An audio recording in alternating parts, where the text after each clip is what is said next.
Alright, I think it's about that time. Yeah, it's about that time, I would say. As if I had a very clear benchmark on when about that time really is, but I don't know if I'm really sure that I do. At any rate, I am here now. I suppose that is probably the important detail. And let me tell you, I was taking care of a few things. I was looking at a few things to do with VGM over the weekend. Not the least time-consuming of which was trying to populate that their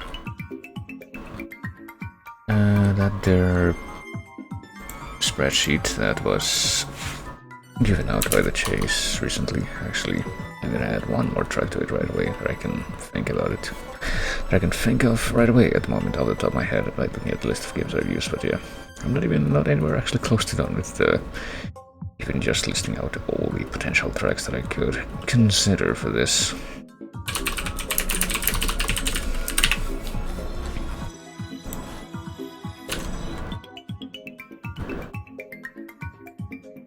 But yeah, there's a certain number of games that I've written down from the list that's on the Chase. Or I guess games from the Chase list that are in the Chase, even though that's a bit of a redundant statement for something that's meant to be a clarification, but hey, whatever. It's no mystery how I speak. But yeah, there's like most games that I've got written down, I only have like 1 or 2 tracks written down, but then the rest of these are like, nope, gonna have like 10-15 tracks from each of these games to go over. I sure do wonder which of these are gonna be more of a priority for me to include. And yet, there's like I can count them right now, there's not that many of them. There's like 1, 2, 3, 4, 5, 6, 7, 8, 9, 10, 11, 12,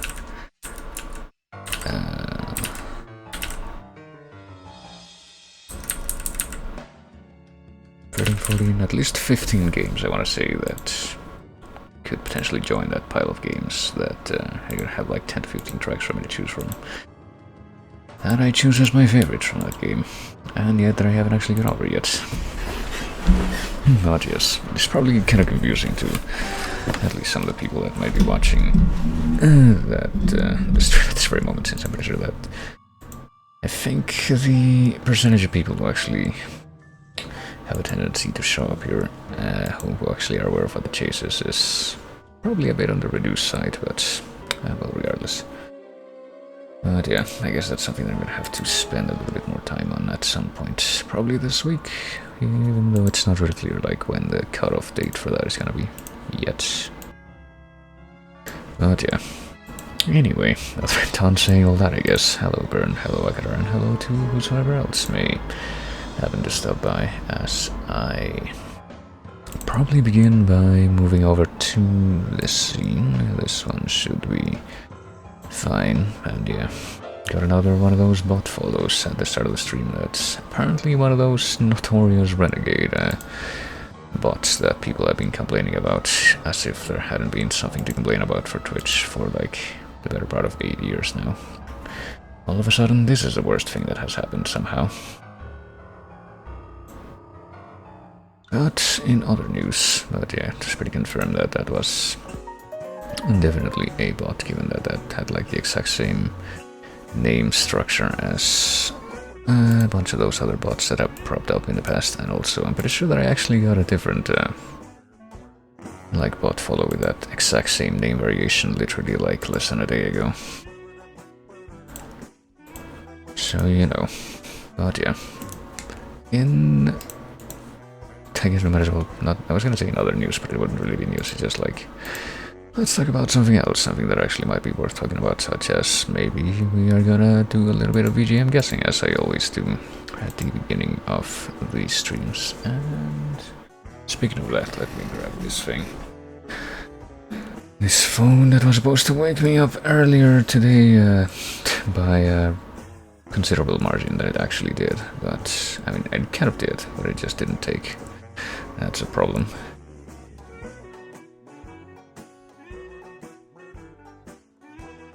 And I don't know how much of it may have had to do with the fact that it was like running out of battery the entire time, but anyway, just gonna go ahead and grab the stopwatch from this and go over the handful of tracks that are at the top of this here list that I just reshuffled. There's apparently something from Kirby Triple Deluxe, which I think is one of those Kirby games that I know nothing about. That's, I think, in submissions right now.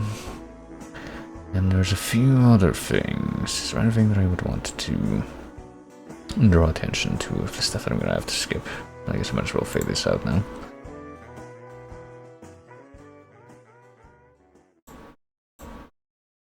And well, there's Monkey Song from Mario Paint, which I don't think is necessarily one of the ones that I included in my Mario Paint selection from the spreadsheet list, but was it? I can literally look at it right now.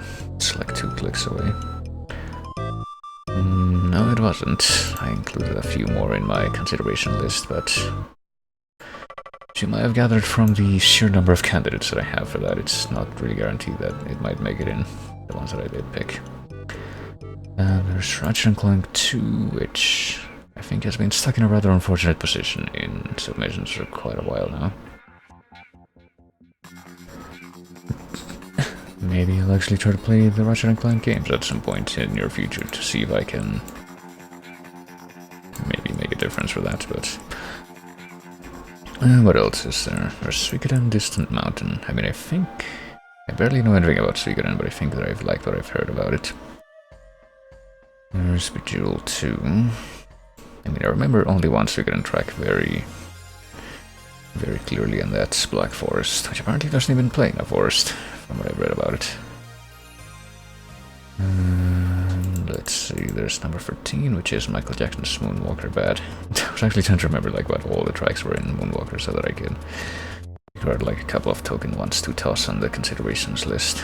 And this was one of them that I was able to think of off the top. That actually does make sense. The current is based on the Chinese classic Water Margin, yeah. Yeah, it is. And yet there's no Dynasty Warriors games in the chase that are based off Romance of the Three Kingdoms or whatever else. The fourth Chinese classical novel is Dream of the Red Chamber, right? I feel like that's the one that I always forget because it feels like it's the one that's hardest to associate with anything specific. Maybe I should actually read any of those at some point. I probably ought to, but should like find a good version. But yeah, this is like the final track that shows up at the top of the list right now. That I can actually see, so that will not be used in the guessing. So whatever plays after this will be the first track to actually be used in the guessing. So in light of that, I will say, I guess just the usual, which is 5 random BGM tracks. Each one will play for about a minute, and any person to make guess what they are, I will be facetious if I already know what they are, though. So let's see. This would be the first one.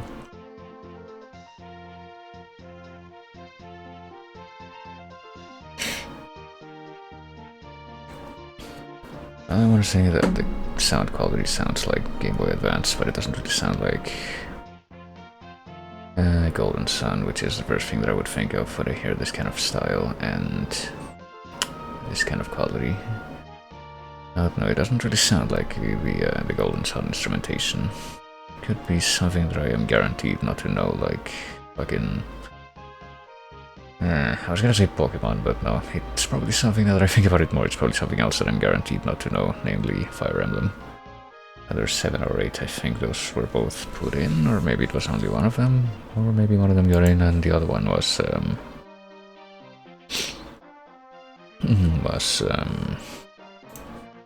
just put in submissions. Let me take a quick look. I mean, it's already been a minute, so I can just literally just look at the tab and find out what it is, but I'm already committed to this little thing that I decided to look into. Well, I'm not seeing it in submissions. I didn't play this. I'm pretty sure that there was at least a GBA Fire Emblem thing in that state at some point, and as far as I was able to remember, it didn't get in yet. So yeah, here it is. Fire Emblem 8 is in submissions. I don't think Fire Emblem 7 was in, was it? Guess I might as well check the list now.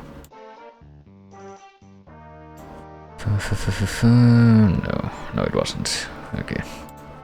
So that's probably what this is. Time to finally find out. Yep, this is indeed Fire Emblem 8, and apparently the name of the track is Distant Roads. And there is... I mean, not there is anything. I was gonna make some kind of comment about how I played like 2 Fire Emblem games.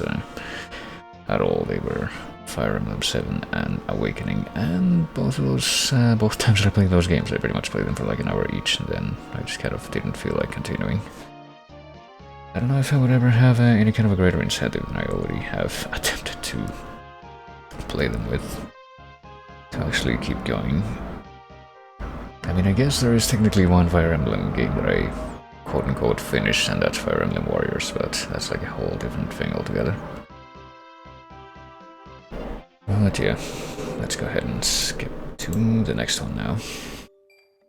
Ooh. And this is actually one of the games that's like close to the bottom of the list, alphabetically, of the stuff that I would consider, so I haven't actually added anything from it yet, because I would need to actually look, go through an actual soundtrack list to figure out all the things that I would want to include. It's that kind of game.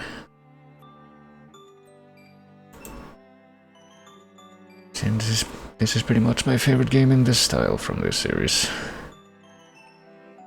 And it has been for a very long time. Journey to the West, Romance of the Three Kingdoms, and I guess Water Margin and Dream of the Red Chamber. A lot more classics than Golden Lotus and Strange Tales from a Chinese studio. Yeah, I don't think I've heard of those more modern ones. I'm not particularly well versed in Chinese literature beyond just knowing what, like, the top older classics are.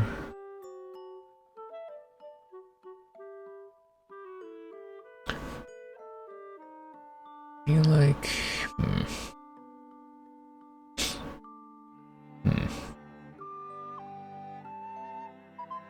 No, it just occurred to me to maybe try and figure out like how many different countries I've read literature from, but I don't even know how I would potentially quantify that.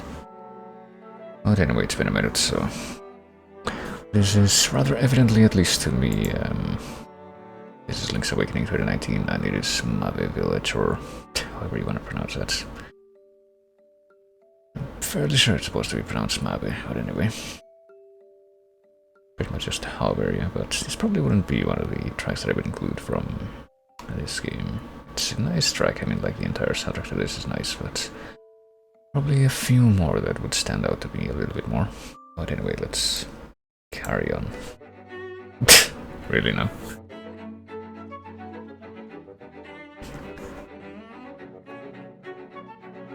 I mean, I might as well just do it right now.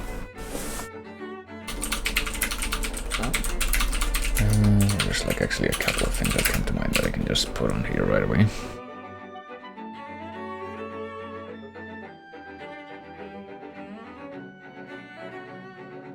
And probably a couple more.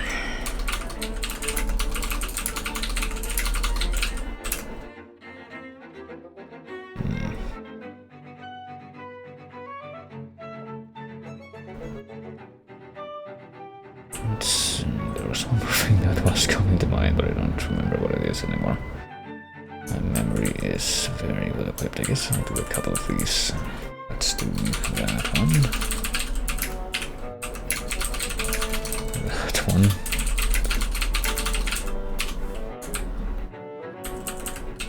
And something else that would fit on this would be, I guess. Nah, I feel like that one's...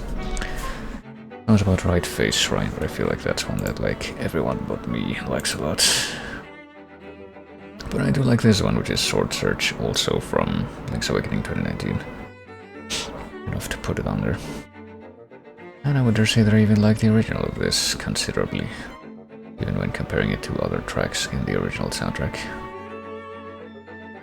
So off the top of my head, I did just write down Sword Search, Antler's Tunnel, Rabbit's Ride, Rabbit's Race, and credits, and I guess Staff Roll would be what they would actually call it, whatever. And also Chamber Dodge and Edit mode, which is exclusive to this version. Dear. Let's go ahead and move on to another one that probably will not also be Link's Awakening 2019, and I'm pretty sure it's not.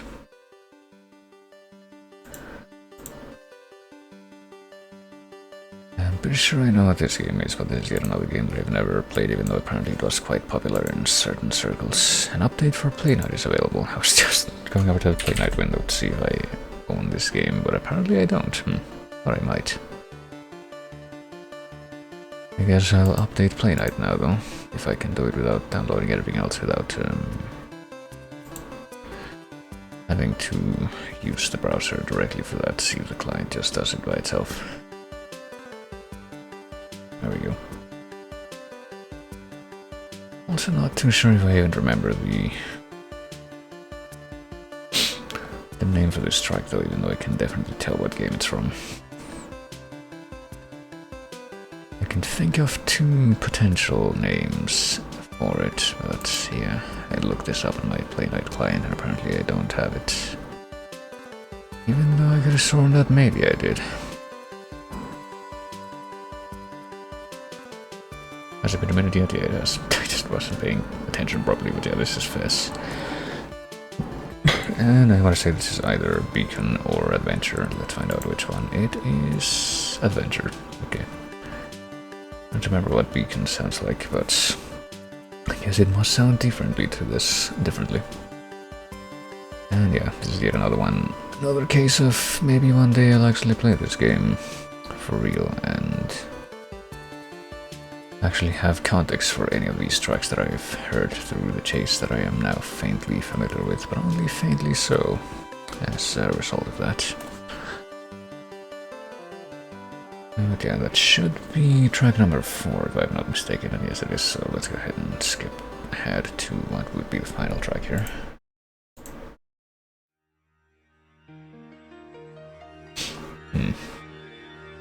Which is, unlike the rest of these, not really something that really stands out to me in my memory at all right now. If it is in fact something that I have heard, which it may very well not be.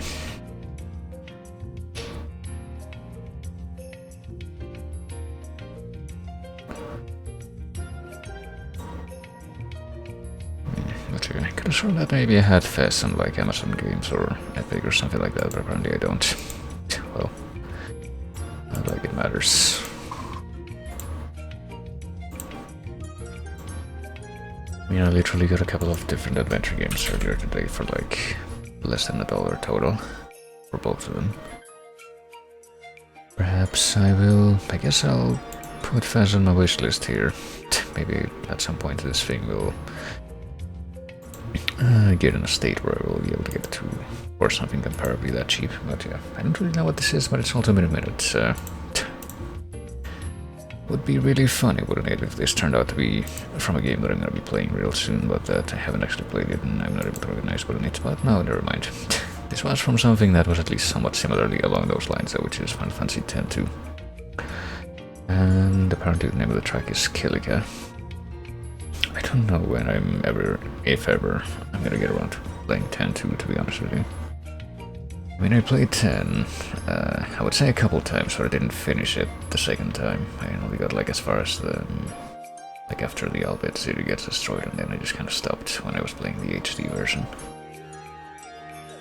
So I kind of figured that if I ever get around to going back to that and finishing that version, which would be the second time that I finish the game, then maybe I could, also play 10-2 in that particular bundle that comes in, but well, who knows when that'll happen, considering how good I am with consistency. But yeah, that was the 5th track to be guessed, so we'll let one more play. As the sort of extra track to play this out, which is apparently the very track that got skipped in the chase like 1 or 2 episodes ago, by way of classic botch, which is StarCraft Zerg 1. Which might have been a bit of a boon to me, since I feel like the Zerg themes from this game are like the ones that I've heard the least. Never actually played the game either. Wonder if I should, or how I should, if I should. RIP StarCraft, because I feel like I've mentioned this in a few different avenues, but when it comes to RTS, I feel like I'm in particular kind of incompetent.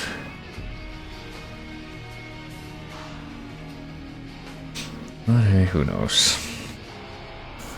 It's not entirely out of the question, I guess. Anything, I feel like the biggest potential hurdle in me doing something like that would be, and it's like an 8-minute video so I can just finish this out and not have to worry about that running out of time, would be having to deal with the current state of fucking Blizzard. Potentially that would have to be a thing that I would have to deal with, but anyhow. I suppose now is a good time to go ahead and switch over to the game that I'm actually going to be playing today. For realties, which is going to be a return to ye olde Victorian Lawyer Chronicles. I don't need to worry about any other MeeP achievement actions, do I, in case 3, according to the descriptions for this thing? Do I? Episode 3 of 2? No. I mean, yes, but no, that's just for like finishing it. Heard I missed something in part 2. Or case 2 of part 2, I mean.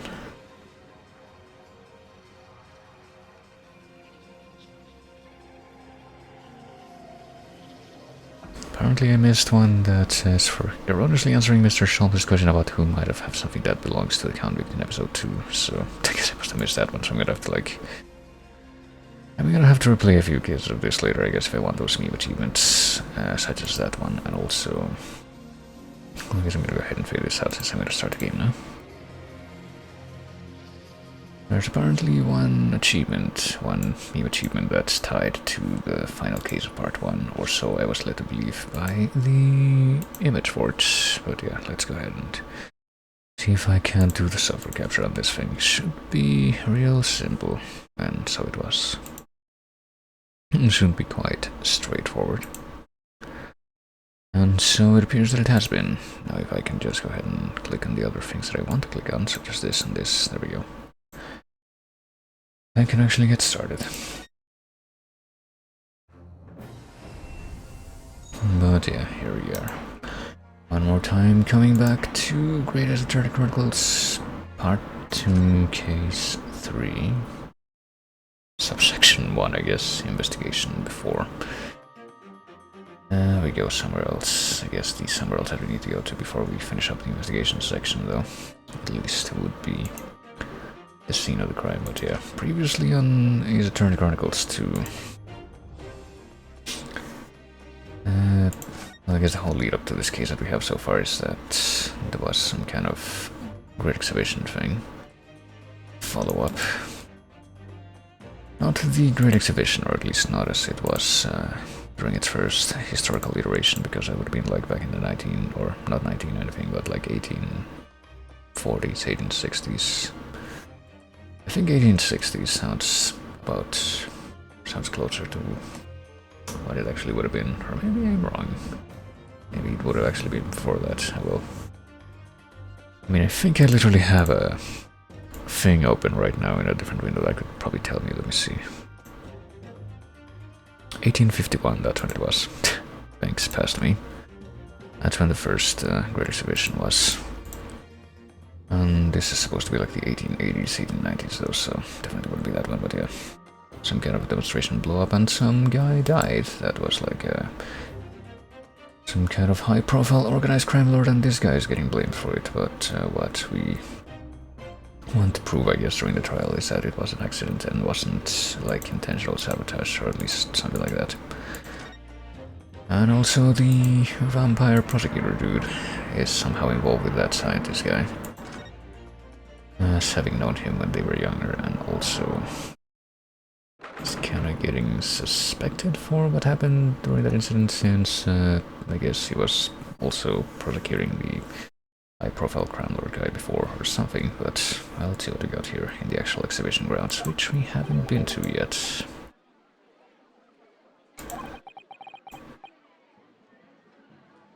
felt myself swooning 3 times walking in dense crowds. I was being trodden on 3 times. Well, I mean, she's pretty tiny from what we've seen. That I can believe a little bit more readily.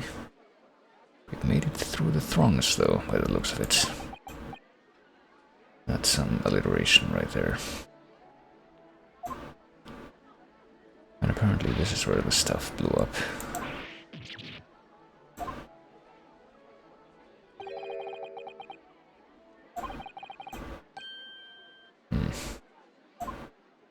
And that's what those dialogue boxes were.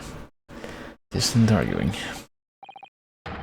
And oh hey, she's back. I think this is the first time that we've seen Lestrade in this game. Go on, Spectre, give it a shot. Impromptu attempt at imitating a Cockney accent.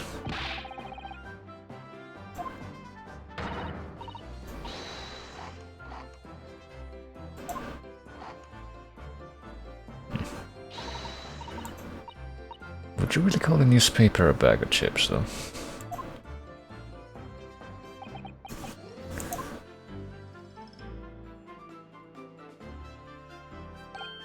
You know, there's like one very particular word that I can think of in Spanish that would be used for, to refer to something like that, like a rolled up piece of newspaper. That would be used for like old food or something else. Let me see if I put that in Google Translate, what will it return?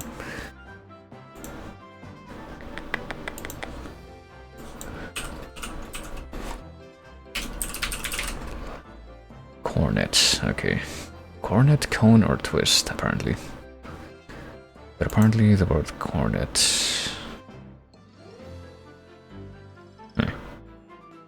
gives me a different definition, gives me like a musical instrument definition. But if I ask like a search engine to define that? Oh fuck, okay.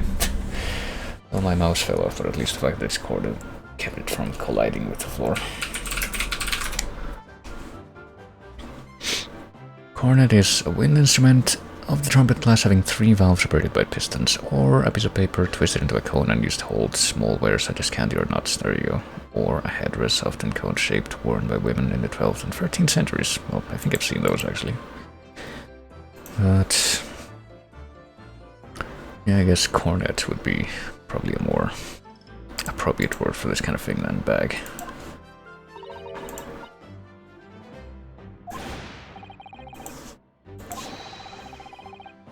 I'll be flying as high as a kite in no time once I pull some strings for you.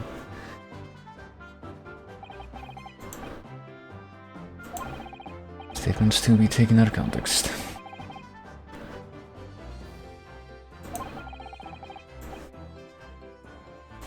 And yeah, I think that this is only case 3 of this, as we've established, but I thought that at this point we would already been introduced to Gregson in this half of the story. So I think not in the first case, because that was in Japan completely, but I think that Gregson did show up in the second case. It feels kind of weird to just have an introduction for him at this point.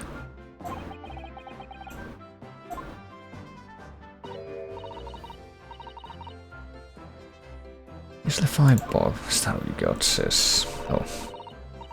Yeah, but this is the first time that we're seeing Gina Lestrade in part 2, though. Mr. Nara Auto.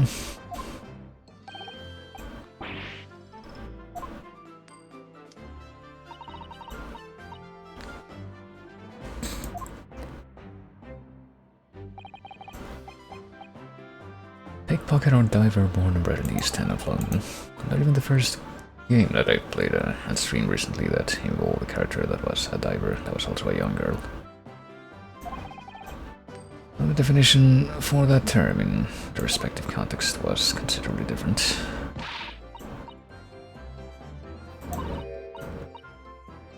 That's really the name Kelvin, even though it's not very clear if he was even saying those things out loud or not. And if he was saying those things out loud, was he just like narrating the introduction of a character to somebody else?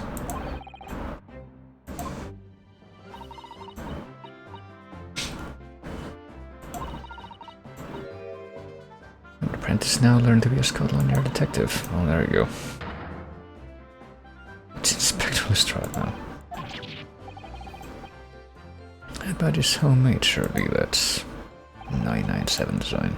Inspector part isn't entirely accurate nomenclature, that, even though that's literally the name of the character that she's supposed to be, well, at least taking the name from. Getting us off the cards for all of us.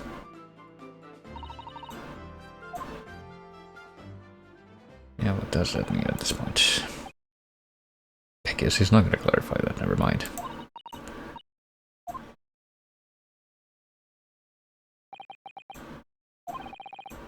This raises a lot of questions. I guess she kinda has a job now, but he's also still doing pickpocketing tricks. Check it out, it's my armband. And this might just prove that I'm a detective. Oh, there you go. Anything but auto. Oh. You can get defender in our auto if you like. Don't really trip off the tongue.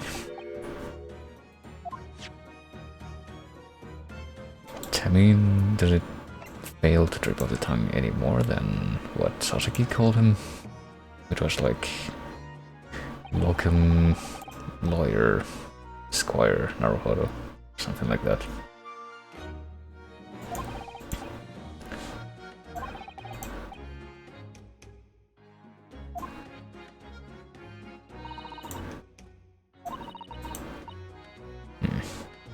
Okay, so she was in prison for half a year. I mean, I guess she would have been found guilty of perjury.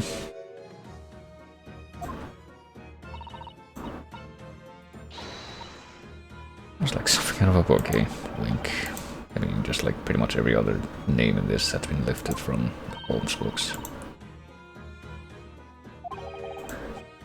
And also have the stuff that Sasaki says, since, you know, he was also an author in real life.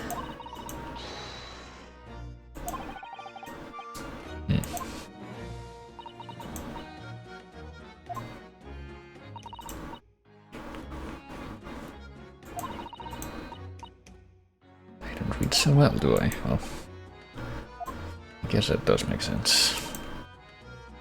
I turn hurriedly approach Grexy and ask for help. Oh boy.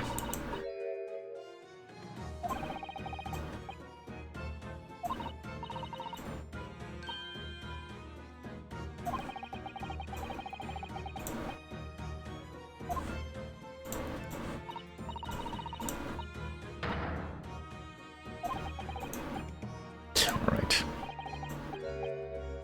Still a big mystery surrounding Gina, isn't there? Is there? I don't know what mystery that would be. At this point, to be frank with you. She was a defendant in a trial persecuted by the Reaper, yeah. Well, there's also the fact that, yeah. I mean, Sasaki is also alive at this point, but he more or less fled the country as part of that.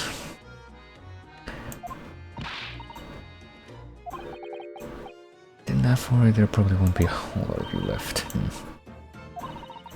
Neighbors kinda like him upstairs, so he knows what I'm like on the inside. That I ain't really done nothing wrong. And yeah, he's also fine, but he's like halfway across the world. That's part of it.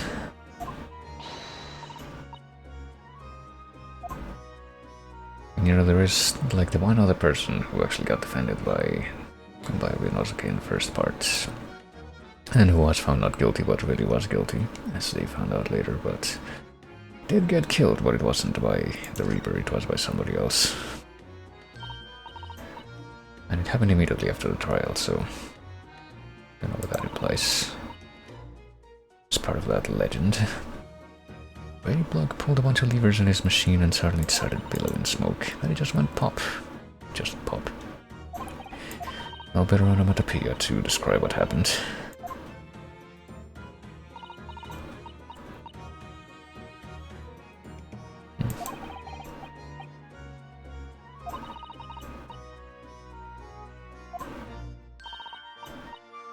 I was up on one of them flying balloons when it happened. Oh.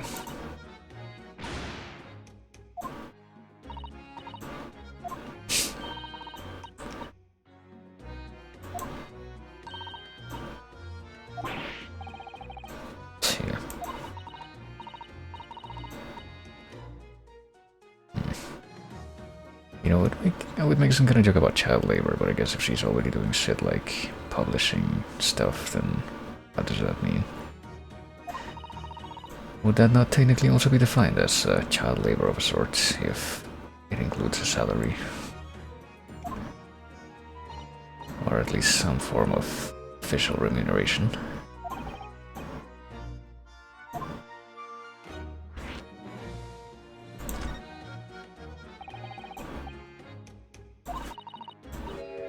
It did sort of work.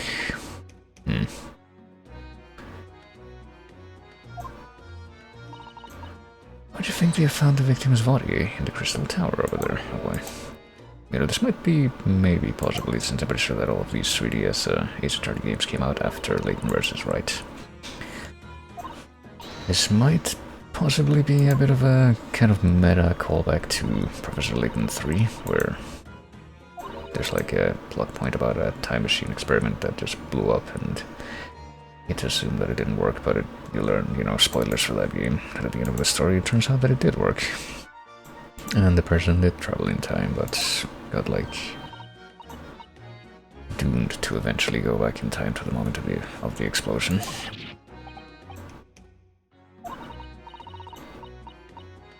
Anything's possible, right?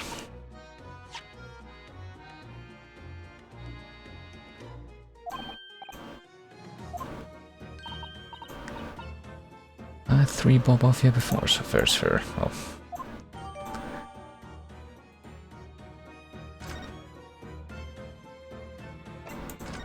Well, what else?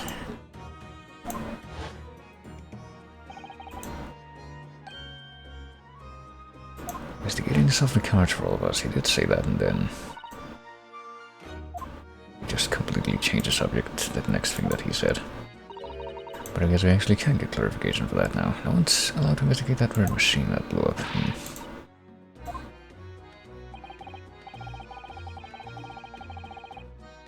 Well, he kind of made it sound like not even the Scotland Yard people could do that, so...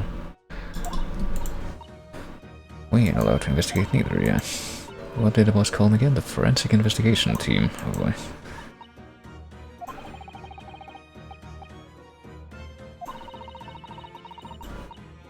Thought it could have begun to run quiet though, but the boss caught me at it. Oh, I guess that's what that was about.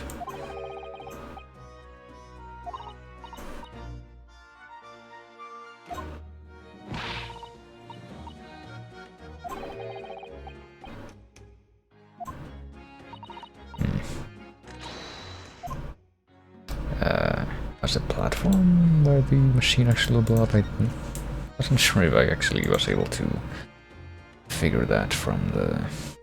Like, that's where it was located. I thought it was gonna be like on the ground level and it was gonna be pointed at the tower that was considerably further away. But yes, that must be the place where it happened, but yeah, let's take a look at pretty much everything that's around here.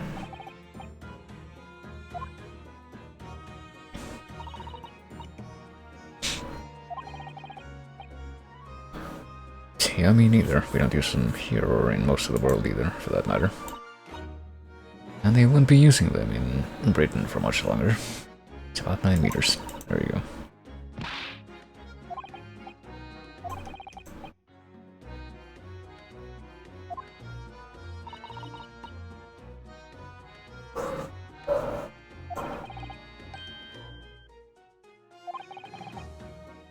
Spotty's right under the lighthouse. I don't think that I've heard that before.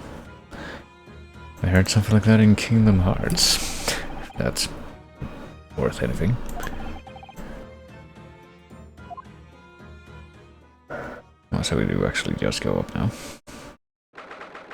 Does this count as a separate location, or... Oh no, I think that's it. I guess this must be the actual location of the thing. So the other platform that's actually in front of the tower is a different platform that they built so that they could see, like, the damages on that side.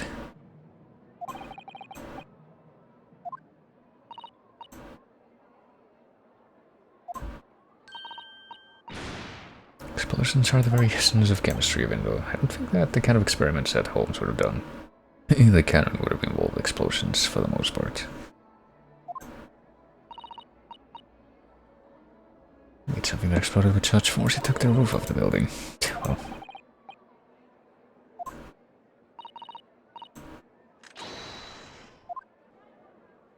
Well, we could investigate, but... oh, he's here too.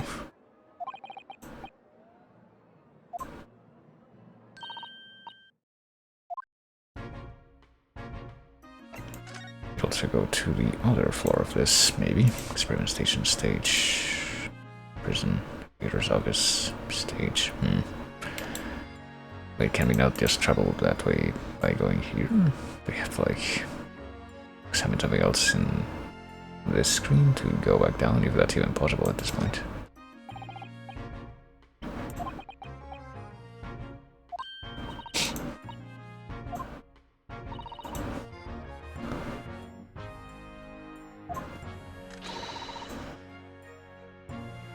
Partitsu Master Ninjas, oh boy. So that's a bit of a meta reference right there, pretty sure. Might not find as many of those sort of people around as you think, even if they didn't unintentionally misspell it as, or even if they didn't intentionally misspell it as very true this time. You know, a persecutor with a Chanmage top knot I could introduce you to.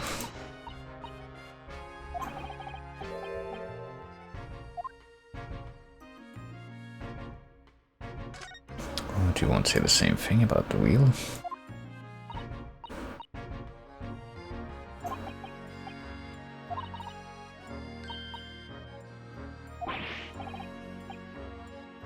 Looks completely still. No, it doesn't. You can see pretty clearly that it's moving if you look at it for any more than a second. One complete revolution takes about half an hour.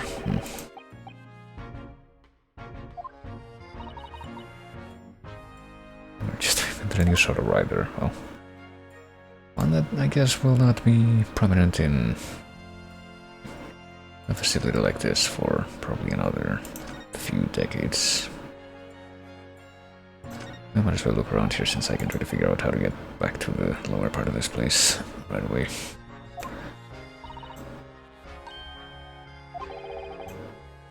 One stands in the middle of the machine to be disassembled and beamed through the air. Beamed, not blasted, that's the point. That part's crucial, really.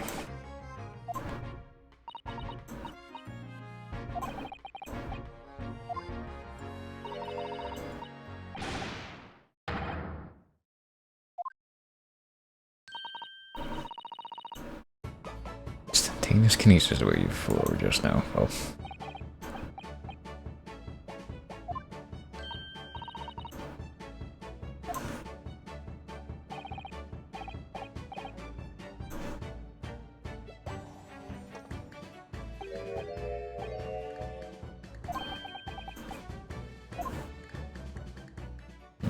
Just like old times, even though I don't really remember this happening a whole lot in part 1 outside of Case 5.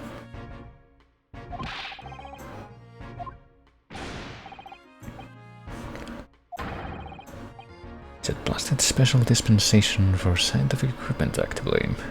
Really potty, alright.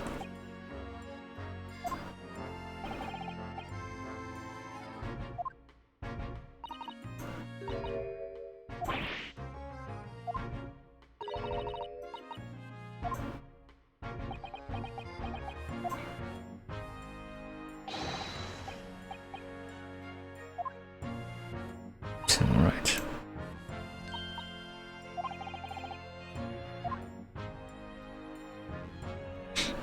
I guess we can actually talk now, but I guess we wouldn't have been able to get his attention if we had just tried to interact with him directly, but to do that instead.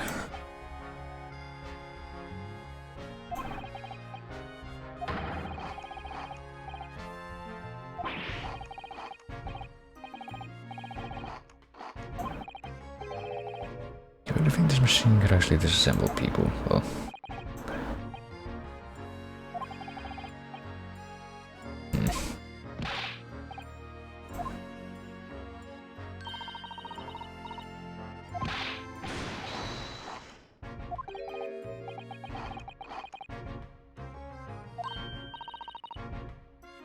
there's a tool of some kind poking through the wire mesh, is there? Didn't really catch out of that before. Handle is in the shape of a capital letter A, which which I get a feeling is probably going to be significant.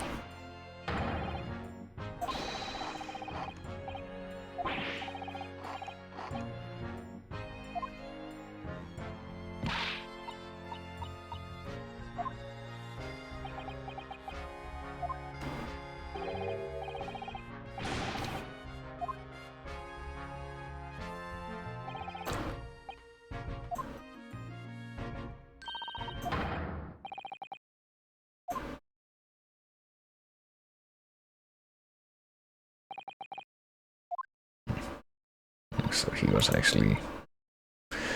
actually is allowed to remove things from the scene, if only to ensure that they're just not lying around anymore.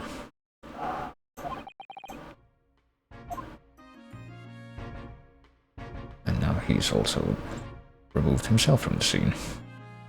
Which I guess that this whole thing has just like one giant hotspot. Well, is there anything else to look at now that that particular detail's been clarified? Might as well go over this whole thing. Yeah, not seeing anything more that I haven't seen. I guess the upper part of it must be different, quote-unquote. We can look at the balloons, I guess. There's plenty of them in the background. Dangling silently in the skies over London. Colorful floating Timari handles, whatever those are.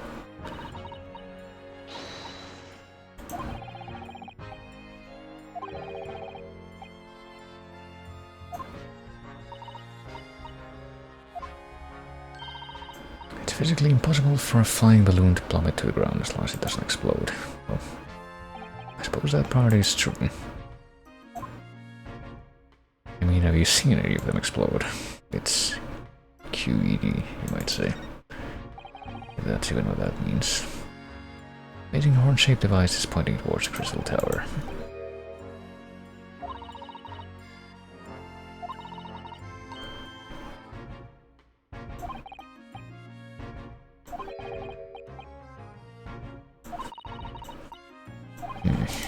Nothing ever goes according to plan, does it? I mean, it's not very clear exactly what the plan consisted in. Seems like the kind of thing that, yeah, you see in a lot of different sci-fi type things. Maybe some, I would say, more sea rusty than steampunk looking ones, honestly, even though this is obviously kind of more appealing to the steampunk aesthetic. But well, what are we to do? Oh no, he's still here. Never mind. Just not in the examining thing. Well, let's have a chat, I guess, since I'm not even sure if we're gonna be returning to the lower part of this place.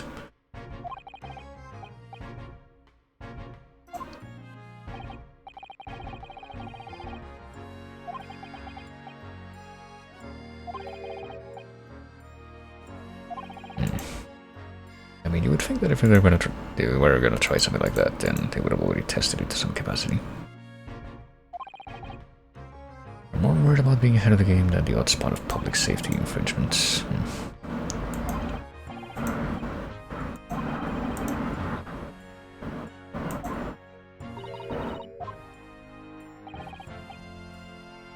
You're making it so that any theory's brains have remained their legal property, as it were. Right through developing it into a practicality and even going into production. Well, I mean, that's what patents are, isn't it? A new highfalutin special dispensation for Scientific Equipment Act forbids it. Well, that's pretty much a reason why. I'm pretty sure that we heard that from the scientist guy before, that they really needed to find him not guilty or not guilty of it not being an accident. Because otherwise then they actually would be allowed to examine this machine in more detail.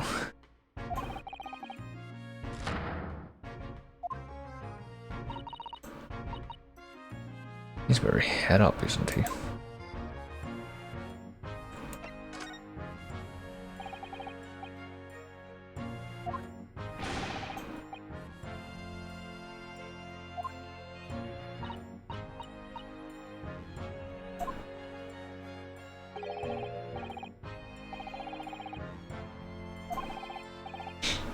scientists have to do is present their ideas or inventions to some suits in the civil service and get rubber stamp. That's a guarantee of rights to maintain the invention's confidentiality.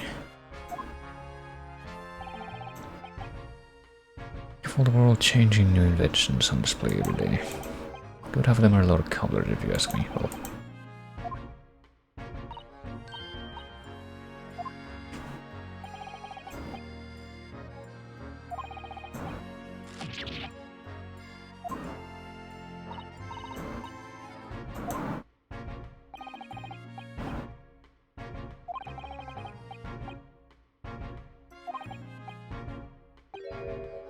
various points, sadly. If any theory or invention is deemed to show potential, the government hands out a research grant. And that's what they're all after.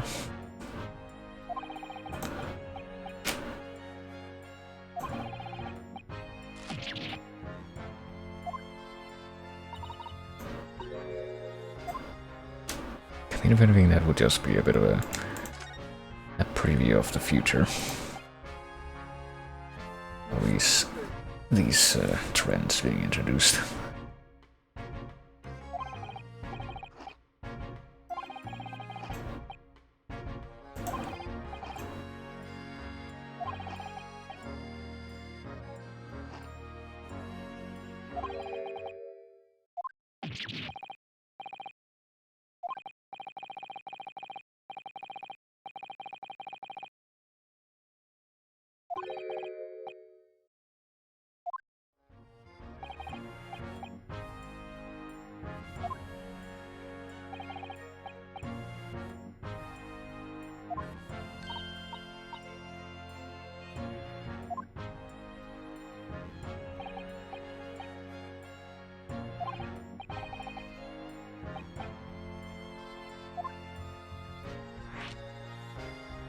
And now we talk about the mystery of the Reaper. What is the deal with this bizarre legend, which I guess was made up not by Van Six?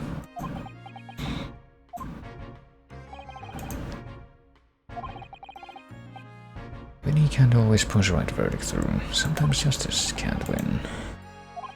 Yeah, such as the first time that fucking Ryunosuke actually was in charge of doing a case in Britain.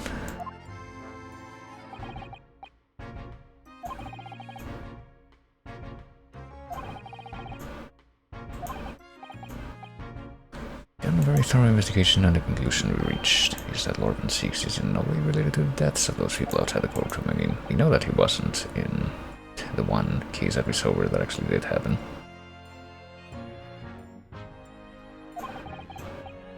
Then how do you explain it?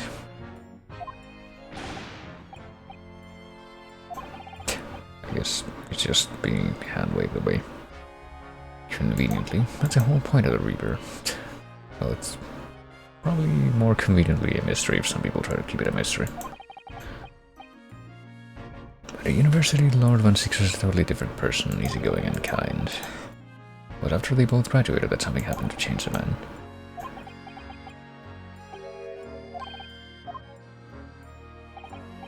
And apparently we don't know what that was about, even though it might have to do with something that we've heard about briefly. I don't remember exactly what the details were, but I think we might have heard it in like the case before this one. Or I think Holmes or Sholmes mentioned that he like had a Japanese friend and something happened and they were both like ended up falling out or something like that. But we still haven't learned any actual details about that.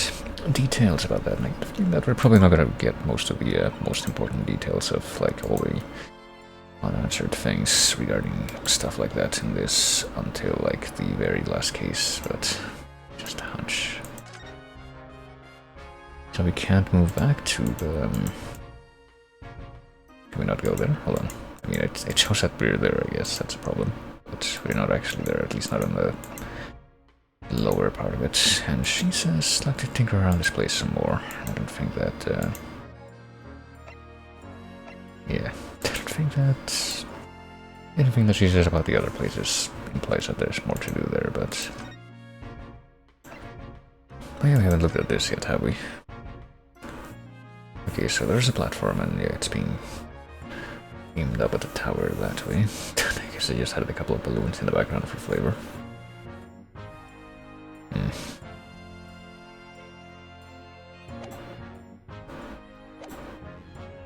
Maybe if we present this, I'll have more to say about that. 9 times out of 10 I find clues turn out to be red herrings.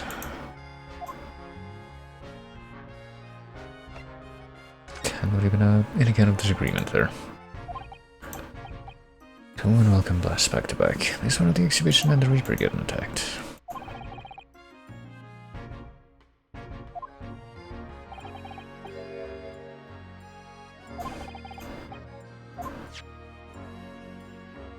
But I guess that's it.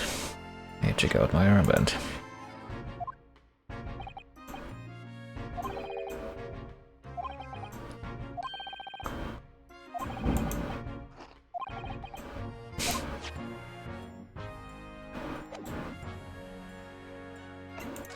I mean, is there anything else to look at here that we haven't actually noticed yet? Seems like if there's anything left to do in the investigation at this point, it would be in this location, but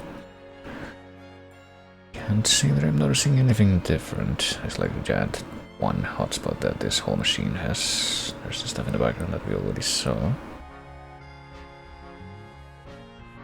There's the wheel. And if we look up, there's... You can pretty much say the same thing, but about the upper part of this.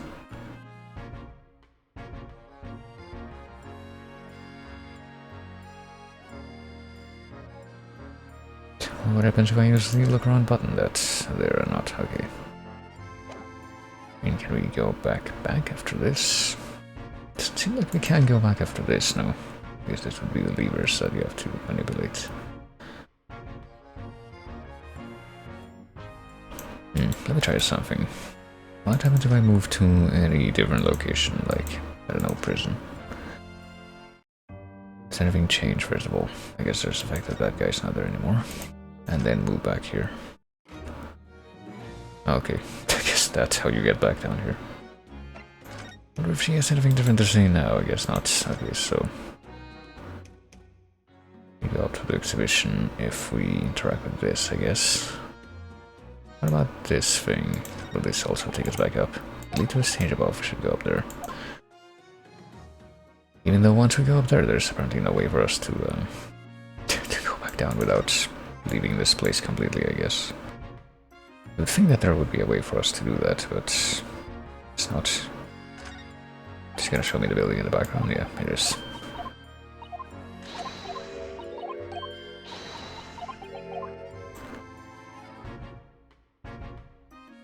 Nope, doesn't seem like there's any escape without just doing the leave completely thing.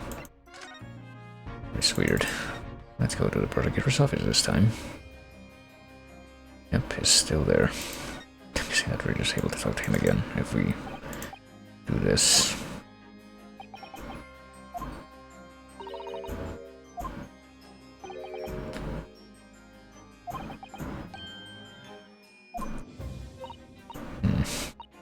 Yeah, prosecution and defense should avoid speaking out of the courtroom is a complete contradiction to the kind of thing that you would actually see in real life, which would be discovery law, like I'm pretty sure I brought up before, but oh well.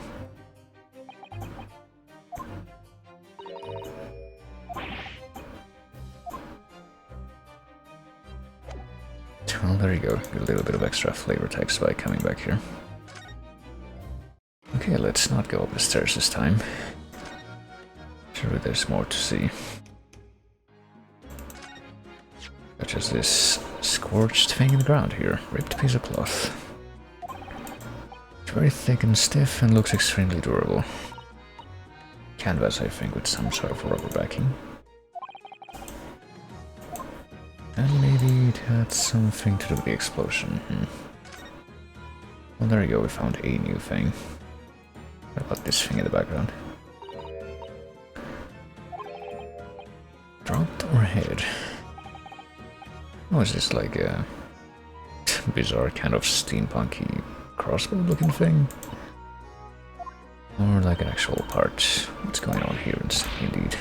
That's what I'm wondering. my mysterious contraption now. Probably turn that over in the evidence thing, and also, I guess, look at the blasted ground. Well, I guess the site of the explosion would have been high up, so I guess that raises the question of what happened down here.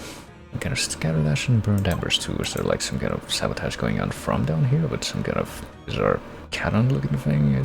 Which is kind of a... raises the question if that is what happened, then how did nobody notice that was on the ground?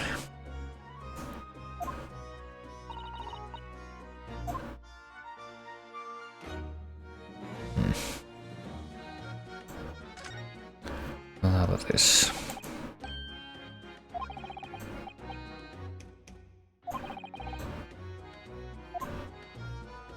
Can't imagine a building like this being erected in Japan. Wonder if that's a bit of a jab at something like Tokyo Tower. Or maybe not so much jab as nod. I feel like jab is a different kind of connotation. Nudge.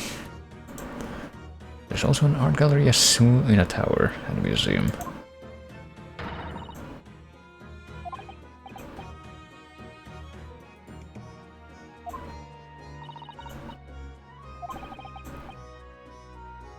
It's not anymore the Crystal Tower, but the Crystal Glass Shower.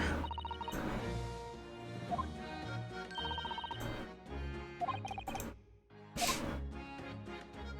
mean, it's hardly surprising that there are these kinds of queue times, considering the context and the circumstances. Well, what's up here? There's the Union Jack, there's the balloons in the background again. I guess we can get a different comment on them from down here. There's funny round blobs floating in the sky. Read situations like this in a magazine about strange phenomena, creatures from outer space coming in around flying objects to attack Earth.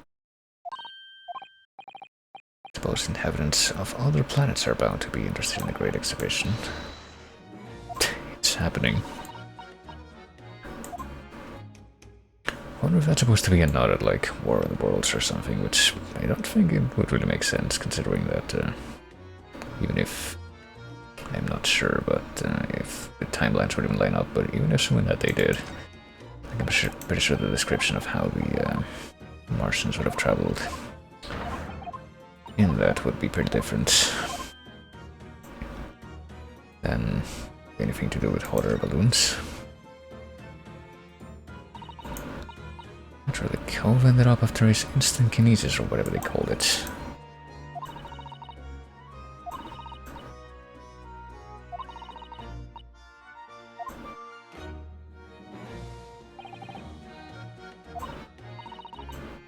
Look how duty's more of a thing, wandering around the exhibition and keeping a lookout for the fun stuff. Could the victim really have bridged that gap by some sort of invisible kinesis? I don't know, but I guess that we might actually be down here now.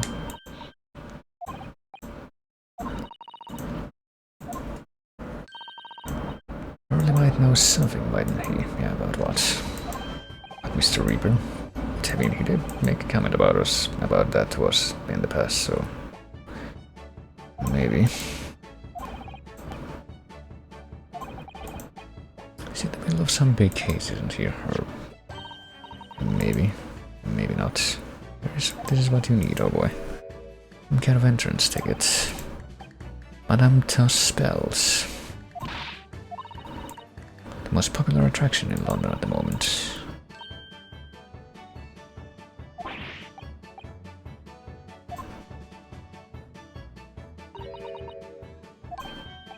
And yet apparently that's where Sholmes is. I'm gonna keep it a secret from you, well.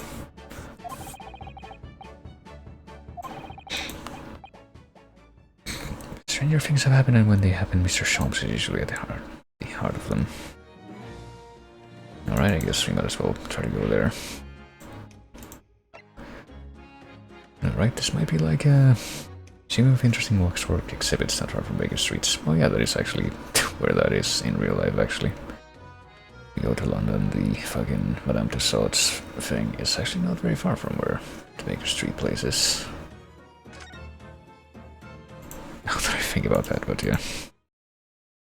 I think we might be about to be introduced to a character theme that I was actually kind of ironically exposed to by complete accident / incident literally yesterday, even though I hadn't played this part yet.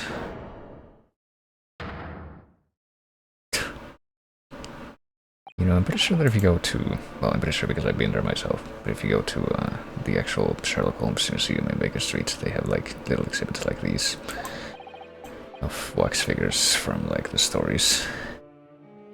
Where are the people so still? What is going on in these scenes, I guess?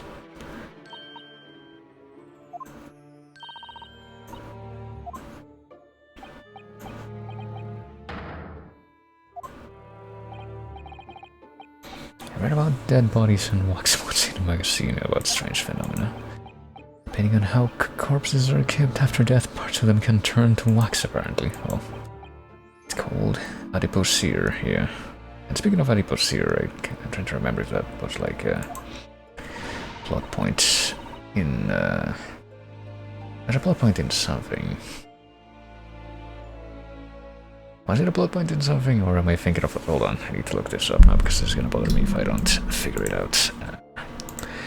It was either a plot point in something that may or may not have been related to Holmes, or it may have been, Rosalia Lombardo.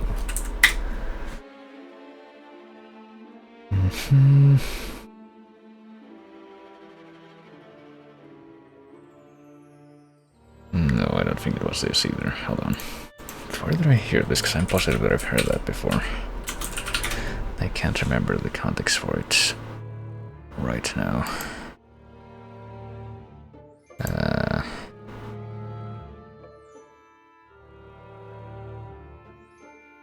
Crap. Legitimately can't remember.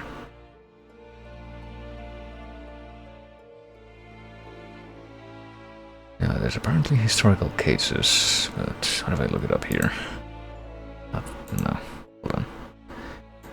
Not that, sure this. No? Crap, I guess this is just gonna bother me because I can't figure it out right now, where I actually heard that term before, but I'm positive that I did. The procedure doesn't form readily, and what was the end of that statement? It's only very specific, yeah.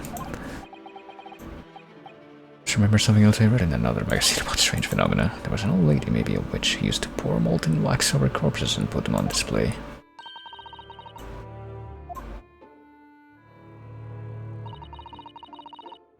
They're all entirely man-made replicas. I guess this might be, fucking... Didn't hit me until now, but this might be Elizabeth Bathory over here. With the freaking... the tub. That might make sense. There's no way anybody could make models of people that are this realistic, and... well, there's a hole, and well, there he is, but... the obvious Jack the Ripper reference, which just kind of makes me, a little curious about whether or not there's gonna be any actual Jack the Ripper nuts in the actual cases, and there are all such gruesome scenes, and also... also, a guy in a kimono was very poorly concealed. What about that scene in the middle, though? Well, let's look around. Please do not touch the statues. Does this one have a label? Big heavy curtain is in a very prominent position, isn't it? That's a famous spelled special exhibit. Pigs out of England's most notorious killers. Do you want to pay the extra fee and have a look? Well, I mean, I would be interested. Do you have any comment about the part that's sticking out down here?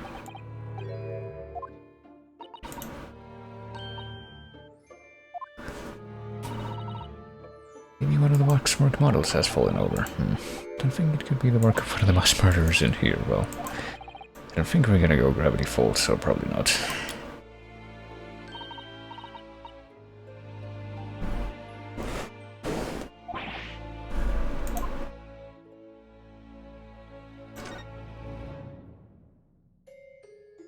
Okay, shall we have a look and maybe possibly confirm my theory here? called Jane the Ripper. Oh, really?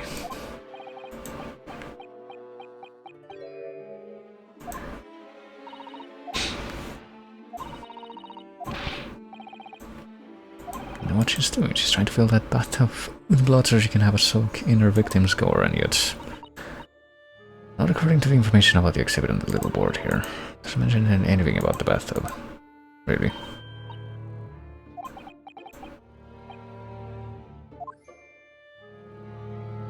So maybe it's more of a roundabout Elizabeth Bathory reference. If they're just gonna come out and deny that. I guess the whole thing counts as a single hotspot though. Well, what about this thing in the middle here? I kind of want to find out what this is about before we move on to the obvious.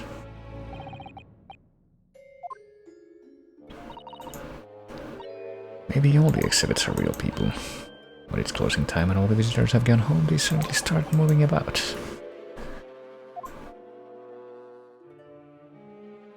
I mean, is that supposed to be an exhibit for all we know? That might be like a... Like this guy is just standing behind a thing, but this dude is just like... not.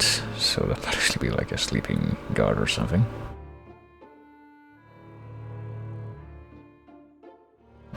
I would like to imagine that there's at least 2 separate hotspots here. But I'll just check the left part of it first. That's a funny place for a little ladder, oh boy.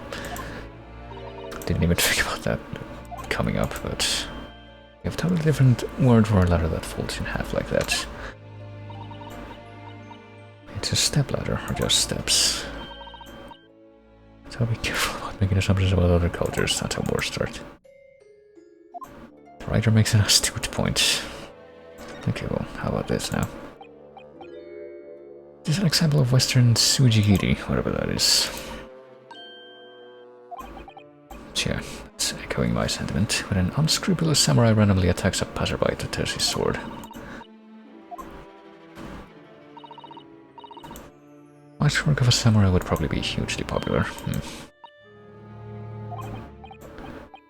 I do have a sword, but I have no intention of testing it, how sharp it is on a human subject for now at least. Perhaps at some point in the future though. I mean, you probably wouldn't be testing that with a giant kitchen knife. Jack the Ripper knife. Does this count as a plaque, or does this count as... No, it counts as him.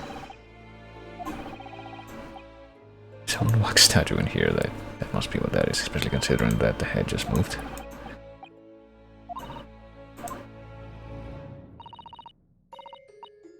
Kick this early and he doesn't move a muscle, oh boy. Well, apparently you can. At least for a moment.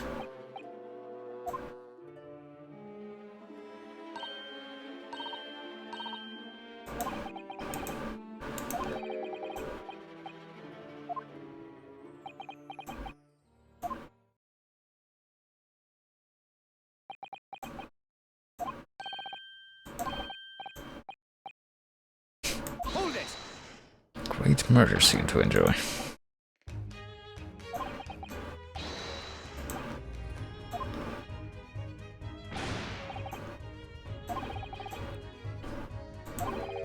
Temporary waxwork secrets. Was he trying to like do undercover stuff here? Perhaps.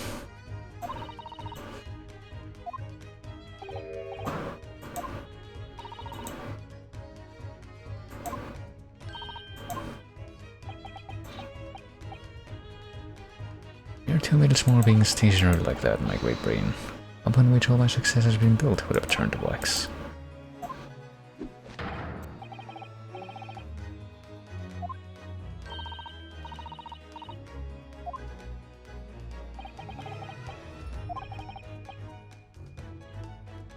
Yeah, you did appear to know at least something about Van Seeks in the past, so I guess let's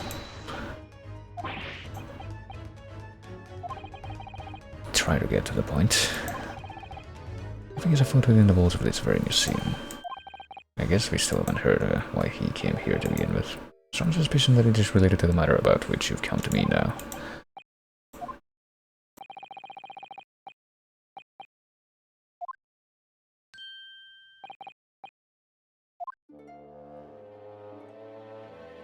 Well, he could go back to that, or I guess we could just talk right now. Let me check out my armband.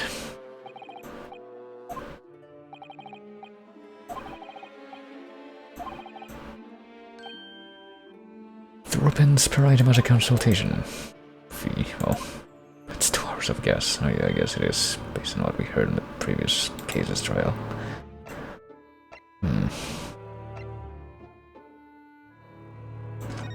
Well, let's just have a chat.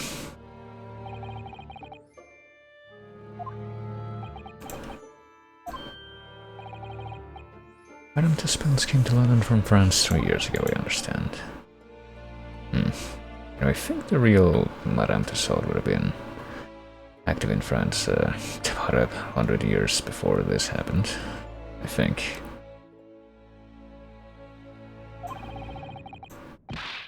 Unless I'm thinking of a completely different person, which I might be. It seems like this in Japan too, but these displays are something else. They're not made from actual real people, are they? Well, particular secrets of the Tussauds family, they say. And renowned during the French Revolution for waxworks of victims of the guillotine. Yeah, because I was thinking about the French Revolution, which would happen in the 1790s. And this is supposed to be like the 1880s, so... Apparently the sculptors would make the models directly from the corpses, right there at the side of the executions, well...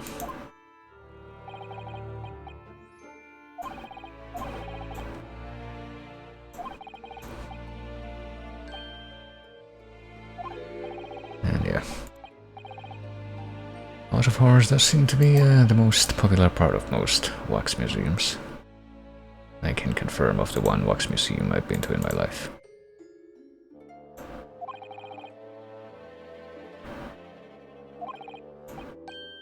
Most of the miscreants portrayed here were sent to the gallows, and they're even stiffer now than the models of them. Well, too soon making jokes about Elizabeth Bathory and Jack the Ripper.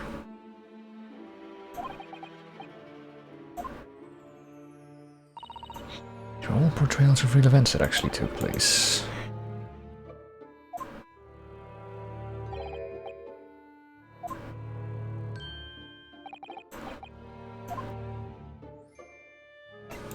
And yeah, what you doing here? Exactly what you see. Well, and part of the exhibits here, catching these criminals in the act. I home in on a different killer in one of the displays and adopt a new post to ensnare him. For shilling him, I happily allowed to take a photograph with us. Well,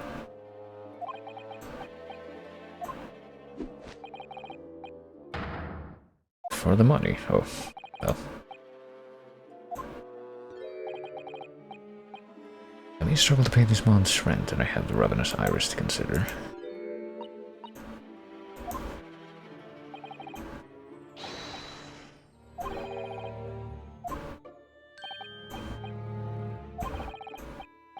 Special treat you may have your pickles, murders, and scandals here. Will that really... Would that really make a difference, considering that to make sure that their household funds would be a shared thing? Did his final remark there sound a lot like a curse? Well, it was. Throw me at your peril.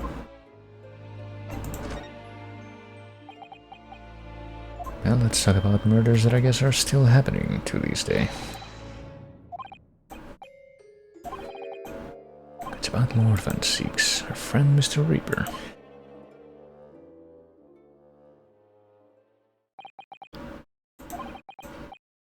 Professor Harebrain had about the strange coincidence that they had been at the university together.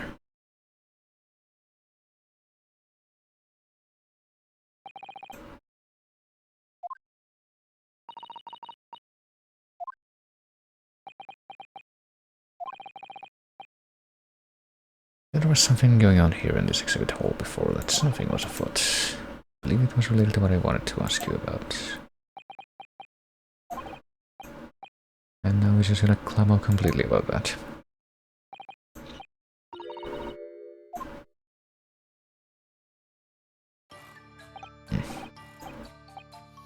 and now she's here too.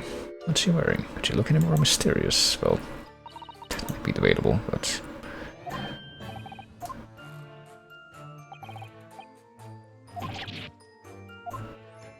Oh, he's gone back there.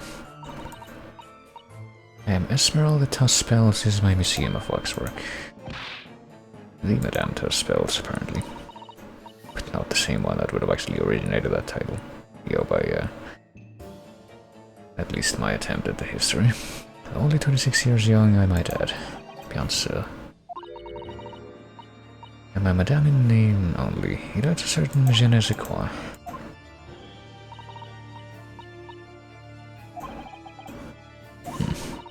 It's led to believe he was a great detective, but he seems unable to settle. Next time you move from your designated exhibit, there will be toil and trouble. Well,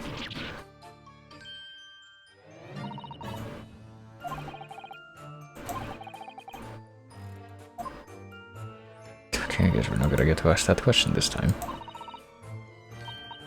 Something being afoot right here in this museum, yeah, but... I mean, we would rather have heard him directly from him if he had the more clarified impression of what that is. But I guess we're gonna have to talk to her now. Hey, check out my armband.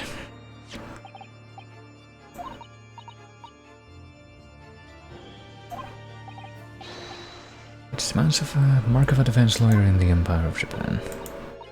Kill Damash. Not quite as interesting as I'd hoped. I mean, yeah, if she actually was interested in that in some other capacity, that does raise the question of why or how.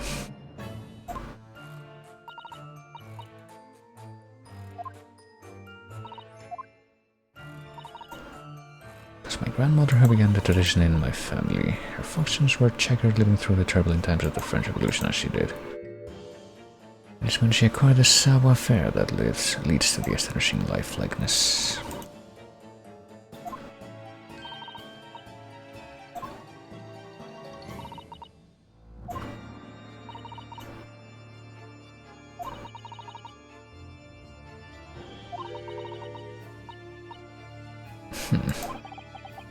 Okay. I guess we're still pretending that the figure on the left doesn't have anything to do with Elizabeth Bathory.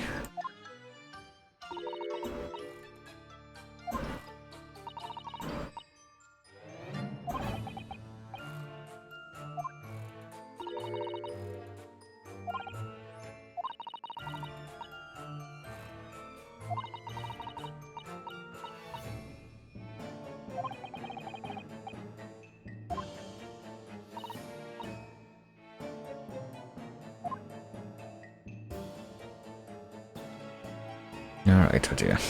I mean, kind of predictably, none of those are going to be as interesting as the House of Horrors section. The temporary waxwork model, which apparently she's completely in on. A business proposal. And he says he's doing it for money, but apparently there's more to it. What these sparse exhibits need is the addition of a world-famous great detective.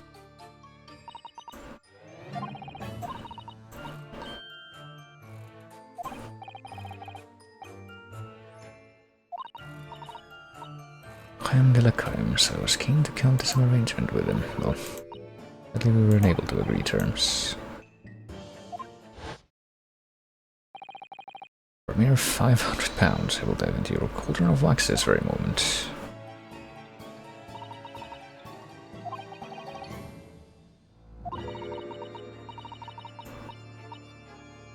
Unforeseen circumstances.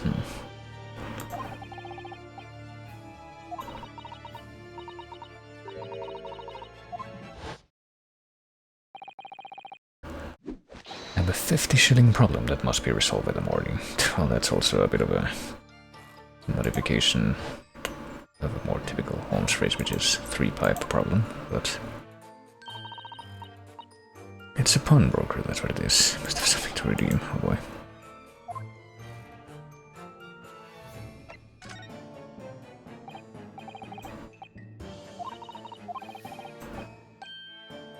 Some kind of incident in the museum, well, I mean, she did mention that there were bizarre circumstances going on that are giving her money problems. You could literally just say that, like you mentioned it 2 seconds ago.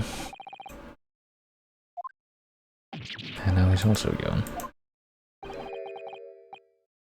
Max model is a work of art, not some tawdry object for trade. This is him, I guess.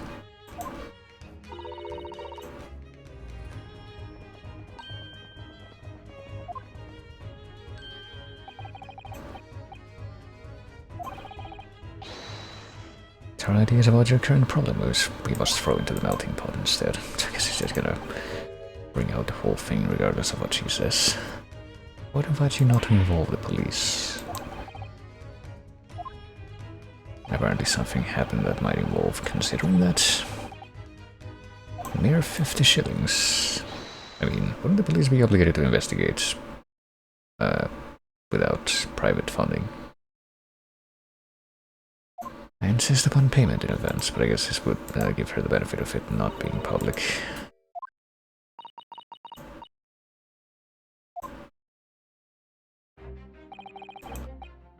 I was just going to clarify something. What's behind that curtain? Yeah. I would also like to find out. There is a Toss Spell special exhibit. There's an extra charge to see it, as we heard before. Must depict a special killer then. We haven't done a joint reasoning yet in this case, have we? So maybe this could be it. Absoluma? No, I'm pretty sure that there's a letter missing from Absoluma there, but there's nothing amiss behind that curtain, except for that arm that's sticking out.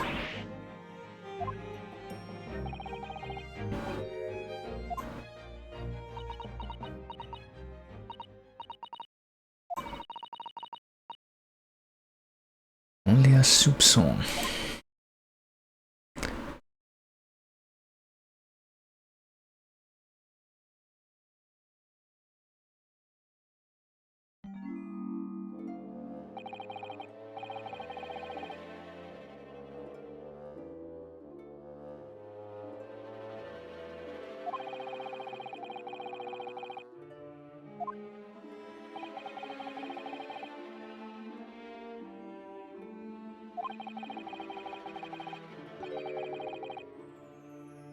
Waxwork killer is nowhere to be seen, and yet almost that arm about 139. It does strike one, however. Oh, it's the portly gentleman lying peacefully with on his back on the floor, who is also one of the people that showed up as one of the jurors in one of the cases we've seen, I think.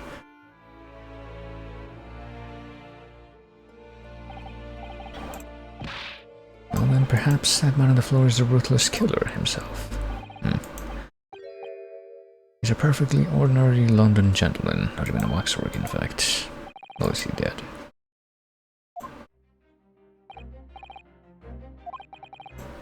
I'm going to present my two conclusions. The first is that a sizable business transaction has been taking place in this special exhibit. Oh boy. And the second is that the aforementioned transaction is linked to a serious crime.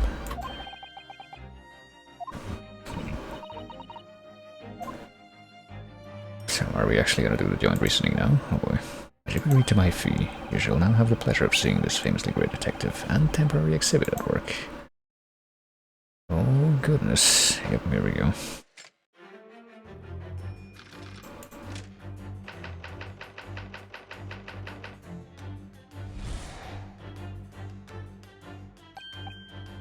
Must ask ourselves what exactly is afoot here in this museum. The answer is revealed by the bundle of banknotes protruding so heavily from the bag. In my estimation, some £200. So what does this large sum of money reveal? Not as much as the involuntary glance you cast, it would seem. The answer lies where your eyes now fall. Apparently, the significance of the £100 is revealed by that public notice, even though we haven't even been able to read the public notice ourselves yet. Waxwork for sale. Business has hit hard times, it would seem. In short. You sold the infamous killer, the centerpiece of your special exhibit, for the sum of £200. I guess we assume that no is more earnest than quite a bit of what she said so far. Why is the portly gentleman stretched out so peacefully on the floor? It appears the man has suffered a severe shock, cause of which is clearly known to you. Unfortunately, keeping secrets does not appear to be your forte. What dealt the man such a shocking blow was, of course, the £200. You twisted this gentleman around your little finger most effectively. You rashly agreed to purchase the boxwork for the sum of £200. Only when he came to hand the money over did it occur to him what an extortionate amount he was paying. But the money was no longer in his hands. And the result, the scene we see before us, he collapsed in shock. From paying out too much money. The killer in the special exhibit fetched a killer price, which would just kind of beg the question of why the killer wouldn't be there anymore if the guy who bought it just collapsed immediately.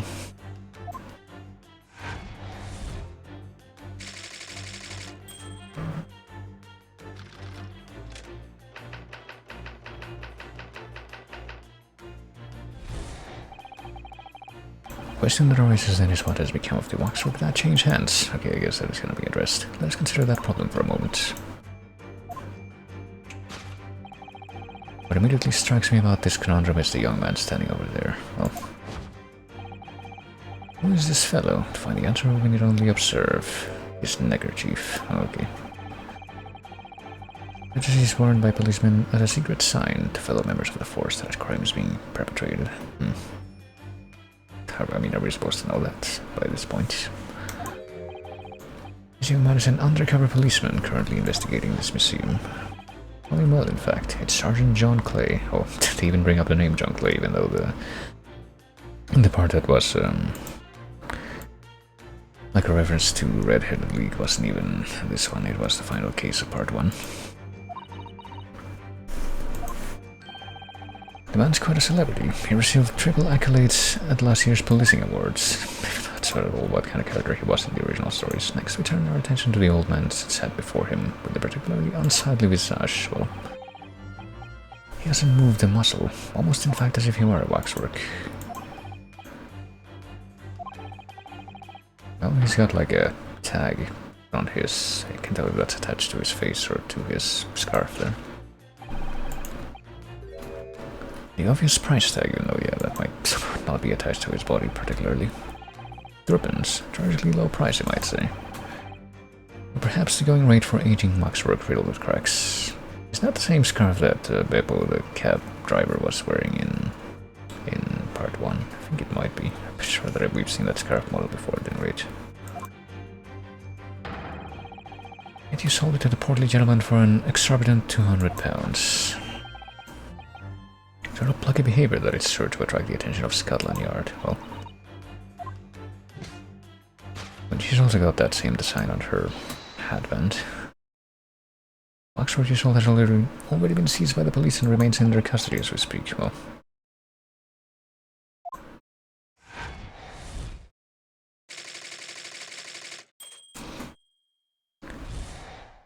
I think any of that made sense, but that's par for the course here.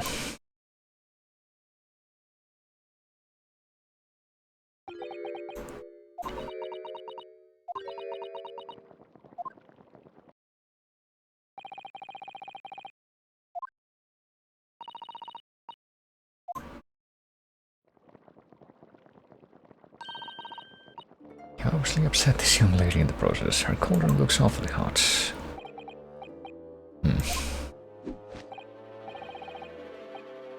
Naruto 1 point. I mean, did he say that before when the other joint reasonings happened? Special exhibit would have featured this old policeman, so wouldn't that mean that he's a particularly ruthless murderer? The killer policeman Ottermole. A mysterious series of murders that rattled the capital only last year.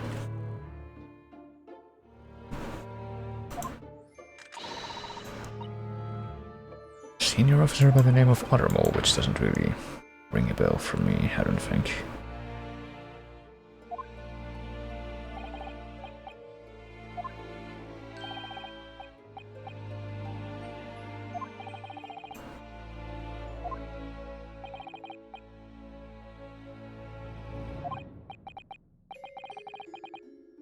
Steam carriages. Wouldn't it just mean a water car or something like that? I guess it wouldn't. That wouldn't use steam though.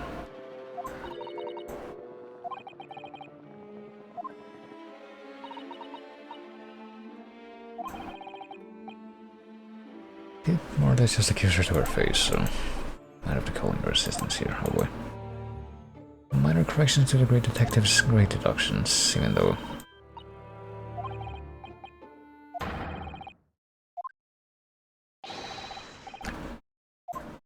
I think that pretty much every time that we've done it in the past, it's just been Naruhodo doing most of it.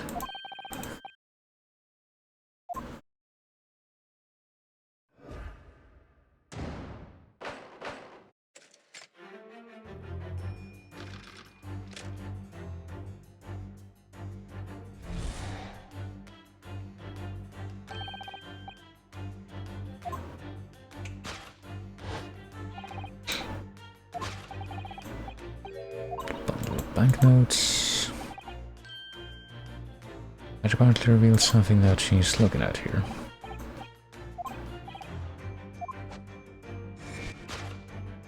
Which does not come from, or is not related to the public notice, but something else. I mean, could it be the body that's also in that general direction? Let's pour her heart and soul into making them, over and above the wax. Wouldn't sell them for anything. I mean, kind of contradict the in a fundamental way in which like commissioned art works, but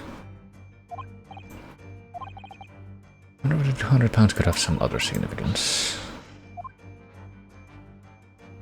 Well, I mean, what else can we see that wasn't immediately obvious? There's this, for instance, thing that's just like conveniently out of sight from that initial angle. We could also look at the rest of the stuff that's visible from here. There's currently grave number 58 back, if we twist the angle here a little bit. There's a portly man.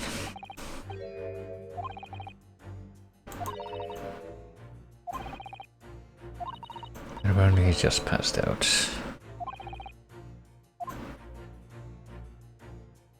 And there is a public notice in and of itself. Anyone really buy models of mass murderers? Well,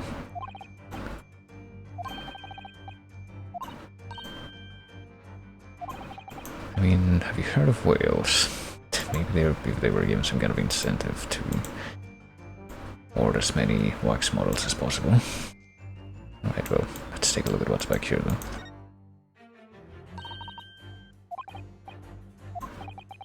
Dear Madame Tuspels, we've taken the prisoner from this room. Price for his safe return is £200. Have the money ready by noon on 23rd October. Really? Okay, so maybe the prisoner that was taken from here would be Selden, who, yeah, I guess this universe's version of Selden is dead by now. We established that a while ago. That was the case that he would have been involved in was after he died, and that was like 6 months before this case took place. I mean, shall we look at that again?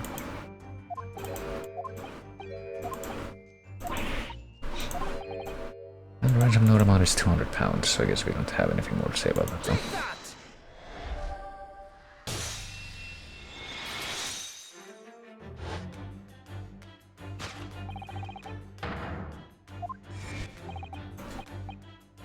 And we must congratulate these criminals on their inventiveness abducting a waxwork. You clearly intend to pay it. What in question has special importance? Well, £100 you have in your handbag is ransom money, which apparently she just got by herself. He's a portly gentleman stretched out so peacefully on the floor. It would appear the man has suffered a severe shock, the cause of which is clearly known to you.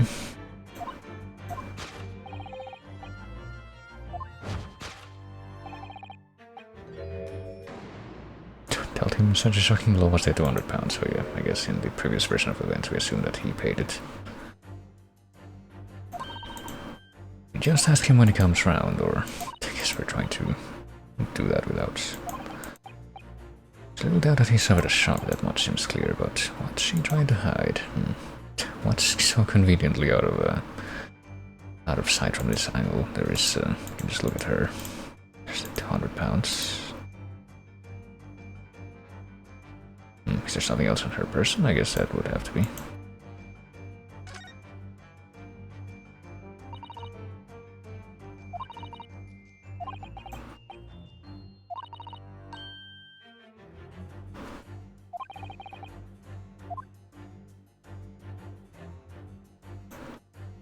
I guess we can't actually look at anything else in the background while we're going over this. These obviously 2D sprite things in the background that are just programmed to face the camera at all times.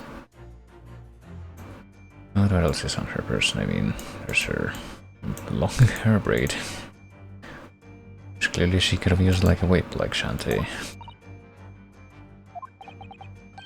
Looks rather like a whip, don't you think? Is that seriously gonna be the thing that we have to find out? I would imagine not at this point. I mean, what else does she have on her, though? Yes, these things on the side that we can't even tell what they are, apparently. What are those? I guess we're not gonna find out.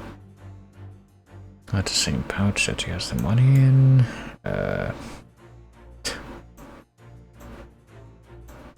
There's nothing to remark upon in her hat. There's nothing to remark upon in the background, it would seem. There's her belt.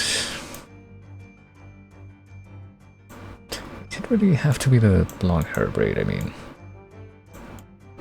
There's her other hand. Hand of Madame, oh boy. No, that's already been her hand though, that's like a different hand that he's apparently just holding behind her. Okay, yeah, that seems a bit more suspicious. Wouldn't you say? You can clearly see her left hand after all, even though it's a completely different build and skin color. Seems very stiff too. In fact, it's really hard. I guess we're just probing that. It's made of wax. Her hand is made of wax. Her very own hand. Do you have anything more to say about that? I guess they're just gonna say the same thing now. Take that! Would there be a severed waxwork hand or arm?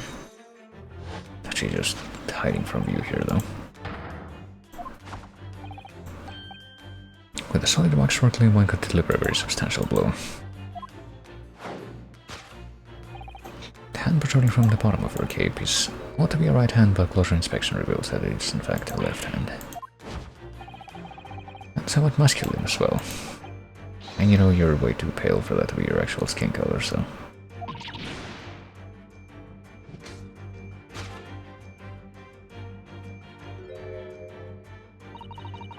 Some of the visitors to my museum can be troublesome. Well, does she like actually keep that arm with her specifically for that reason?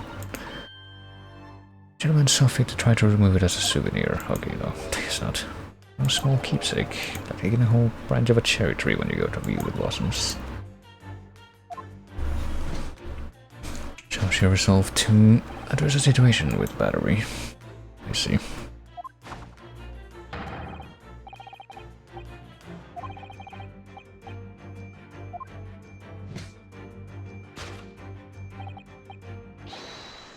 Killer in the special exhibit has been kidnapped. Wait, is that the conclusion that we... Oh yeah, I guess if we were trying to figure that out, the second half of that is... it can actually have to do with the missing Waxworks location. What has become of the Waxwork that changed hands?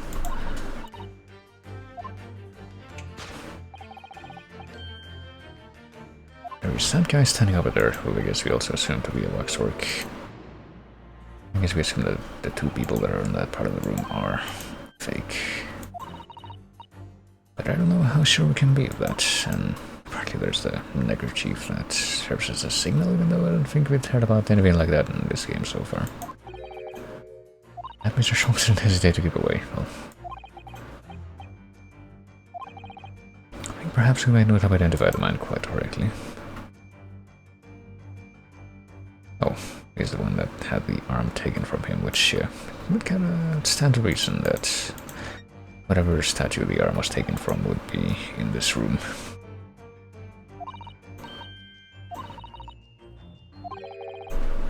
And the police's secret will be revealed to all of London's 6 million inhabitants. Well, if the neckerchief is or anything else that's not as obvious at the beginning, there's a flat cap we can remark upon. Seen hats like this in Japan as well. They're called flat caps, aren't they? Or hunting caps. Or at least it's called a deer stalker, by the way.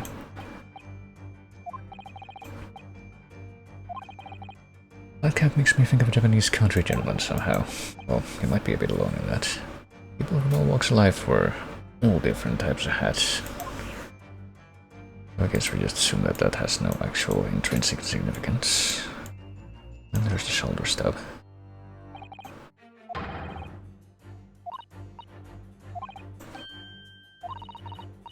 His entire arm's been ripped off. Well, he could be someone who has to use prosthetics. His missing limb, clearly.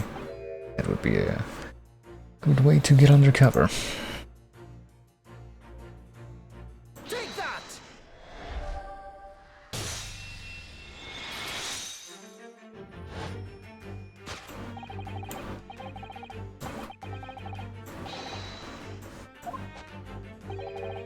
No such boneless human walks this earth. Well, I mean, unlike he was like an amputation victim, like I said, and he's wearing prosthetics, but I guess we're not considering that at all in this context. Young Sergeant John Clay is in fact defying all odds, a waxwork model. Well, I seem to remember it was you who completely was a real person in the first place, and yet simply had to make a model of the man.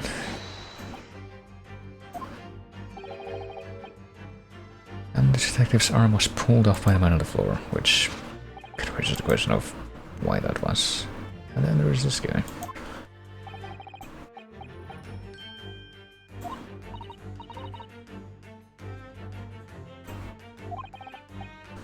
Our reaction only confirms my suspicions. Well, there's that price tag, which is apparently a little too cheapo for what a wax model would actually have. Killer policeman called Automobile, was it? Can't say no what it looks like. It's a very low price though. 3p isn't much money. Well, enough for a few measly hours of gas in Mr. Garridov's delightful lodgings. So we assume that's a special killer and that he's made of wax, but I guess we don't actually know that yet.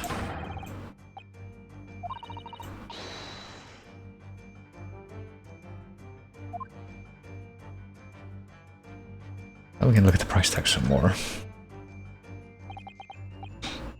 It's a far cry from £200, isn't it? You can either put it on display in your room, or you could just be attached to the scarf. You couldn't even buy the helmet on his head for that much money, I don't think. I mean, you're pretty sure that if you turn this around, you can... Well, if you have the... Well, apparently he's got the restless leg over there, the twitch. Quote unquote, and a scarf on the arm. A slightly strange choice of outfit if he was trying to go unnoticed.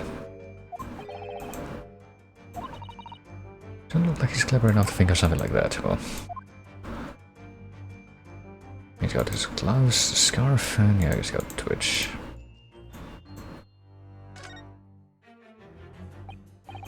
Which was very conveniently completely hidden from view until now.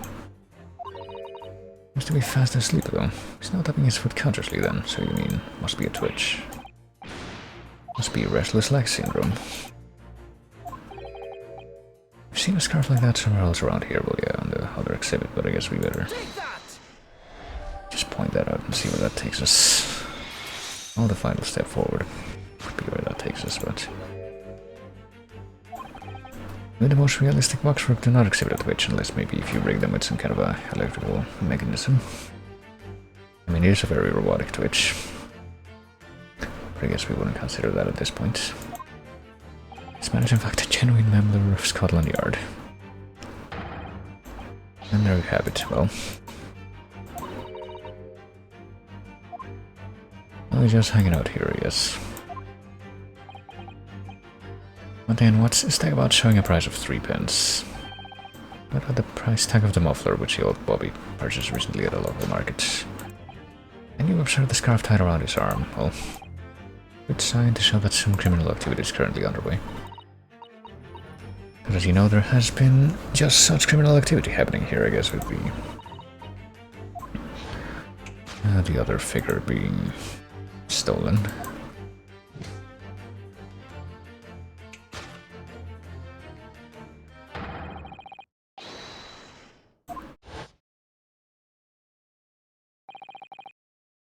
And Scotland Yard are already investigating. What the models were about to remain a mystery, but also this guy just passed out on the floor here and apparently the policeman didn't do anything.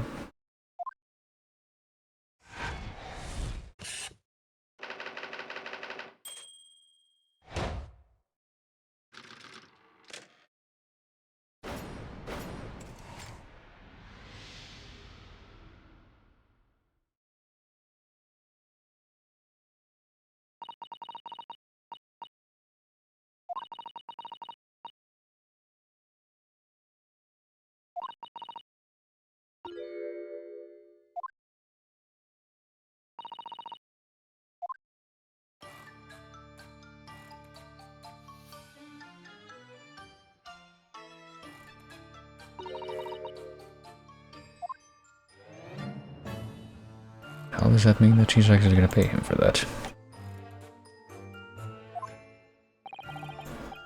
As for your rough customer, I have no doubt he'll regain consciousness shortly and return home. Well, unless he decides to do something else. That's rash.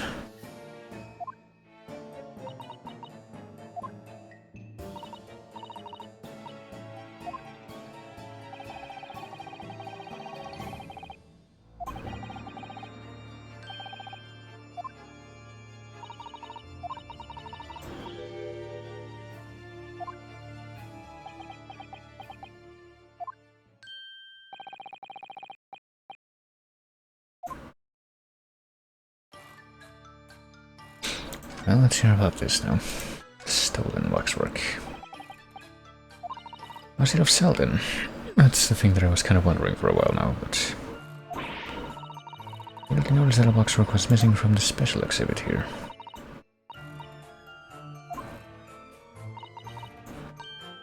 I found the ransom note in its place here. What happened that night?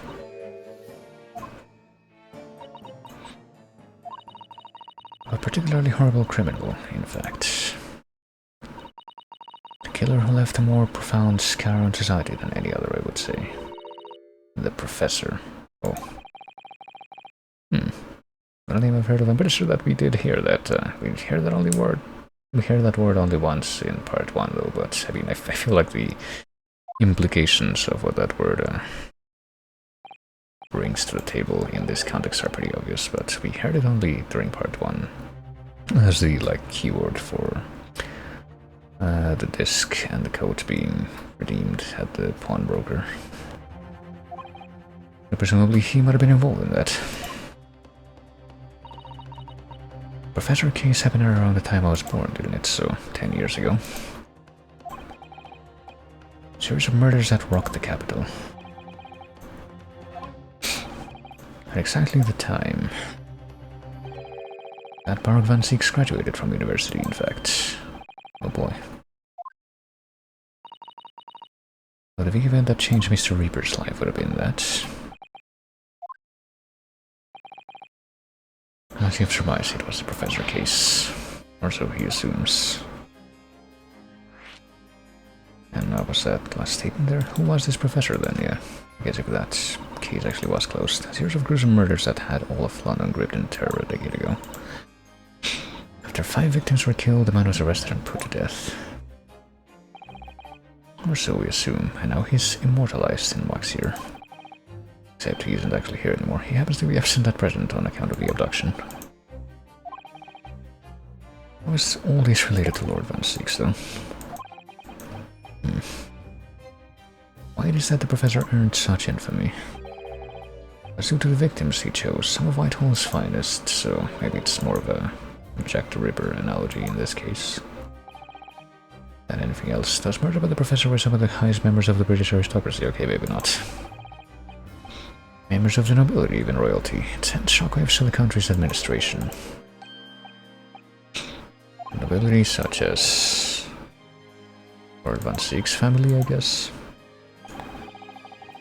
It was the fifth victim that led to the professor's arrest. The last of the killer's prey was a young noble by the name of Clint Van Sieks.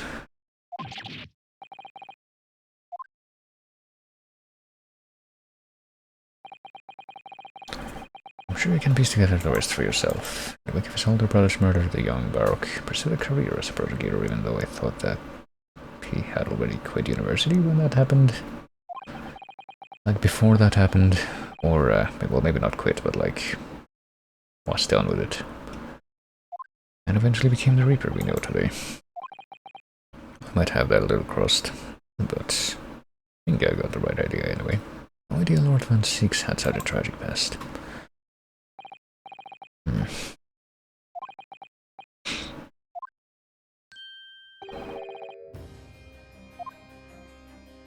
Are we gonna go talk to Van Sieks himself about that now?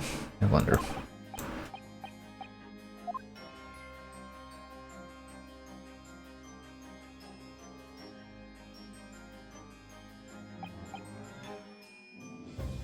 In all the predicted scenarios I've been analyzing involve you coming to visit me here.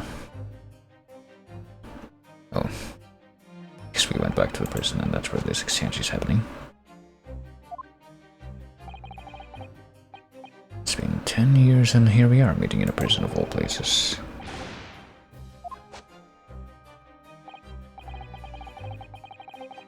Still can't believe it could happen. Tomorrow the court will decide.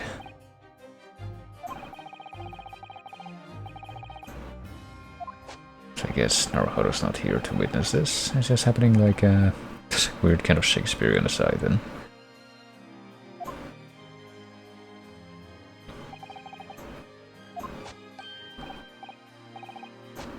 And already, you're gonna be prosecuting, aren't you? I've heard lots of stories. You're really killing people, I guess he's gonna deny that. Might as well.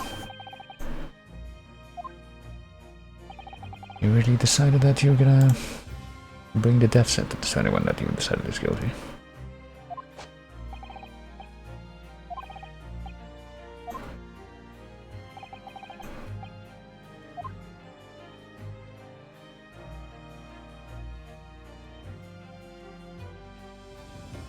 Or at least latch onto that legend. Well, time to finally get into the trial, I guess.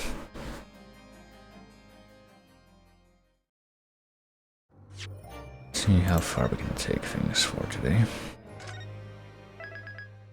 Trial of the Great Departed Soul. I had forgotten about that case title, to be honest with you.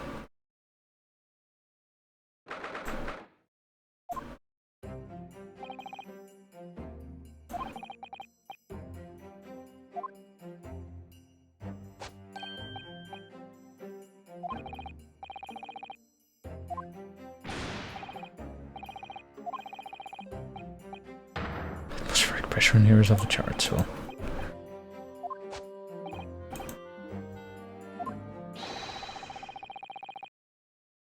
It fitted that some kind of device that can actually control air pressure. Well, I mean, I feel like we didn't need to have one more statement that was related to that joke. I need to dwell on it too much.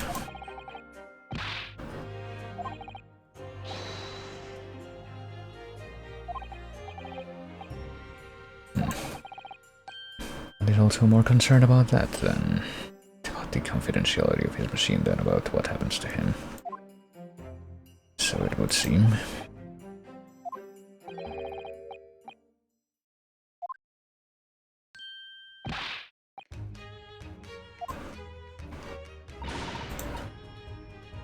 Be a little time with Harlevo. At least an hour to wake him.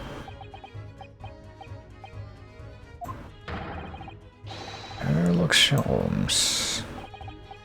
I guess it would also be Sherlock Holmes. Even whilst living in Germany, you would have heard of him. Ranst magazine is on sale in Germany too. Well, if you shift around the letters like you have, I guess Ranst sounds like more of a German word than an English one. The Adventure of Silverblaze was wonderful. Oh hey, that's actually the story that the, like half of the joke that I put in the stream title today comes from. Don't you know it? Memorable case indeed. Concerned a snake, I seem to recall, even though it didn't in the actual canonical one. That was the Speckle Band, yeah. Both in universe and out of universe.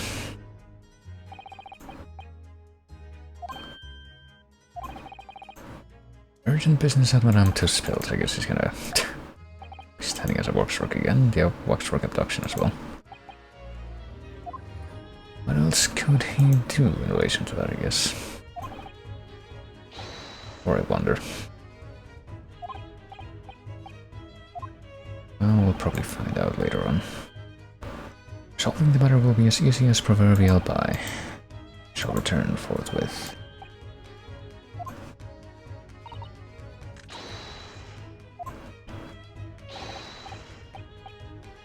Life is riddled with irony, you know.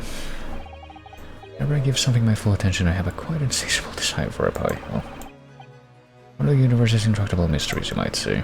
Well, maybe it was like a chicken pot pie or something. Maybe not any kind of a different type of pie. I mean, England is known for meat pies, so there is that. Had a couple when I went a couple of years ago. They were pretty good.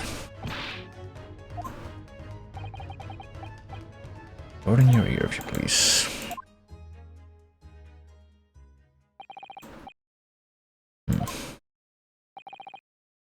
As compelling as this super high voltage instantaneous kinesis hypothesis may be, practical implementation such as was attempted by the professor at the British Exhibition is quite impossible, as though he says, even though he's the guy who apparently made the giant analyzer thing that he doesn't know how it works. It appears he firmly believes it was a success, but better operate under the assumption that it wasn't. I read Professor Bonnybrain's paper about it too, and I have to say, sure it can't be done. Could barely be done theoretically, let alone practically. So I guess something else must have happened. So what we're going with.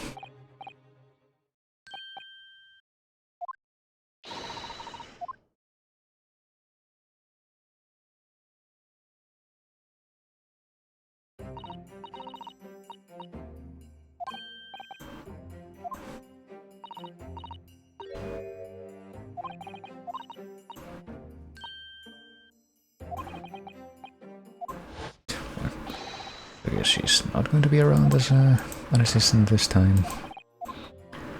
Does that mean that we're technically going to be flying solo in this particular instance of checking out the case?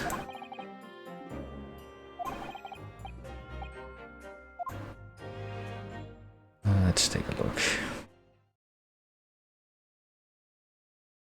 Unless, of course, I misread that completely, which is not out of the question. Now, apparently, well, either he's by himself or Iris is too short to be seen behind the counter.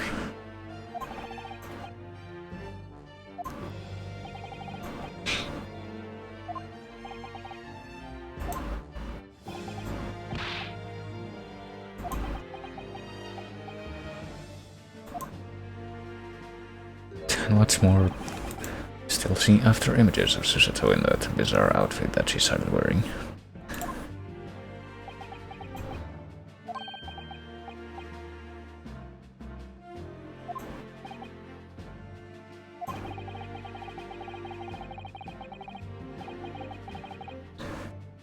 I recollect the victim of this case all too well, Mr. Odiasman. Was well known as a financier, though that was merely a front for his diverse criminal activities. And yeah, apparently he got away, thanks to the jury being bribed, presumably. And just like in that Nigel, not Nigel anything, I mean, I think Nigel Bruce was in that movie, what Basil Rathbone was what I was trying to say. But I believe I already alluded to that the last time that I played this, so... 2 days ago on 21st October, Mr. Rasman met his end. The work of the Reaper, was it? Or so people are willing to ascribe it. If that is how your lordship would describe divine retribution, well...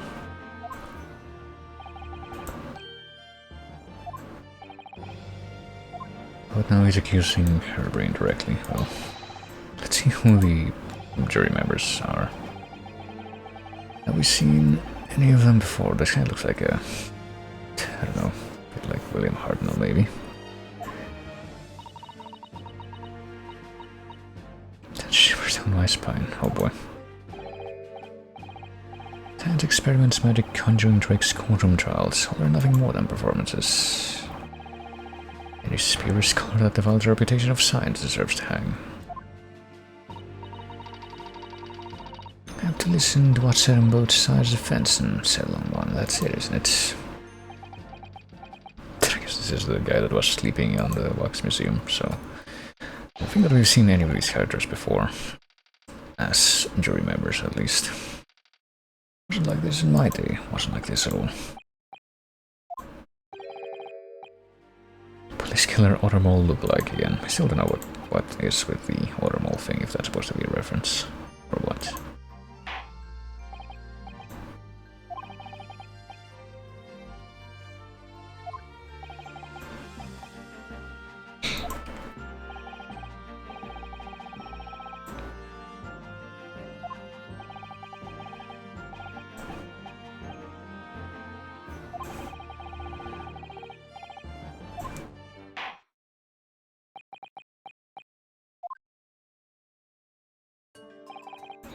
At the heart of this incident is technology never before demonstrated anywhere in the world.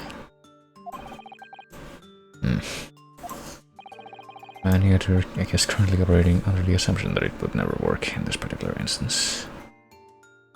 Super high voltage instantaneous kinesis.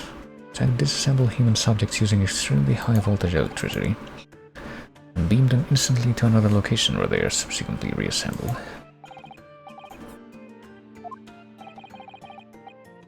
I don't believe it, that's for sure. Wait. The whole idea is absurd, says this guy. It seems to be like the science advocate. Will you be our fellow of the Royal Society, are you not? A word on the matter can be considered final. Instantaneous kinesis is poppycock. Well...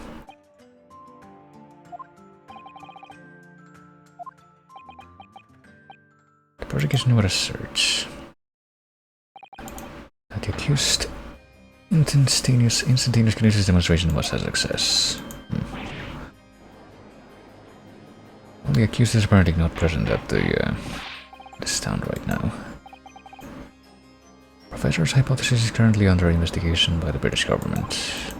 If it is deemed to have merit, a substantial research grant would be made available. Well, I mean, he apparently got a grant just to be able to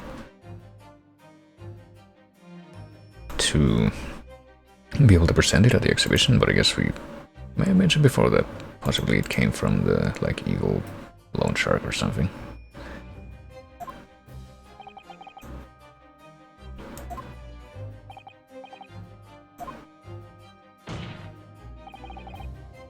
This disastrous demonstration was no accident. It was carefully designed from the outset to end the life of the victim. Oh, so I guess that's what he's going with. That the other guy gave him the money and he was gonna kill him to avoid having to pay it back or something. We'll now bring forth witnesses to substantiate your claims.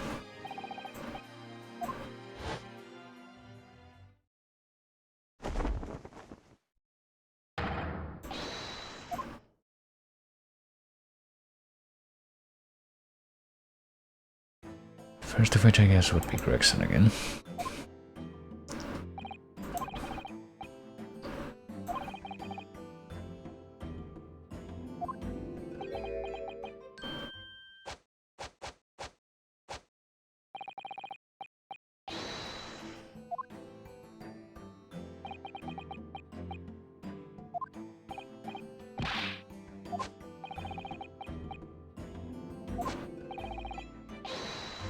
Demonstrate my incredible hypothesis at the Great Exhibition. Incredible explosion. The size science was a success. So at least a couple of people who are present here claim.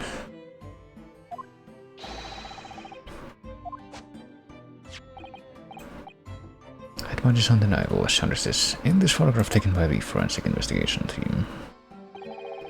Or so we think. Inside the Crystal Tower, the centerpiece of the exhibition, which I guess is where the dead body ended up. The victim rammed straight into it. I mean, if he had rammed straight into it, you would kind of assume that the first necessary part of the experiment wouldn't actually have worked. Because he wouldn't have been disassembled at that point. The victim of the incident was Mr. Odie Asman. He was the man who financed the research for the experiment and the demonstration itself, yeah. So we established that that's where the money came from.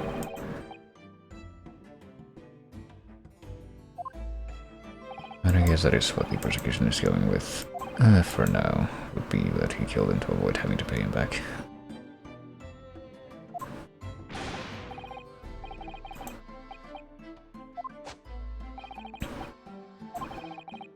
Can't even examine the wreckage thanks to the Special Dispensation Act.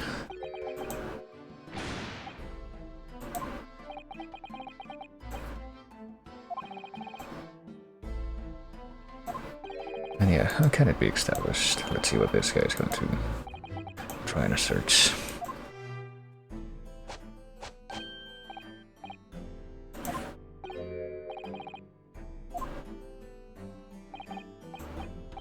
Was murder plain and simple? And what would that assertion be based on?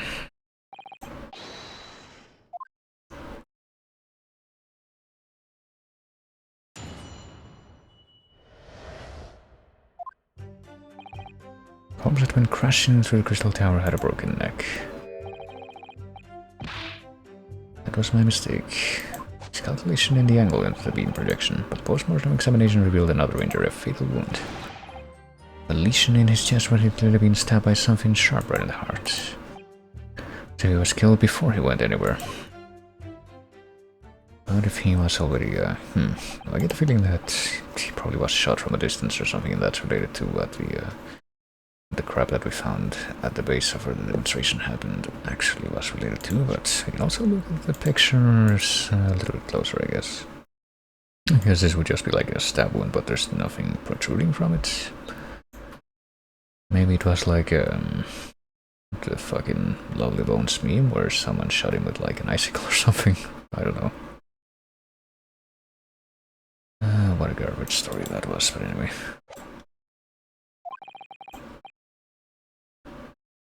The victim was stabbed in the heart. Her nurse's death would have been all but instant from a wound like that. You could say, in fact, that the victim was killed twice by the accused, somehow. Once by actually being stabbed and killed for real, and second by being launched through the window.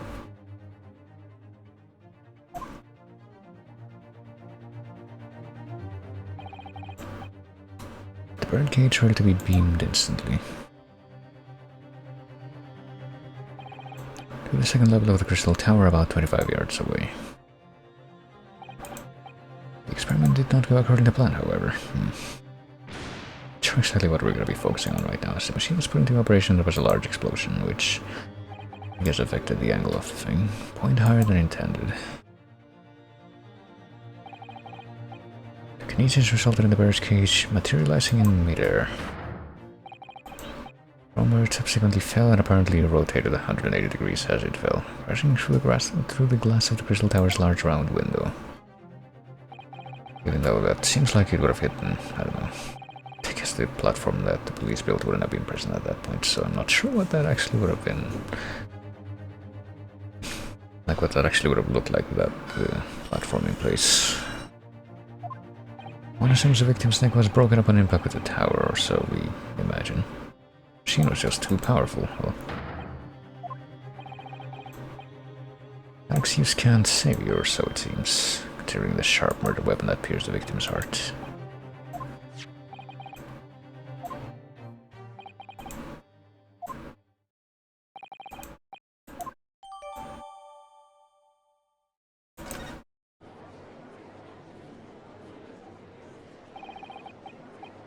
As a in person, you know. Right, the only other person on the stage with Mr. Asman was a disgraceful excuse for a scientist.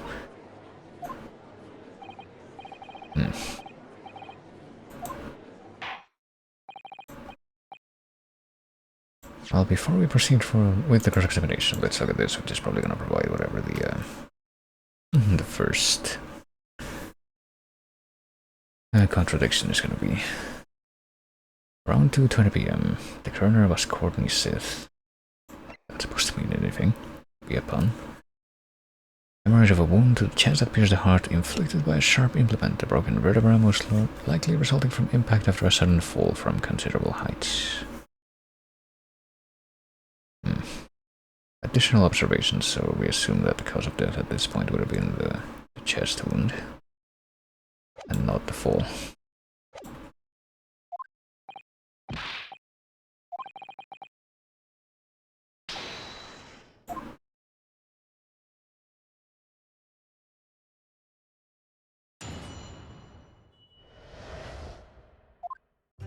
Well, let's get some extra information, shall we?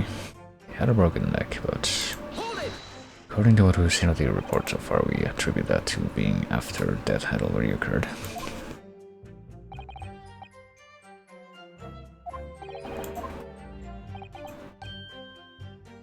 Instantaneous kinesis was a success, unless it wasn't. I mean, there was a big explosion that caused the top part of the machine to be moved, wouldn't it? So wouldn't that have implied a big burst of force? Wouldn't that have been enough to send the cage flying?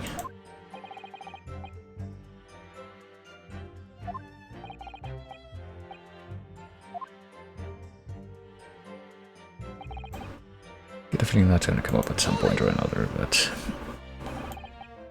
the angle of projection is critical.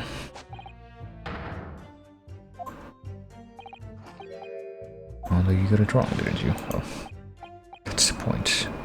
Even I can make a mistake. People without praise and confidence, I should try it. Well, I mean, I feel like he already does. Height and weight, the wind direction, the ambient temperature, every possible variable. You had to include the weight of the clothes Mr. Asman was wearing at the time, I suppose. Because he's about to realize that that was it. The answer should have been 3. It's like when you get on the Wii balance board and you have to select heavy clothing. I mean, I guess I didn't find any object that would actually have matched the wound. Maybe the screwdriver that was found on the scene when we actually went to check it out would have been it.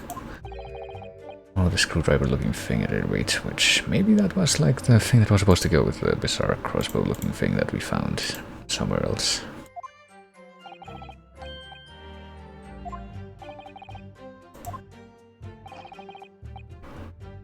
Now the bloke had died due to his spine snapping in half as well. Well, that's not the case. You'll know that's a bottomless bag, or so it would assume. I still think that should be called a cornet, not a bag, but...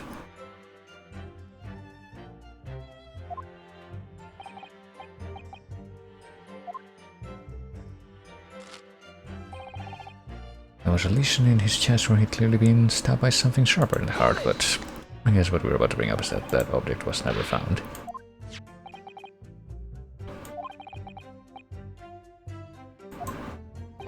Now they're pretending that anything like discovery law actually exists here.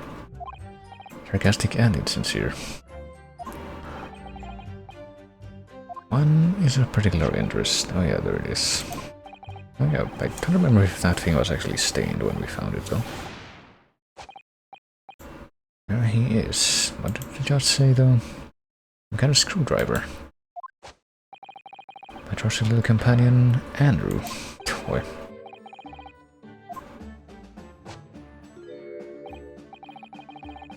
You know each other already. What am I to your friends like all my tools? Name them all, you know. We're one big happy family. Well, Andrew's my flathead screwdriver, of course. His brother Michael is a crosshead. Does that one have an M appearance? My beloved Andrew has a red stain on his shank. Ooh.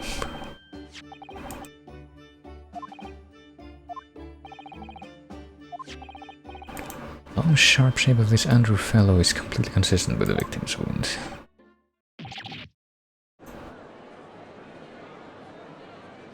I guess somebody else already checked out. So we assume right now that that was the murder weapon.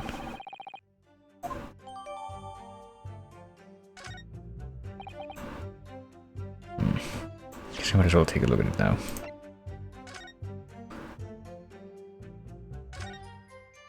Nothing there. It's just gonna be Naruhodo talking to himself in this case. I've seen this unusually shaped handle before. It was lodged on the grill in the floor of the kinesis machine, which could be further information, so I guess we just immediately modify the description. We saw the shape, and I guess we need to comment on the blood still. Problem with looking at murder weapons. They're gonna be... to have something to indicate that they were used to murder somebody. Imagine that. It's a very distinctive handle, and it was found on the floor of the machine. Maybe we have to use that particular piece of information to try and contradict something. This fellow's the only one who could have done it. Even though it could have also just been stolen from him. There were only two people in that public experimentation stage. The victim and the accused. We knew that the victim was alive before the experiment. Nobody went anywhere near the body following the explosion. But apparently this guy who was apparently just using a fucking Back to the Future line in this particular localization. Well, that was an actual horn, I think. That wasn't like fucking the like being locked sound that we usually hear on these streams. And hey, wouldn't you know it, that actually did make the title of the stream that much more significant.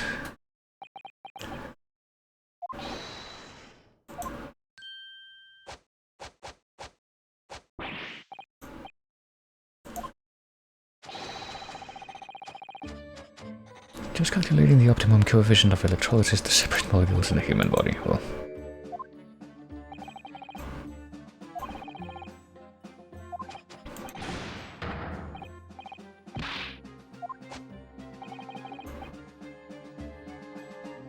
you said that nobody else could have done it, and apparently he's got some kind of thing to add to that.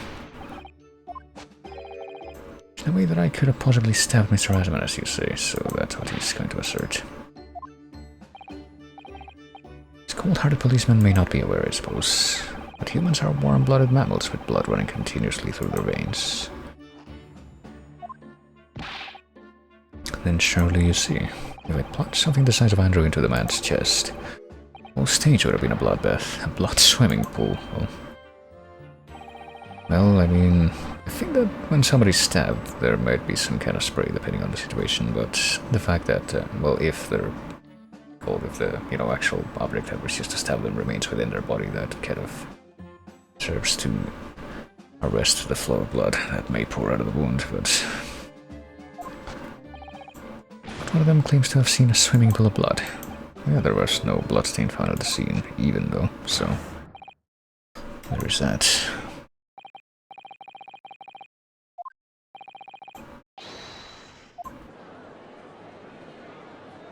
I suppose that would be the important part to notice, because there probably would have been some degree of blood splatter even just with the entry wound.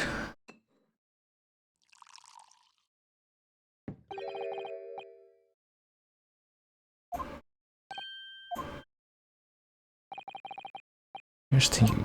Oh.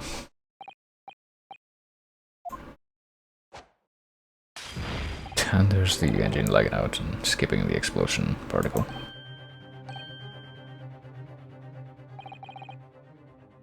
You've neglected to mention one crucial possibility. A particular situation in which very little bleeding would result from a stab wound. I guess this guy's going to give us more details on that, and so is Gregson.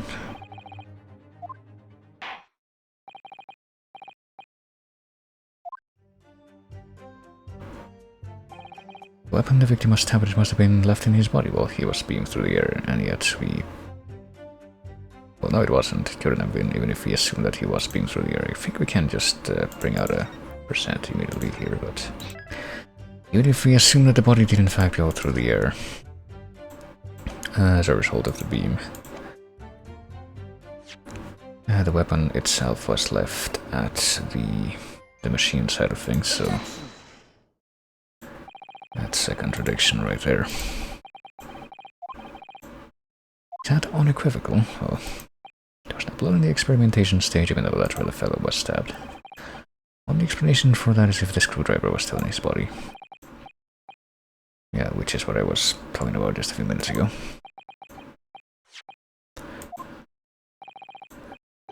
We actually saw it at the scene ourselves, on the experimentation stage, not at the tower side of things.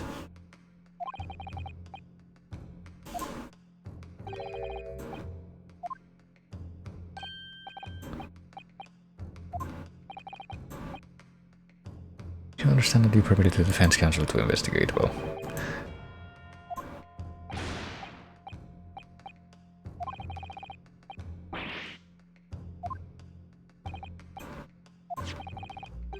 Screwdriver was in plain sight on the stage, but he did actually touch it and take it away.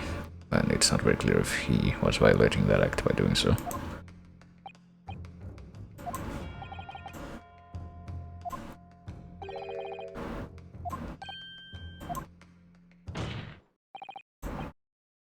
Should have been beamed across to the Crystal Tower along with Mr. Rasman, and yet it wasn't. So now there's gotta be some kind of excuse for how the rest of the body was taken across, but that one thing wasn't.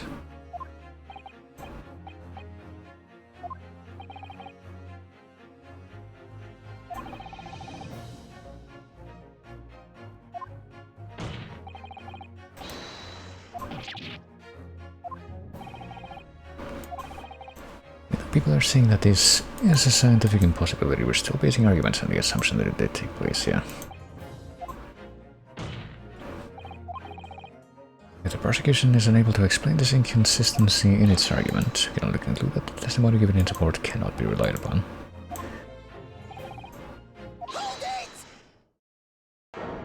And now the scientist guy is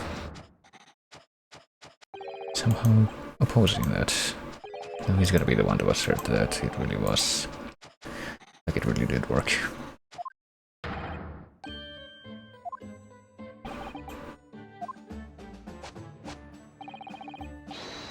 There is no inconsistency. What? Oh boy, so this guy's just gonna keep digging his own grave.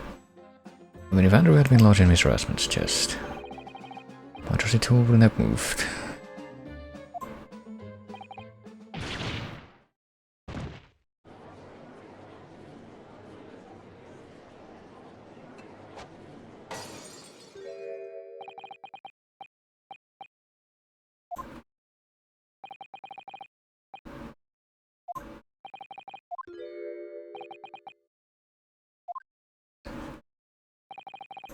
Is it even the first time that this has happened in this particular duology, I wonder?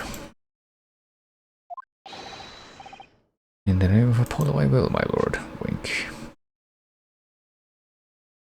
The witness is just the one that just digs his own grave. I'm still at the stage of gathering data in my research. My hypothesis states that the kinesis cannot transport metal. Well, I was thinking about that myself a while ago, but if you look at the picture, I think that there's some metal objects that, like...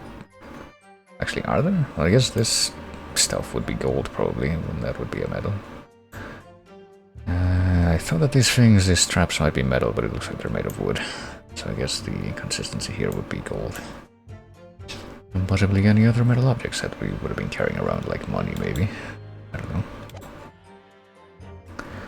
And it's a metal weapon with upstate boot. Well, is the screwdriver made entirely of metal? That part is also not terribly clear.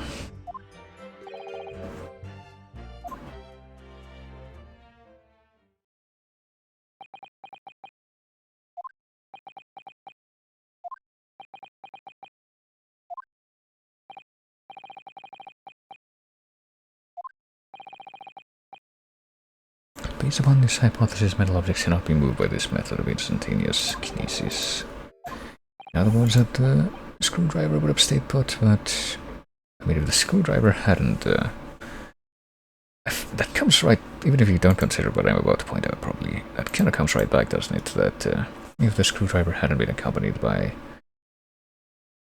or hadn't gone with the corpse when it was transported, then wouldn't the corpse have left a large bloodstain wherever it ended up that we haven't heard about at all? Or even while it was flying through the air.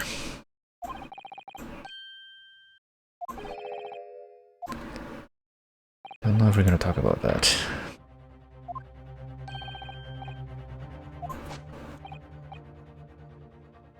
And to make the cage used to contain the subject from wood for that very reason, which... Ooh. Oh, we hadn't heard about that detail either. I don't take sides. No. Well, the lead interest lies in upholding my hypothesis. I mean, I guess you could say that that's a... kind of a roundabout way of saying that he's got the same kind of motivation that Ryunosuke does, which is... yeah, I have decided that this thing is right, and I'm gonna do all these things for the sake of that, independently of anything else.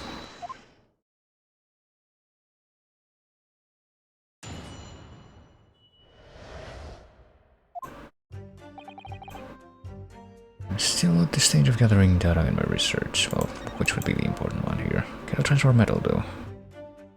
Metal weapon, whatever state put. Let's try pressing this to start, because I feel like this is definitely the thing we need to speak out against. Apparently it's not proven. It's widely known that metals can't be decomposed by electrolysis.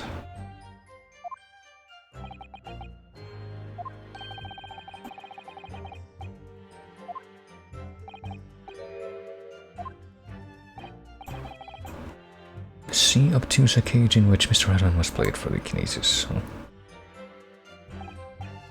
Jail cell in which the victim was detained. Well,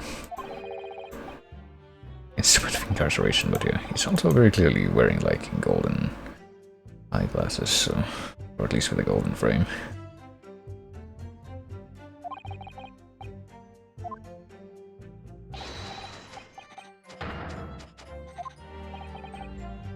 The ultimate conclusion then is that the defendant alone had the opportunity to inflict a fatal injury on the victim, which I guess he hadn't actually noticed before. And yet he's gonna carry right on with that. So hold on, what about if we just present the photo right away? Because it seems like there's a pretty clear problem with what he's asserting here and what we see. Objection! Okay, I guess we can't do this. Nothing made of metal can be beamed by instantaneous kinesis using the machine you made. And yet we have some potential proof that it actually happened.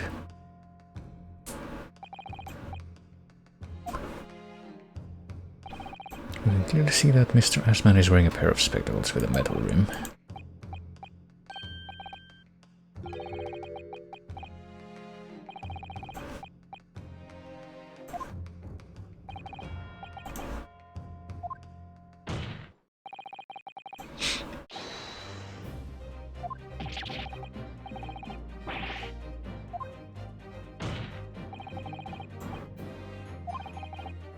Our hypothesis is clearly flawed.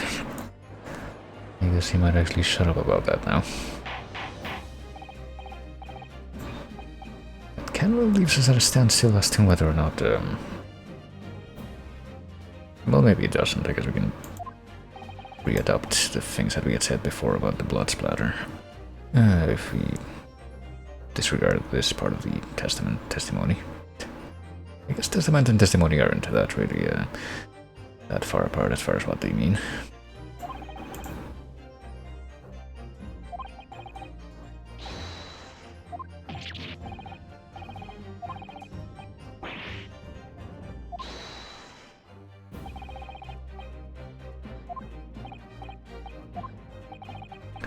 There's only one thing I simply cannot abide. That's a fraud who pretends to be a fellow man of science. Well,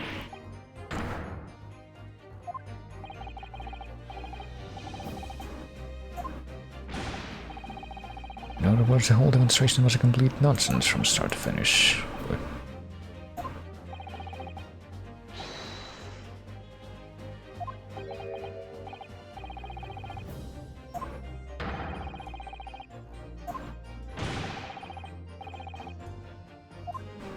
made it certainty after all? Well, apparently the British government. Was the best way for me to help the professor. Fuck, hold on, I didn't mean to look at that. Honestly, at this point, I'm gonna say just screw it, wait and see. I mean, typically when you get something like this, where it's raise an objection or wait and see, then you have to raise an objection, but honestly, just see what happens here. The machine requires a thorough examination. What about the special dispensation that's been mentioned? What are we gonna do about that? If it's determined that the machine itself was a murder weapon, I think you'll find that Act won't apply.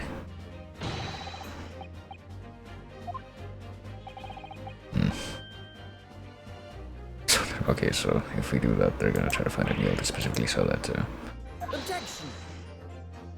The machine can be examined.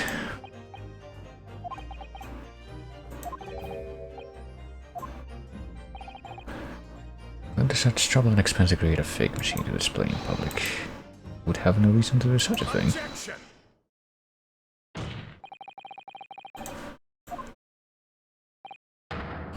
Or the research grant money, I mean, yeah, there is that. It took him this long to bring that up as the motivation. And his conspirators would have received a handsome sum indeed. Whoever those people would have been. Kinda seems like other than the lender guy, he would have been by himself though. £10, well. £500 a year. We'll leave Ansem on that much for years.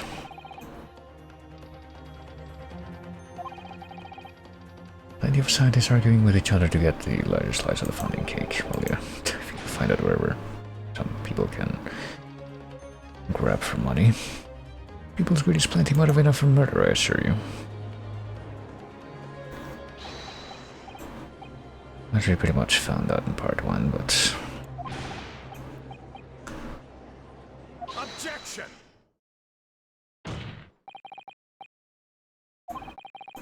Fact remains that the victim was transported instantly to the Crystal Tower, which means that the experiment was a success. And the person who could have possibly committed the murder is the accused.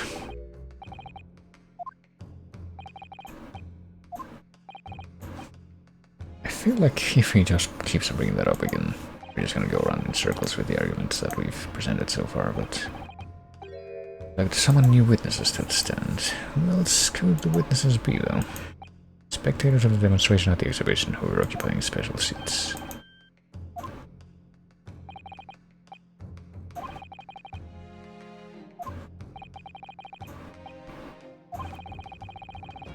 This experiment was no what? No pastiche? I know what pastiche means, but I don't think I've heard pastiche.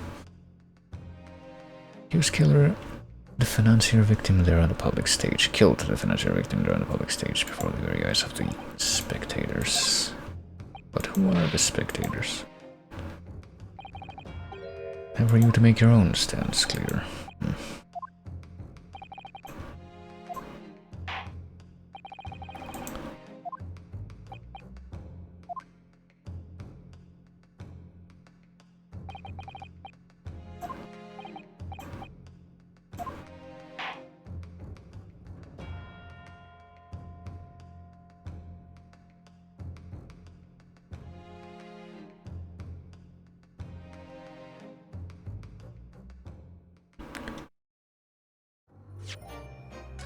Well, speaking of short recesses, might as well take a quick hang myself while this next dialog box pops out.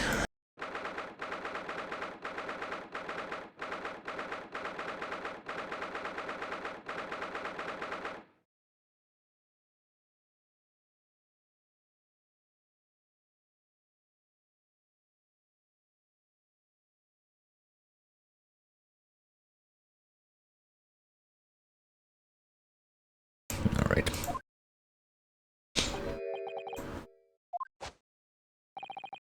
What on earth were you playing at just now? Or rather, what on earth were you playing at all along, Will? I guess we are playing at from the beginning, thanks to what Sholm said, that we are actually opposing his hypothesis completely.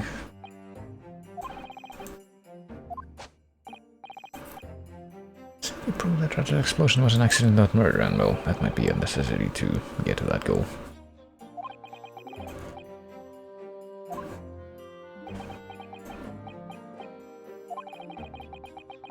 Said that I believe in you and fight for your freedom to the very end, but I also told her that I was no scientist. I don't understand your hypothesis.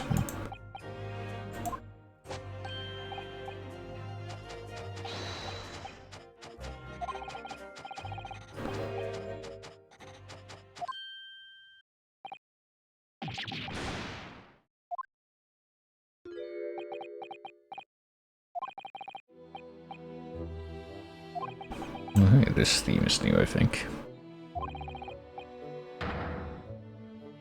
Not just as a scientist, but as a human being.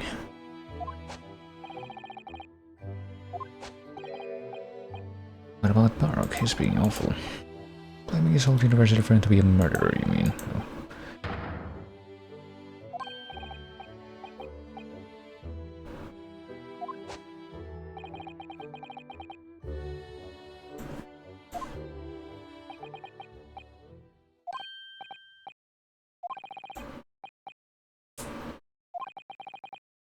There's no trickery involved.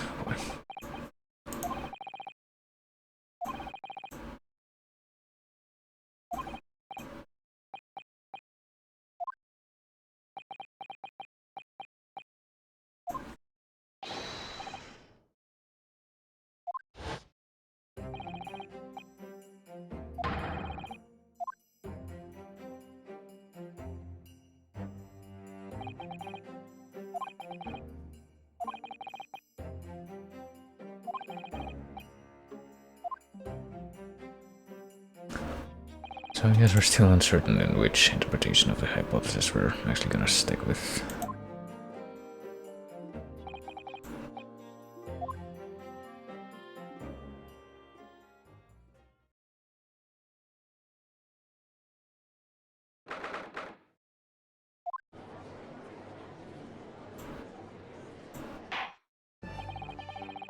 In the name of Her Majesty the Queen, hereby reconvene the proceedings of this court.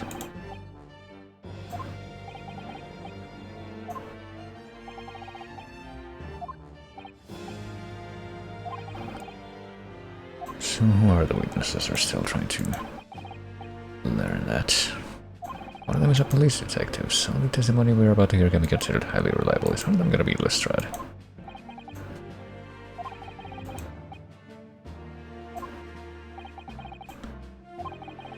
Sole person, yeah, he said that several times already.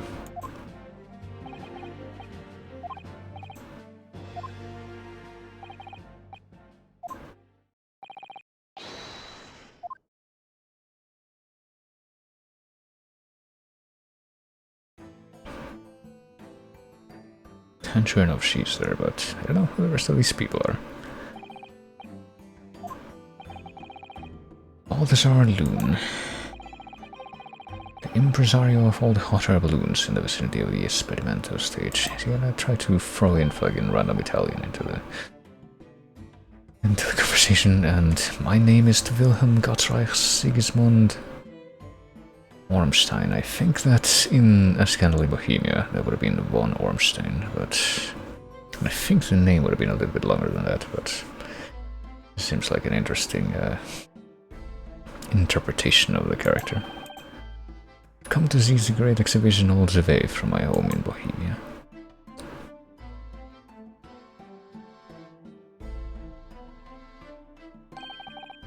I'm very rich. Well, and you know Lestrade.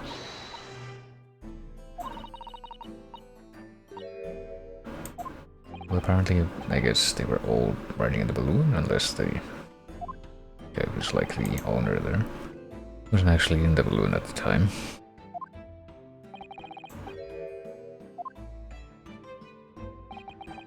There were 3 balloons flying near the public experimentation stage when the incident occurred. 2 of these witnesses were in one such balloon at the time and saw events unfold from the skies above. I guess we weren't able to find who the other people were that would have been in the other balloons. There's only an altitude of circa 60 feet, very low. Can't see nothing if you fly too high, can you? About 18 meters then. Well, clarification probably isn't necessary, so I appreciate it.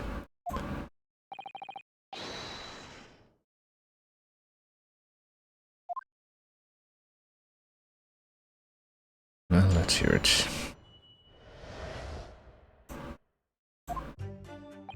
I get the feeling that the kid's mask comes from, specifically from the, well, I think he was wearing a mask in the stories, in the text, so it doesn't really matter, but it makes me think of the Granada series adaptation of Scandal in Bohemia, which is one of the best adaptations of that story. Which is kind of needless to say of early Granada series, but also... I mean, honestly, if you ask me, the best adaptation of that one would be the one from the Soviet TV movies. Treasures of Agra Part 2. But enough of that. I'm only grateful that my balloons were not damaged. There's this huge bang from the stage, and then the next second another bang in the sky beside us. In the sky. Everyone meets the smoke, a cage appeared out of nowhere. Cage, it fell from the sky like a stone and crashed into the crystal tower. Didn't get a good look inside the cage, but no one went near it after it crashed into the tower. Oh yeah, I'm still thinking that the cage was launched into the air not by the machine, but by like the same force of the explosion, or something like it.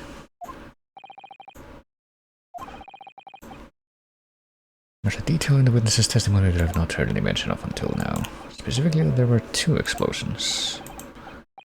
In 2 separate places. There's also that here.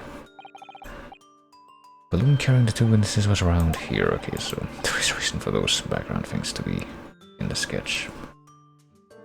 There were other balloons in the air nearby at the time, carrying other passengers as well, to be clear. Then, as power was applied to the machine for the demonstration, the first explosion occurred. So-called appearance cage that contained the victim disappeared from the stage, and a moment later, the second explosion occurred directly adjacent to the balloon carrying the witnesses, but it wasn't one of the background balloons blowing up.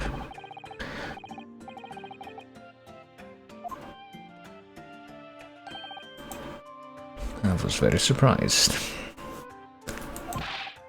The blast was so hot, but I didn't want to miss a thing. So I kept my eyes wide. Hi. Oh wow, the text scramble on that little notification is a bit of a mess, but hi. Thanks for the sub, Little Sweet Dream. And welcome in. Enjoy your Founder's Badge, which I believe you already had, and all that good stuff. It shows that you apparently have been for 2 months. I'm already subbed. Well, I think that if you, I mean, it might have been like an auto-renewal thing, I don't know how that would work. I don't think I've ever actually done like a what's it called? A non-prime sub. Or anything other than that, or a gift sub, but it also be that like the sub period like carries over to a different month and it gives you like a different notification or opportunity to share that. I don't know, which is weird. I don't think too hard about that, but yeah, thanks and welcome.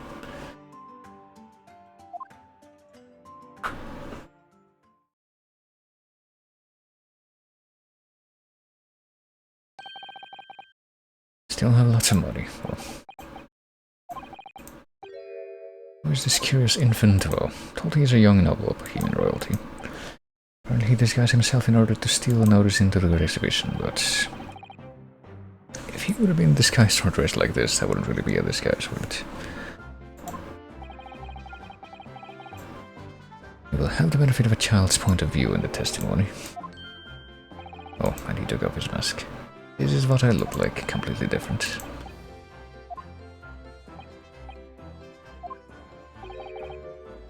Great disguise then. Testimony of these witnesses further substantiates the facts for the court, namely that despite ending in an explosion, instantaneous kinesis was successfully demonstrated. And furthermore that, until the arrival of the police, no one approached the Crystal Tower when the victims fell. Only the accused who was with Mr. Asman on the stage could possibly have committed the murder.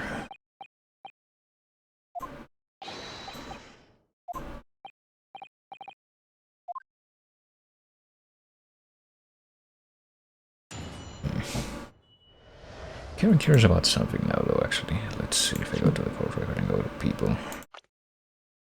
And go to the profile for that kid, which will have... Okay, never mind, it just says Bohemian Boy, it doesn't even say any part of his name. With an excessively long name, okay. I think that his little dialog box though says Guts, and I think that's just half of Gutsreich, which would be a part of the name. I'm gonna look up the fucking Wikisource scandal in Bohemia and see what that's actually... That actually was supposed to read as originally. Oh, come on. Two versions. I don't know what the difference would be between the Strand Magazine version and the collected version, but... Wilhelm Gottreich Sigismund von Ormstein, Grand Duke of Kassel-Feldstein and hereditary King of Bohemia. Okay, so at least the part that's like the actual name is just 4 words with a 1 in the middle. Would make it 5. It was a decent approximation. Alright, let's start hearing some presses here. Yeah, he's attorney. Something that I guess I should put a little bit more urgency into. Because I get the feeling that it might be getting to the point since this actual final translation of this was released, where people are gonna feel more comfortable talking about spoilers for it, so... People will pay £10 for one ride. £20 a month, that is my pocket money. Got up there for free, I did. Play the old I work for Her Majesty's police card, you know. Why would you only be operating such a small number of balloons, though? Well, I mean, presumably they're also expensive to have upkeep. If I have too many in disguise, it could crash into each other. Or that too.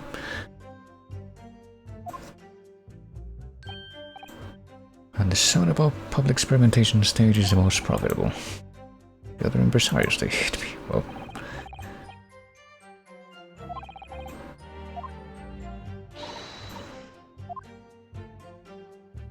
I think we need to hear more about the second explosion here.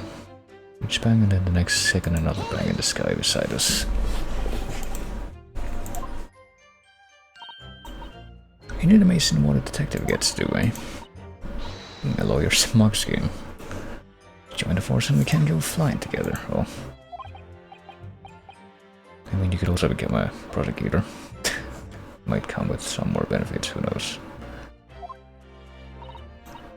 We saw everything because we were up above it all. That dodgy cove climbing into that cage and that dodgy professor pulling all them levers. That's when it happened.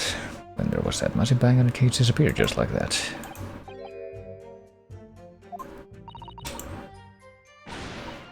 There was another bang right in the ear. That's Peter. And there was a huge great fireball right next to us in the sky, and apparently Kid had something to add to that. Excuse me.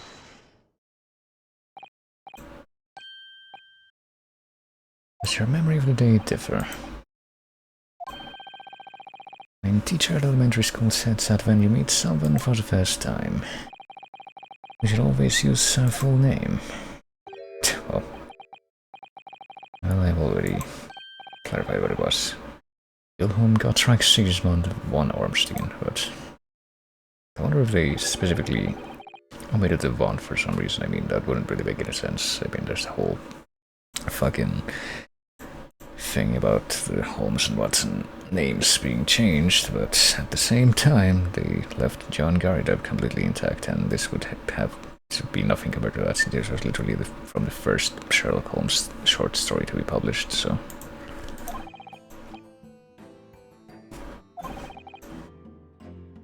Well, anyway. It's Inspector Lestrade here. Just gotta keep on also underlining that aspect. Of even greater similarity to the texts. It's not what I saw. There was a second explosion and it was right beside a balloon, that is true. But I'm sure... Well...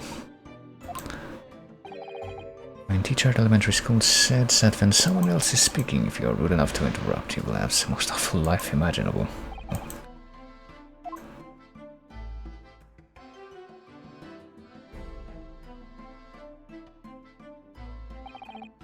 before the second explosion happened next to our balloon, I clearly witnessed a green balloon flying in the sky.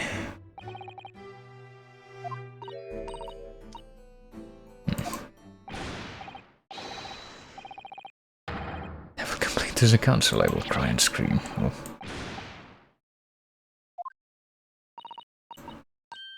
Playing the balloon royalty card, are you typical? Well, your friend who likes to remind people she works for Her Majesty's Police. Well, she kinda does at this point, at least as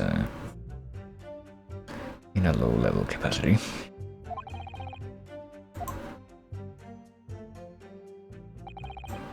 It was not the sky that exploded, it was a green balloon that was next to ours at the time. Maybe we should hear more about that. I don't know if we have anything to like present in the face of that, but... I'm proud Bohemian Prince. All these questions are making me boring. I think you mean bored. Oh.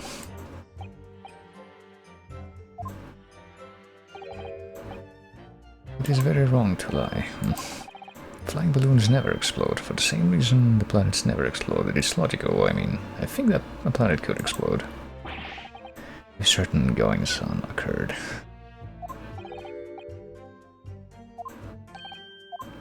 But die. How come and shoot all your stupid balloons out of the sky? I'll respond to that. But he will respond to that. Well, all international incidents were so easily resolved, I'll say.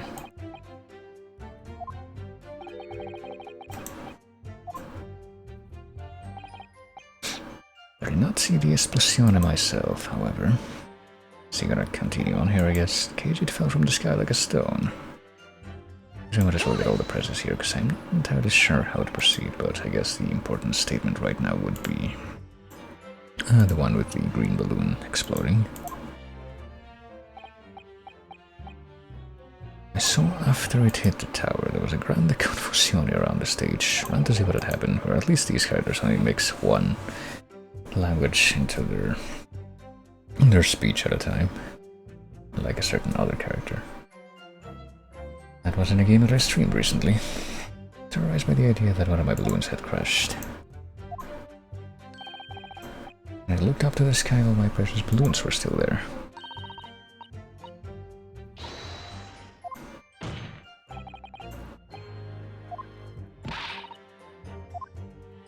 Alright, time to get the final piece of testimony from her, I guess. No one went near it after I crashed into the tower.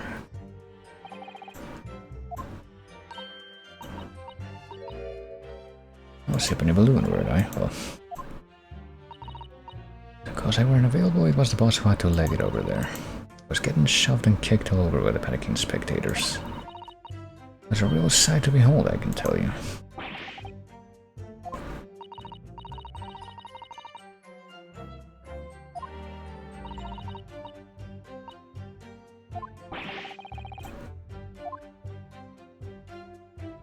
Well, that's the end of that round of testimony.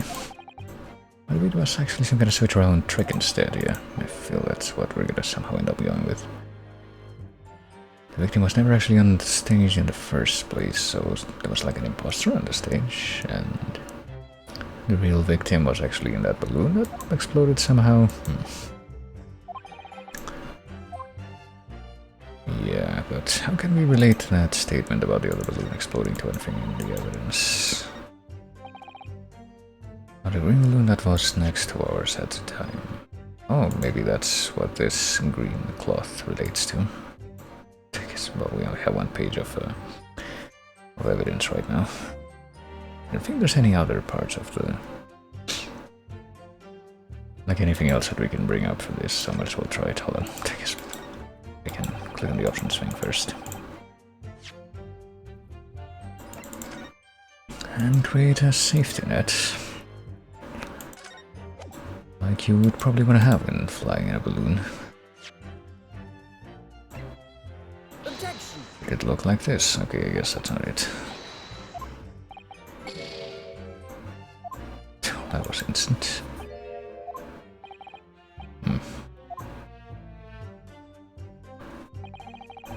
Well, let me try one thing. Let me try pressing the statement and see if the new comes from that, because I think I technically haven't pressed this statement since it was actually presented.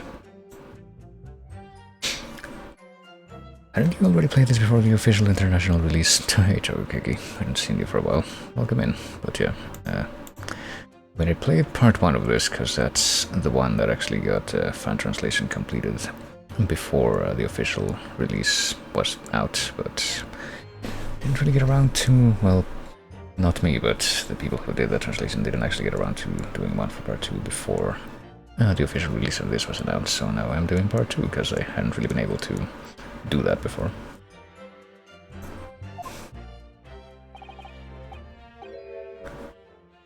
All these questions are making me boring. Okay, so I'm pretty sure that we have actually pressed this. Now that I'm looking at it again, never mind.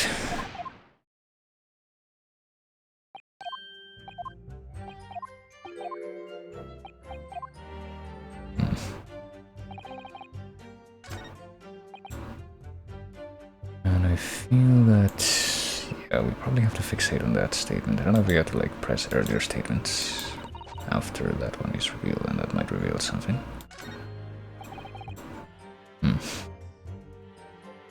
Hold it! Like maybe after we hear that, we can say that, hey, maybe one of your balloons was damaged, and that's when we bring up the green cloth. My bellissimi bambini. Okay, we did hear all this pretty much identically so far.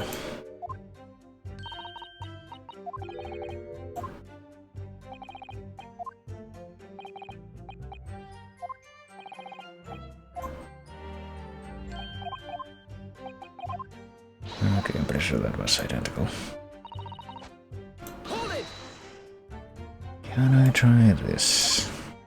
So the accident happened from up in the air. Everything else seems the same so far.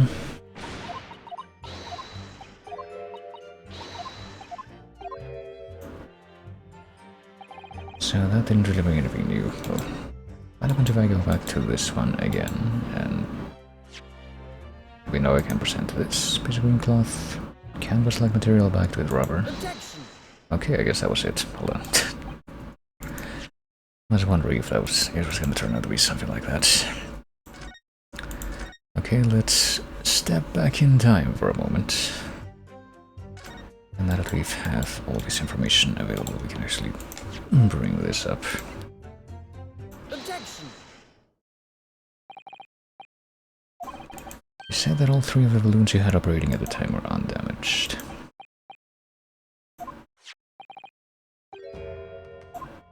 Yet where might this cloth have come from? Part of a balloon, a burnt piece of the fabric of the envelope. He says with no hesitation whatsoever. There's a large round part of the balloon which becomes filled with hot air, made from very thick fabric clad with rubber. You do not want it to rip when you're in the sky. So there was a green balloon that was scorched and torn apart. Presumably by an explosion.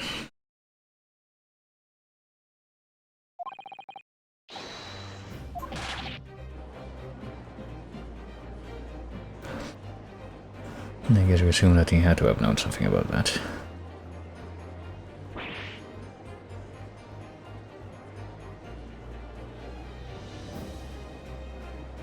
Objection!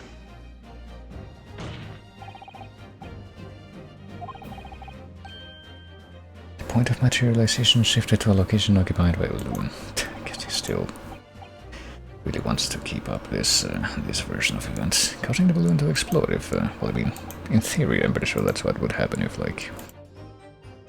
I mean, have you played Doom? It's how telefrags work. I feel like that's the most concise way that I can put it.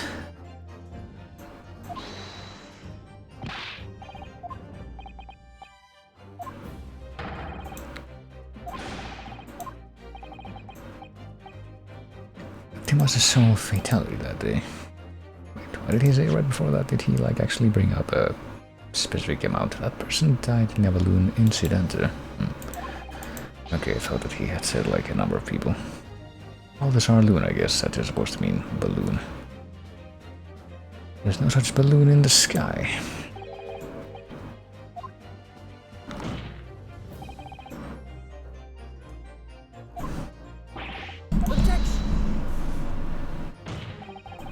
And ignore the fact that nobody appears to have known anything about this other balloon until now.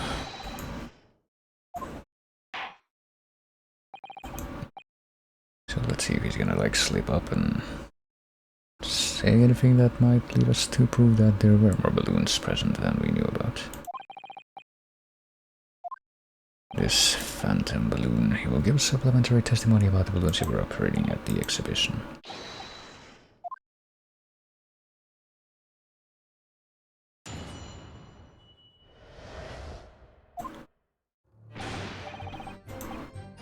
Every balloon I had in the sky landed safely. All three of my balloons were carrying passengers who they fell to the ground in an explosion. What a catastrophe.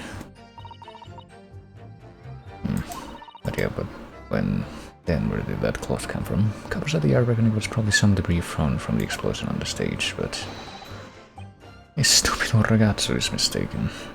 Balloons have the red and blue 6 hex stripes anyway. Well, I guess there is that, if he claims that that was it. It could be some kind of unauthorized balloon that had been put into that airspace, or something like that.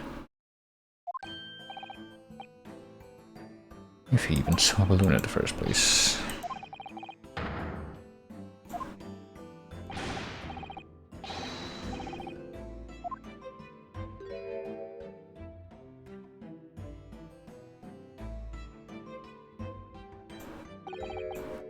What happened to all-out war? Well, I think that is one actual way to metaphorically resolve a situation of all-out war, really. Could have that on a larger scale. Testimony and evidence are contradictory here.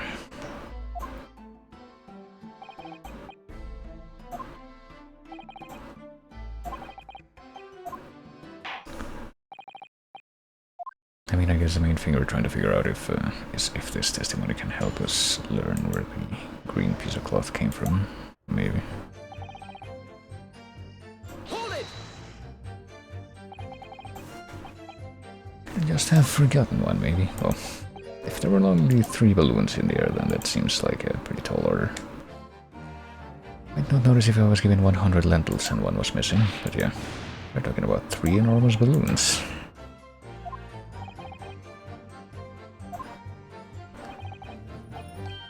A total of 3 balloons. Well,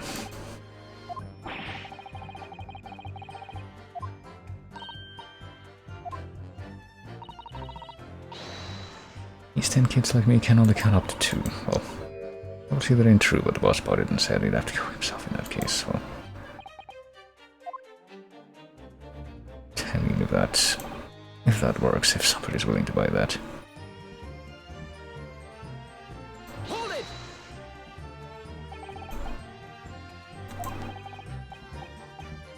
What is it that keeps these balloons in the sky? Well,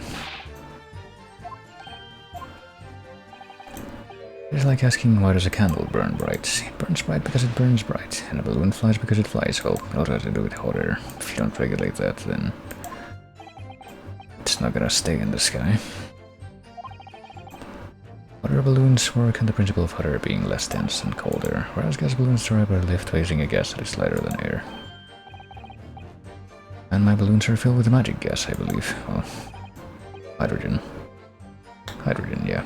Well, I guess that would be the same thing that causes, or caused the past tense zeppelins to fly.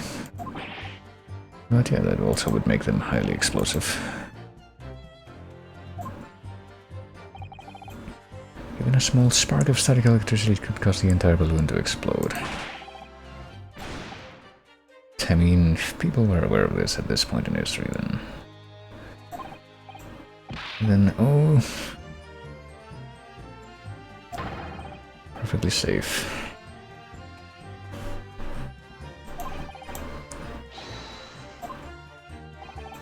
Okay, so there could be proof if we could show proof that something near that balloon or in that balloon could cause it to ignite. Oh, Oh, the humanity will agree with us when we bring that up, I am sure. Hold it! What else do these can we extract from these statements, though?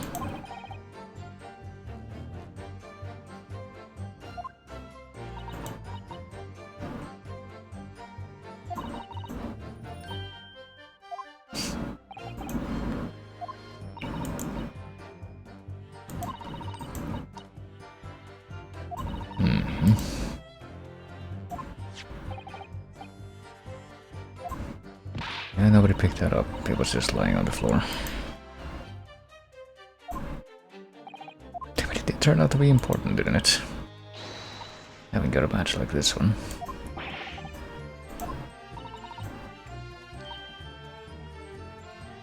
I was stuck with some scorching on the ground at a meeting we had about the investigation. I mean, there was scorching on the ground, there is that too. We did find that.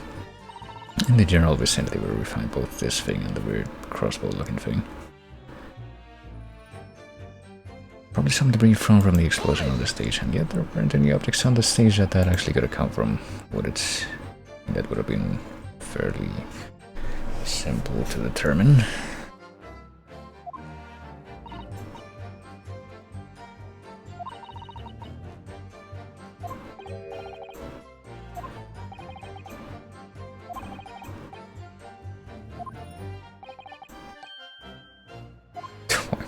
And perhaps a bit of a flash forward to what would happen like 150 years in the future in this universe.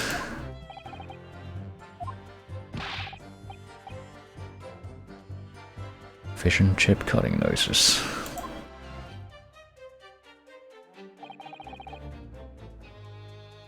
And yeah, that's another point that I feel we need to talk about. The design of the balloons that this guy was using is apparently different to the one that we found. I don't have any green balloons in my warehouse, and yet a piece of green cloth was found at the scene from a balloon, which we were able to confirm because he just said that so confidently. Couldn't therefore conclude that it happened in the day in question. I mean, couldn't you though? There have been recreational balloon flights from before the Great Exhibition. One could have exploded on some earlier date. Unfortunate, that I'm sure you'd agree.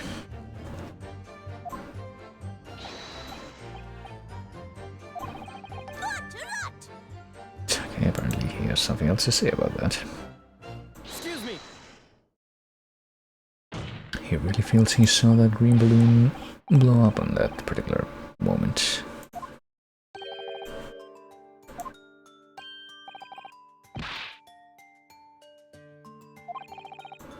There was a green balloon there. I swear it all over Bohemia. Well, I mean, he's not swearing it all over Bohemia now.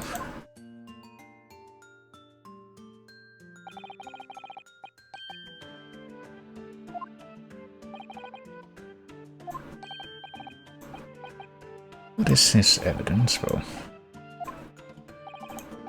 Photograph, for instance, some tangible proof of what you claim. So we're not yet at the point in history when we assume that photographs can easily be doctored. How's a photograph here? What? Okay.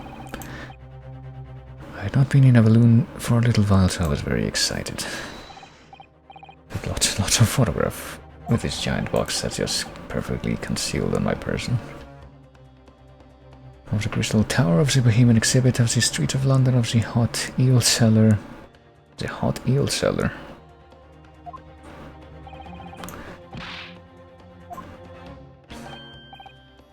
One picture. Oh boy. You know, I still question the capacity of any of these cameras to like actually take a picture quickly, like instantaneously. Because I'm pretty sure that wouldn't have been a thing until like several decades after this time period, but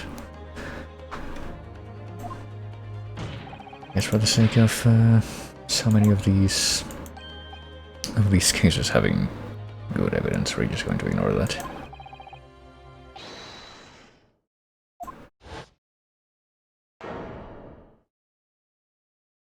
Oh, well, you can't see the color in that photograph, that's the thing.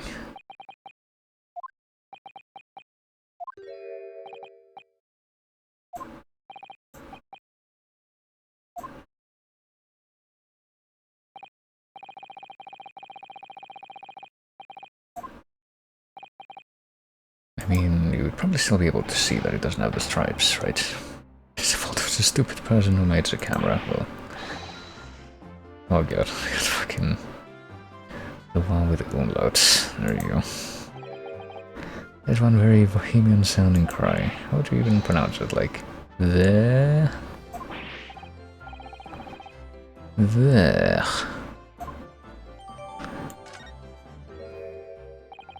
Not quite but you know.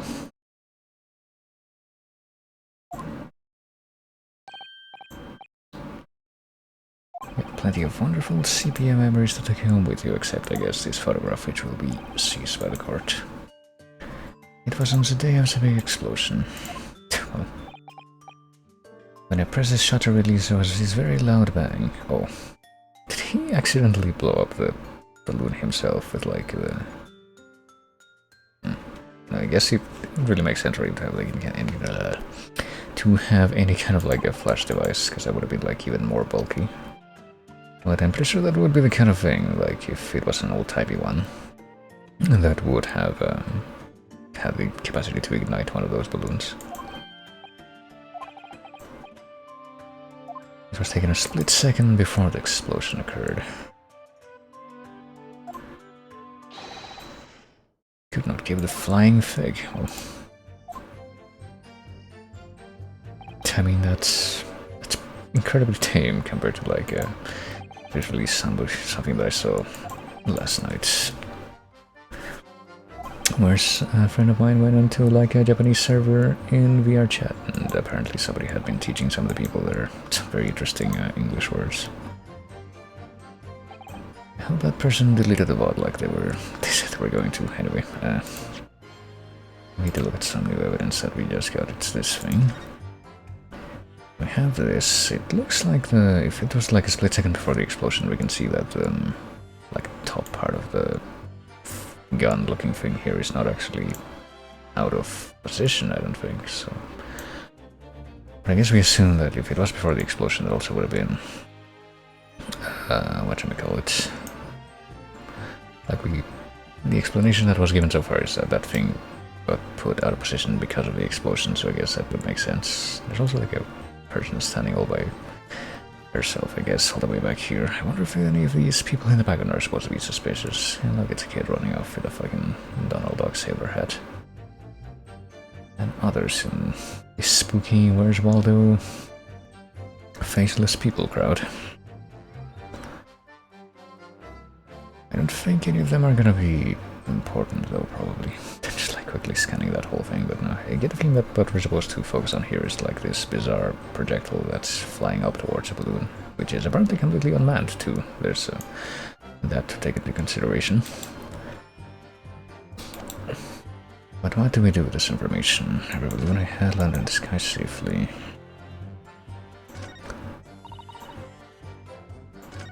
Cloud was found at the scene, some debris thrown from the explosion, and this guy says at the end, my balloons have the red and blue zigzag stripes anyway, and yeah, you can't see the balloons on the, or the stripes on the balloon that we have in the photograph, can you? So maybe we just bring that up to start with.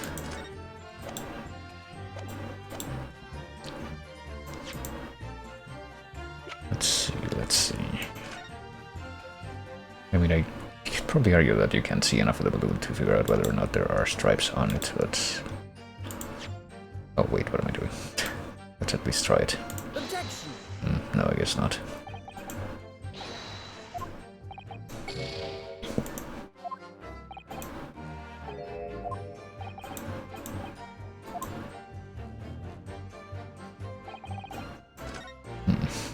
What's the comment in between the statement and the beginning here? Doesn't quite add up. Claims to have seen another fourth balloon, but he denies the possibility. It's hard to imagine the money charge could be mistaken about the number that were in the air, so...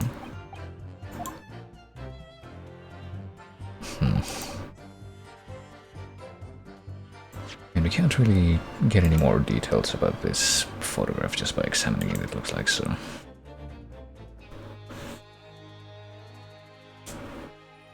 I don't know. This sketch also show like the relative, I guess, may or may not show the relative positions of the balloons in the background. Do we pursue the, like, 2 explosions angle now then? All 3 of my balloons. Oh, maybe that's it actually. I just realized he says that.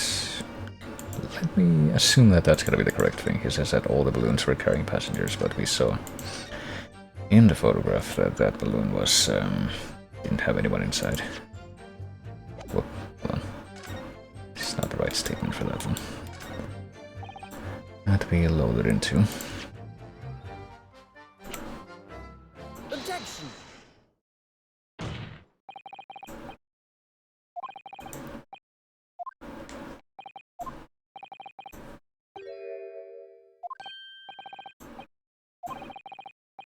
Only all the balloons would have been carrying passengers. My balloons only fly with passengers, and I mean, anyway, how could any of them fly if there wasn't anyone just taking care of them? When the incident occurred that day, there was a 4th balloon in disguise. A mysterious green balloon that apparently nobody else saw.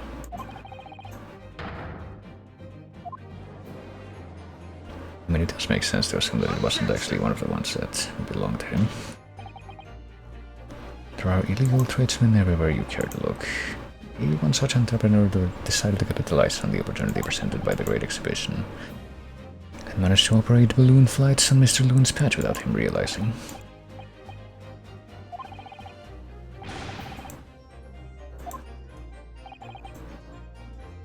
His 4th balloon exploded at the very same moment Mr. Asman was beamed from the stage below. Them scraps that fell to the ground after and left him scorch marks didn't come from the stage at all. It was bits of the balloon raining down. Well, because no one was in it, it didn't get no attention. Objection!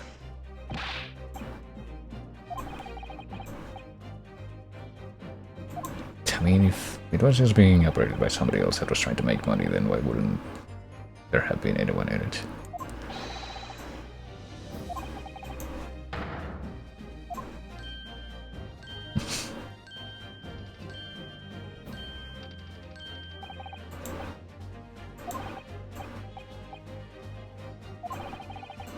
What else can this photograph tell as well? I mean, there's the obvious. Objection! That's just a projectile flying towards a balloon.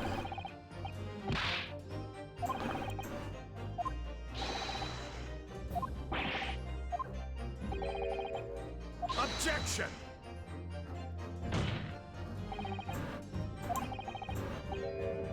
So tell the courts. What exactly does this alleged clue in the photograph prove? The cause of the explosion? I'm gonna say the cause of the explosion. Some kind of flammable thing was set on top into that balloon to pierce the balloon and ignite it.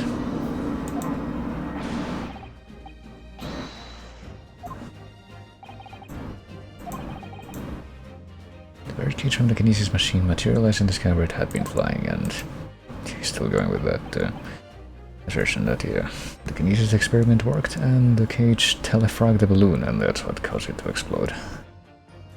Objection!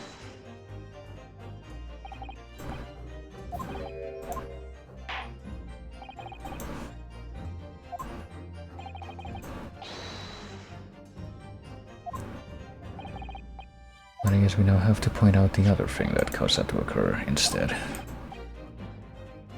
It's linked to another piece of evidence we have, or so we believe, even though we haven't actually done anything to with that piece of evidence yet, if it's what I'm thinking of.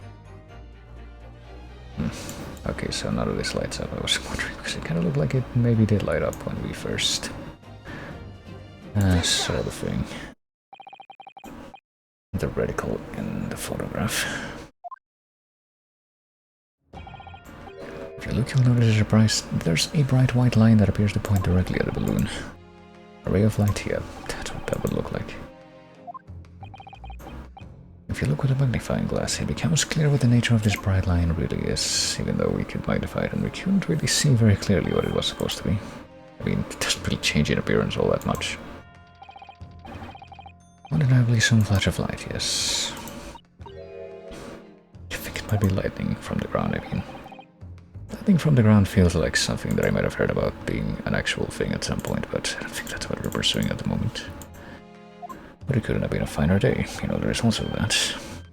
Maybe looking at fire enveloping an object, but the fire headed straight for the balloon like an arrow. His flame struck the hydrogen gas that filled the balloon. Yeah. No flame could possibly have reached such a height, well, not unless you were trying to engineer it to. It's my opinion that a particular piece of evidence found at the scene reveals how that is exactly what did happen. Even if we don't know how yet. I mean, I can only really think of one thing, but...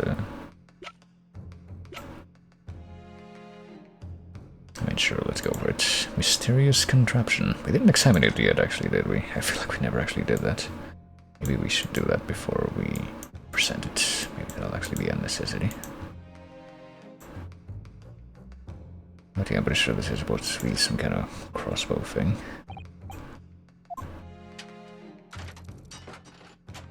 And there you go.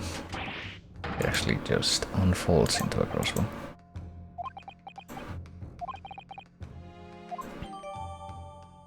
I guess we probably did need to update that before we presented it. There's that. Is there any other part of this thing that we need to examine, though, specifically? Must be where the arrows are loaded, I suppose. The saddle bow with an automatic firing mechanism. If I had one of these, maybe I could have beaten Kazuma in Kyudo archery training, although I'm sure it will become quite popular a bit down the line.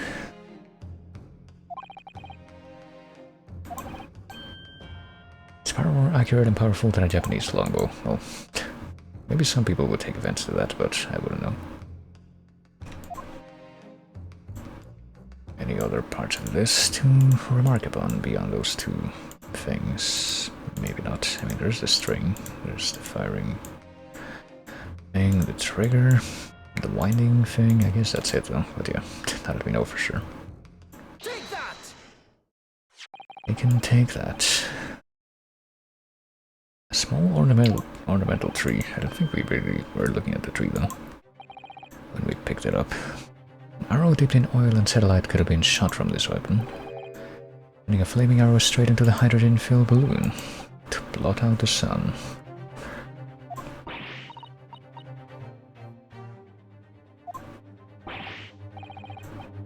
And the esplosione of the balloon was engineered on purpose.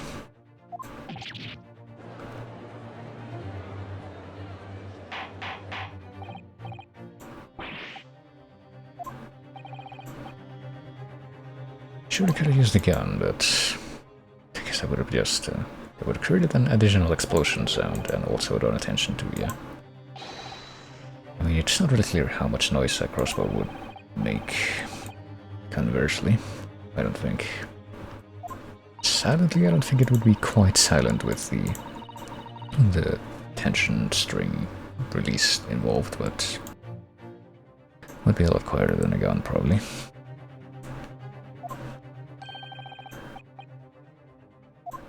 And there was a very big panic anyway, but this made it, at least a little detail, a little bit more stealthy, I guess. But something feels wrong still.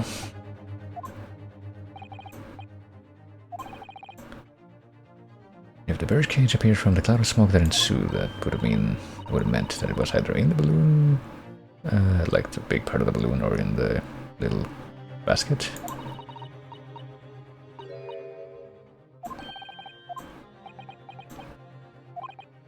And that also raises the question of what was actually going on the stage if that's not where the body actually was. What happened to the dude and the cage set were actually down there?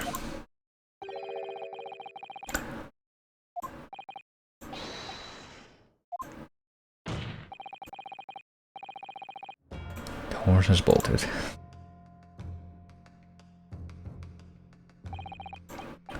But as soon as I said that the birdcage was hidden inside the green balloon from the start. On stage, when the experiment was started, the birdcage in the instantaneous kinesis machine disappeared in a cloud of smoke.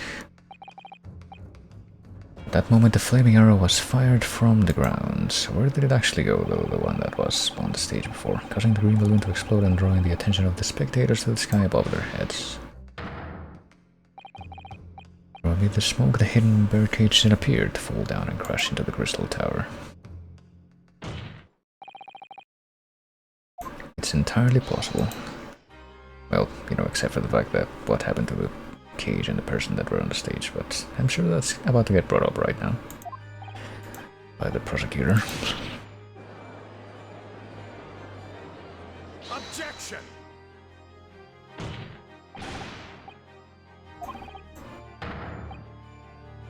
Typical display of stage magic here.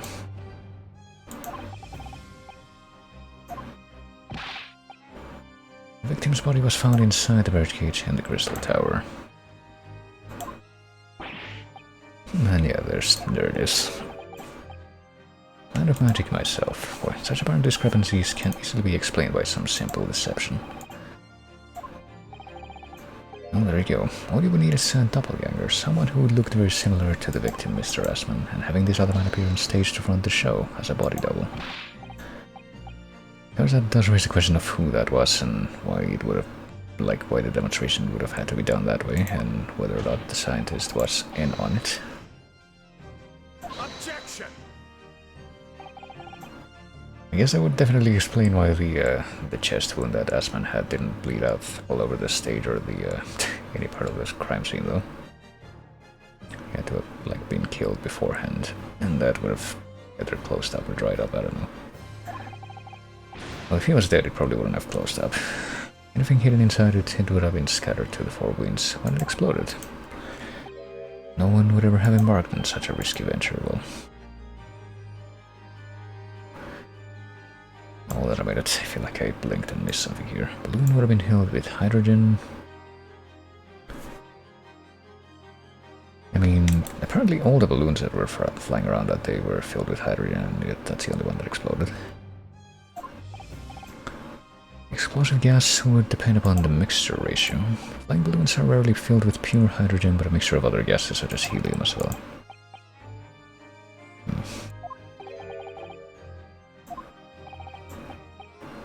The victim's body would have suffered some burns that would be unavoidable, but not to such an extent as to render this whole obscene charade impossible. And there you are.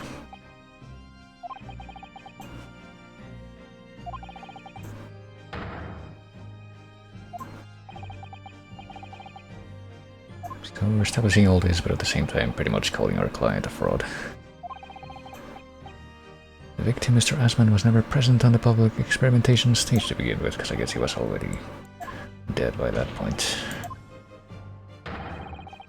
Couldn't have been killed by the defendant, who was on stage in full view the entire time. Even though he's present as the only person on stage was the argument used before to say that he had to have been the killer.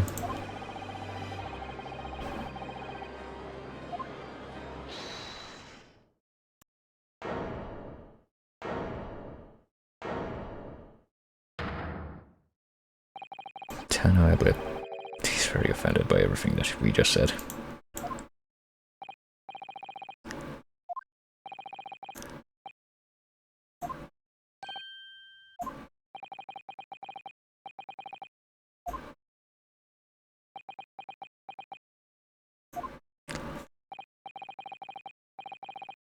I hereby confess that it was me who stabbed Mr. Rody Asman. Really. With my faithful friend and partner Andrew the Screwdriver.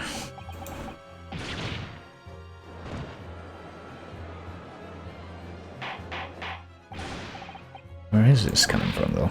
I feel desperate to try and overturn everything that we just said about how the experiment worked.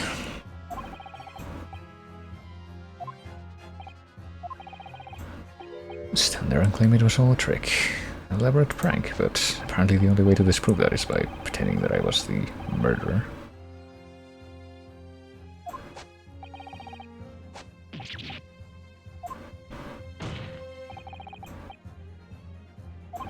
I drew the plan for the experiment, but you didn't actually build it. Yeah, there is that. I think that's what we're gonna end up going for in the end.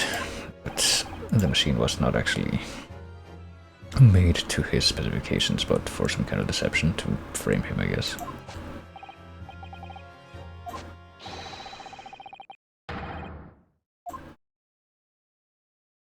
I mean, I'm pretty sure that if he gets found guilty, then...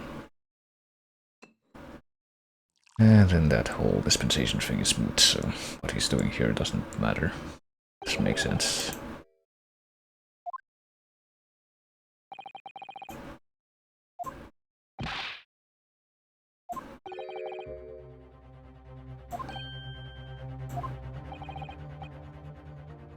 Do you intend to formally assert that the experiment was nothing more than a conjuring trick? Because if you do, a special dispensation for Scientific Equipment Act that protects head professor's invasion will cease to apply. I feel like it's probably what we want at this point, because we assume that the machine doesn't actually work like in the way he wanted.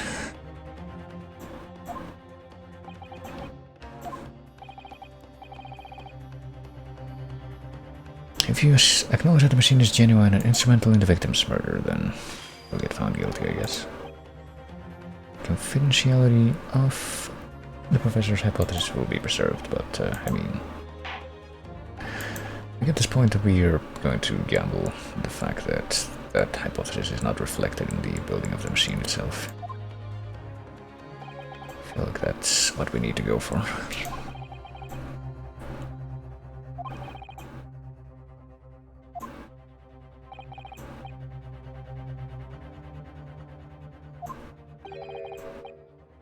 Can't avoid betraying his trust, or can we? I feel like we're gonna have to deal with this in hindsight-centered fashion.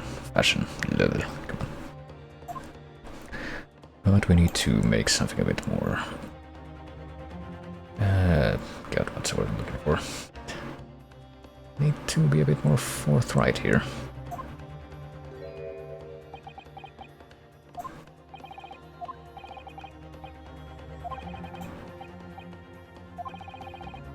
The defense asserts that the defendant's instantaneous kinesis machine was... I'm pretty sure we're just gonna go for a conjuring trick.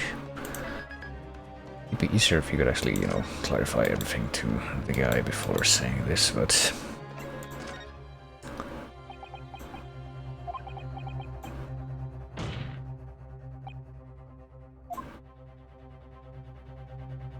does that choice not matter? What must I give up on? It's not the question you have to ask yourself here. Oh, here we're getting flashes of, like, Mia-face style flashes of Susato, or did she actually just show up, or is this just like a hallucination?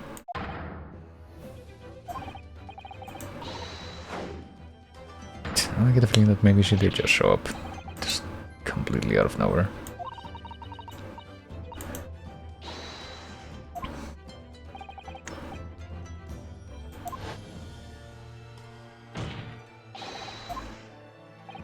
I was gonna say of Kazuma, not of Susato, but I guess that makes sense too. Tell me that science is the pursuit of truth. My job is to pursue the truth too. And personally, I believe that you didn't stab Mr. Aston. You've come to realize something yourself too, haven't you? Your experiment and the machine you built with the victim are questionable. But behind that is what we most both pursue now. I think that you really needed Susato to show up to actually figure that out, though. But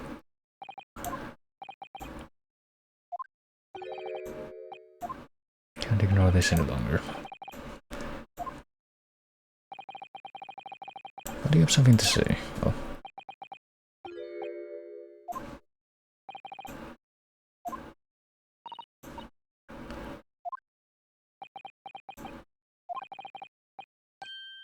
Nothing I've remembered that's of relevance. Just before I began the experiment, I saw a man near the stage. A man holding that crossbow. Oh boy. And he never mentioned this to anyone.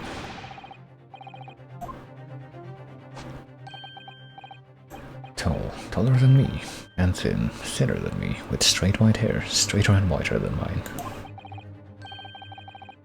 One less lens than me too, a monocle, rather stylish black monocle. One thing in particular will help you to positively identify the man. I know him very well.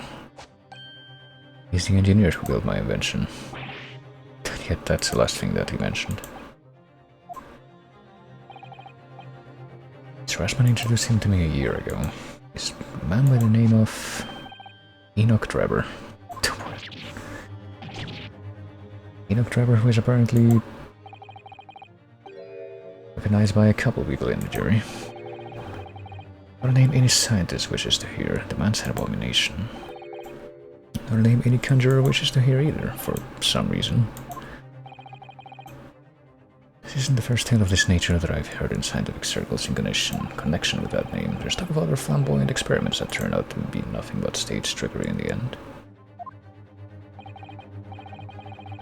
Obviously the rascal is after the government's research grant money.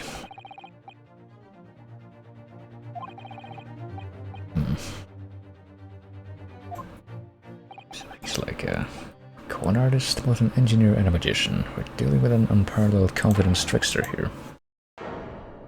That's Enoch Drebber for you, and apparently everyone except the judge and the prosecutor knew who this was, or at least, well, a couple people did, maybe not everyone.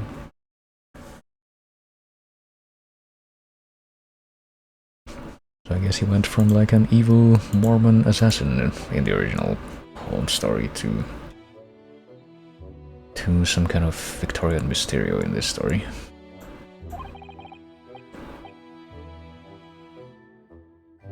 It was just a grand illusion. Well, if you entrusted it to that guy, then probably.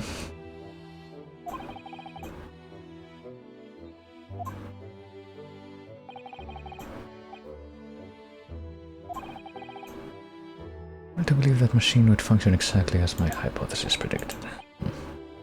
But I feel that at this point it's quite clear that that wasn't gonna happen.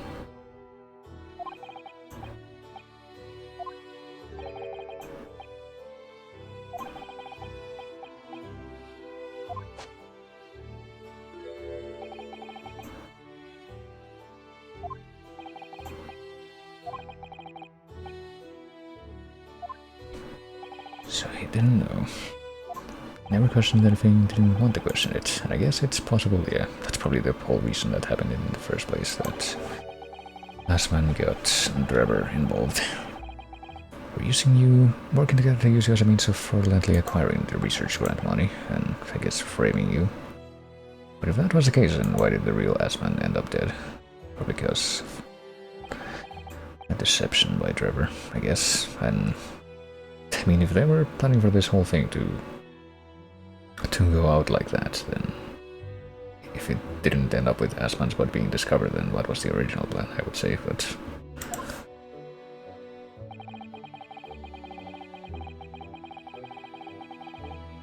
maybe that won't be quite so easy to figure out.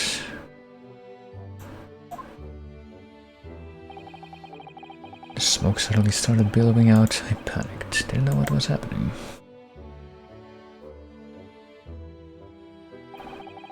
But I really don't know how the whole illusion was made to work.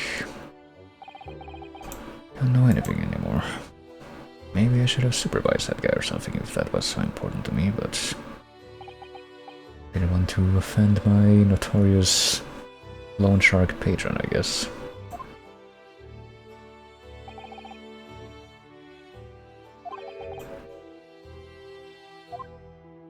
Anyway, I mean, right now we pretty much have to operate under the assumption that that machine doesn't actually reflect what he designed, so.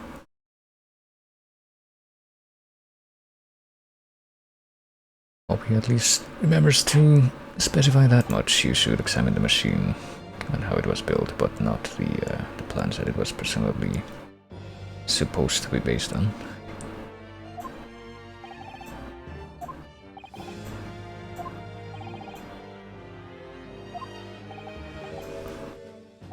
And now we have to find Enoch Drebber.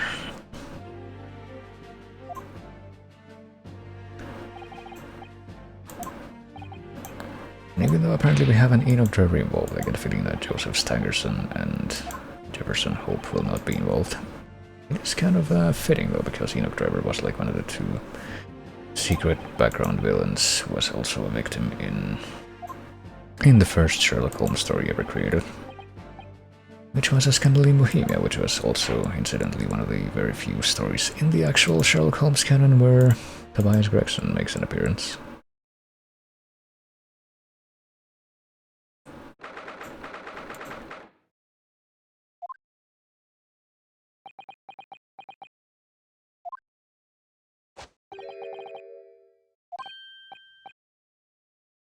Actually, hold on, I feel like I blinked and missed something I was curious about. This court will be adjourned until tomorrow morning. Okay, so I guess we're gonna have a part 2 of the investigation and then wrap up the trial later, maybe.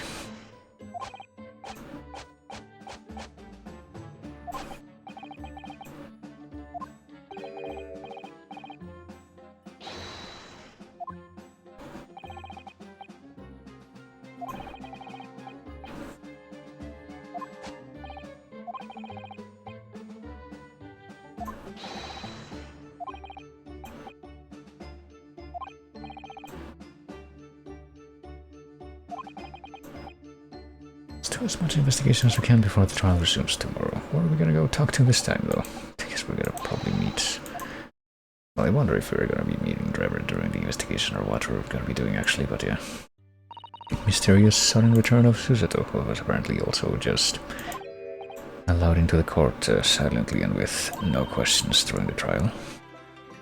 To let you know when I'd arrive. Of course. Well, it was a surprise.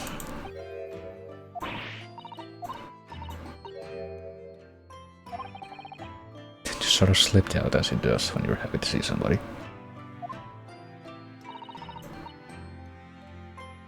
This train was late into London Victoria this morning, but we made the coachman really whipped by the horse's heart so we didn't miss a whole trial. That's very nice.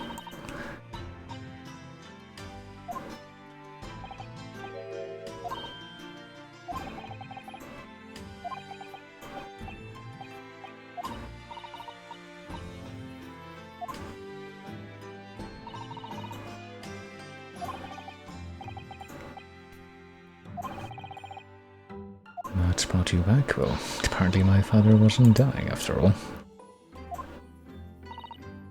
I mean, we probably are gonna have that conversation in light of the fact that the trial is over for today.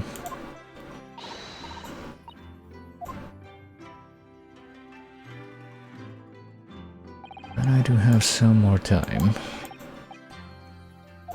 Despite my elation, our tale was about to take another extraordinary turn.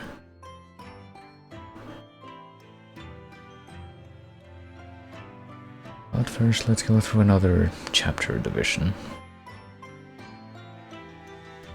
I guess this has turned out to be like closer to the more traditional Ace Attorney case structure than part 1 was, where you had all of the investigation in one half of the case and all of the trial in the other part, or it was just the trial or just the investigation, as in cases 1, 3, and 2 of part 1.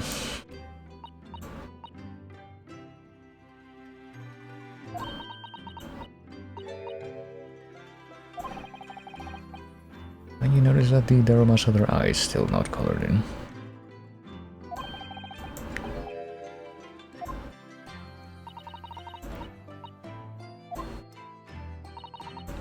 Well, as it happens. It was half a year ago, but that's why you went back to Japan. Because a telegram you received saying that he'd fallen ill with a very high fever for some reason.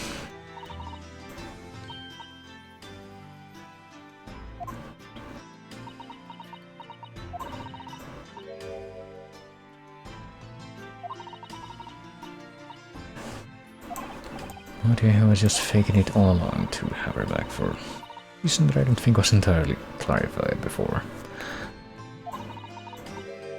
Because of a very grand conference called the International Forensic Science Symposium. Same symposium Lord Strongheart mentioned that I had actually kind of forgotten about, though.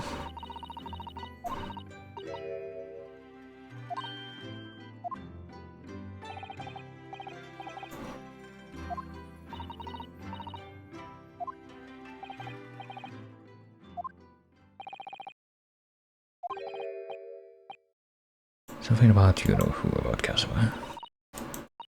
Oh yeah, she did like try to write a letter back to him about that, but it was like whatever she learned when she was in that case meant that there was something significant about the other flashback case that we had as case 2 that was to do with well, the other case that involved Sasaki apparently in an earlier point in the timeline. And that was where Sheldon first got brought up. It is another Under the Baskervilles link. Curiously, after that awful trial at the Supreme Court, Father's mood changed entirely. Well, the murder of Giselle Brett. The dressed as a man, unless of course you have the customs enabled. And yet apparently everybody was in on it, that mattered.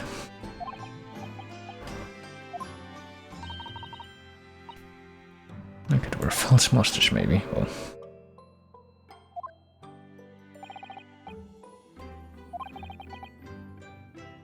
The real reason why Professor Mikatawa summoned you back to Japan was something to do with that convict's loot that we found in Mr. Natame's lodgings.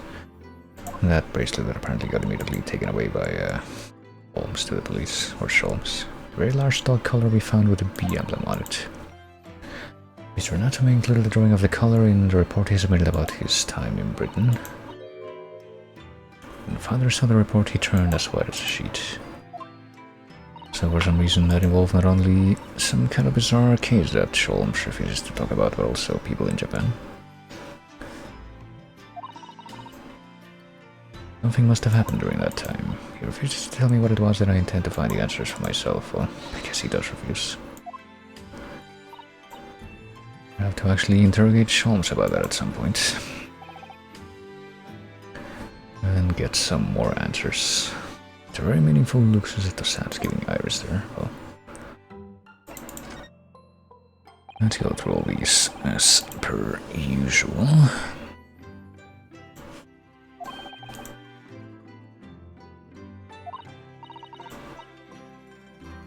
And Judge Juku, I forgot about that.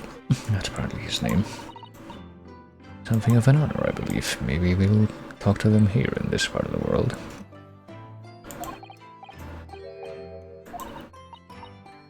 Judge Seishiro Juku, you met him. In the one trial that you actually conducted in Japan. And I guess he will be brought up again.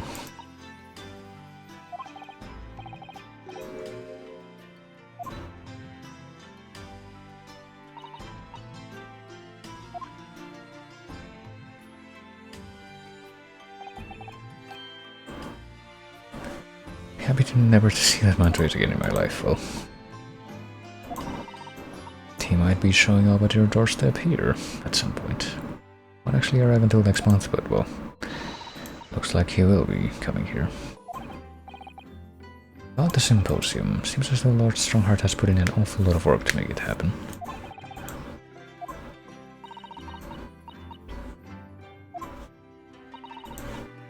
Hoping that by achieving exceptional results he'll get the job of Attorney General, which I guess he doesn't already have, the most senior position in the British justice system. He'll be the new Francis Bacon. Hoping to use his power to create the world's finest policing institution. I wonder if all these old men know each other. Sort of lost the will to live early on and I didn't really listen to much of it.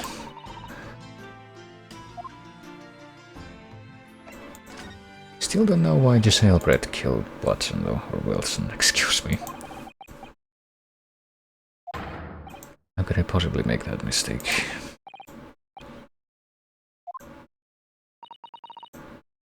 The extraordinary thing is, though, it seems it's a name we should all forget, according to... The government's intelligence services have been investigating Miss Brett. Turns out that an English woman by the name of Giselle Brett didn't actually exist. So it would seem. It was a pseudonym. Her real name was Shin. Really? Do we know? Does she have any name other than Shin? She wasn't a visiting student either, that was front. So she actually was Japanese. Miss A. Shin. I'm trying to remember if that was one of the names that shows up on the telegram at the end of the at the end of part 1, but I can't remember right now. Her name is literally all our intelligence services have been able to ascertain about her. Nobody knows why or even how she came to be in Japan. So she wasn't from Japan. Maybe. Well, if nobody in Japan knows who she was.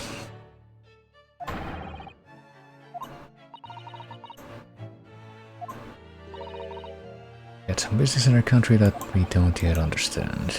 And now she's been killed. And we never got to see her eyes uncovered. Why do I feel as though I've heard? Okay, so she was one of the names on the telegram. That's pretty much the only explanation for that remark, I think. The reporter who actually killed Miss Brett said something very strange. I know what you had a hand in. I know you had a hand in what went on. That visiting student's fate, he said too. I don't remember who he said this to, though. Didn't know that the guy never made it to England, that he died on that steamship, and that he'll never do what he was supposed to. But we still don't know what that is.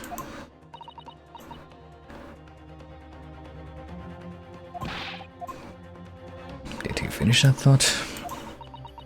After he died on the voyage to Great Britain, his body should have been unladen at the port of Hong Kong and passed into the care of the consulate staff there. Apparently, turns out that his body never arrived. It just disappeared. Oh boy. Does that mean that he's not really dead and he's gonna turn out to be the masked man that's working under fucking Van Siegs or something? Did I somehow call that? I mean, there was like something of an implication that may or may not be the case earlier in this case. The government tried to cover up the fact, it seems. They erected a grave on the cliffs by our hometown. Except Kazuma-sama isn't there. And apparently Mikotoba also knew about that.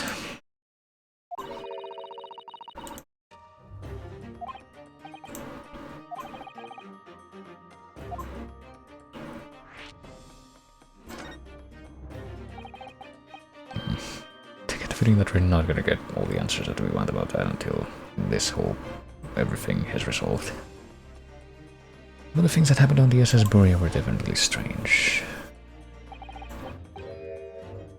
We never saw his body again after he died. Could it be that he's actually still alive?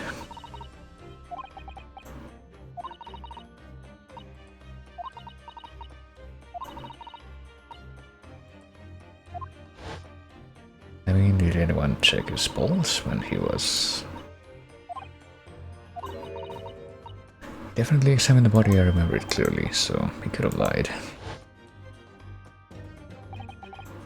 Kazuma hadn't actually been dead at all. Would mean that Mr. Sholmes had lied to us. Yeah.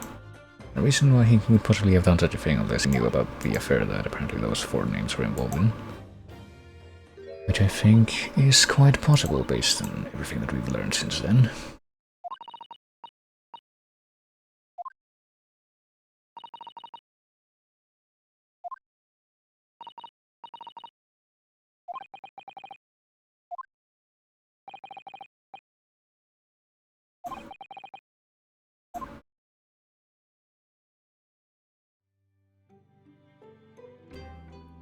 I guess that's all we have to talk about right now, though.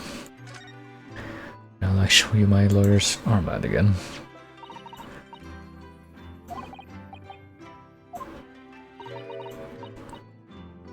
Seems to be a thread coming loose just there. Oh, I mean, you could just snap it off.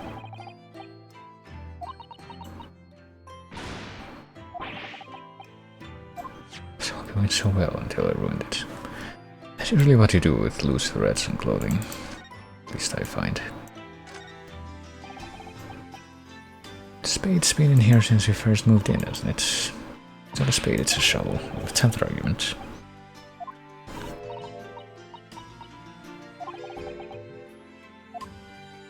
Argument rages on, we can talk about that. Let's talk about the stuff that's in here, I guess. She's back in the... Oh, Iris is also here. She's back in Britain, she's probably gonna stay there again.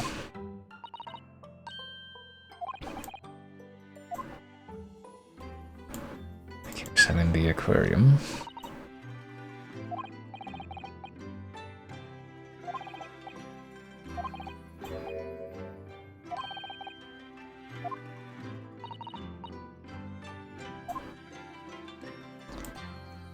We can talk about the Dharma that still doesn't have its eye card in.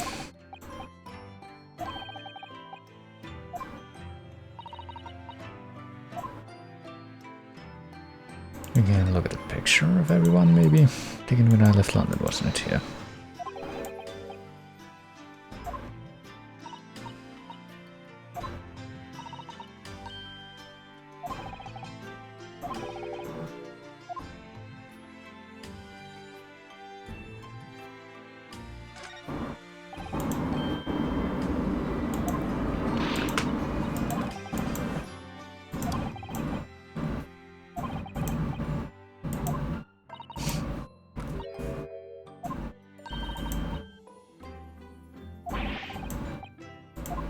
Well,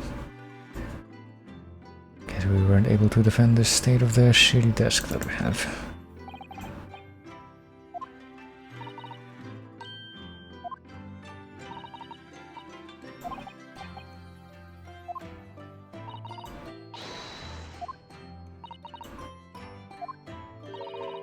Our desk is also exactly as it was too. Oh, we've already been over that.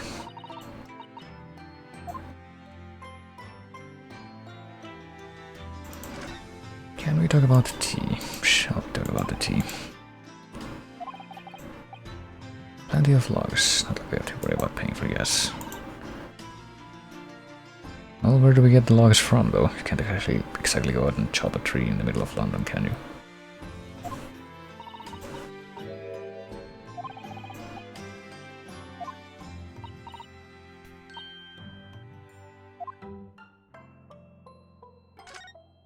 And what about the other tea making set? Not keen on bitter flavors, but it is Suzette Sans tea. A little cake on the side can do. Well,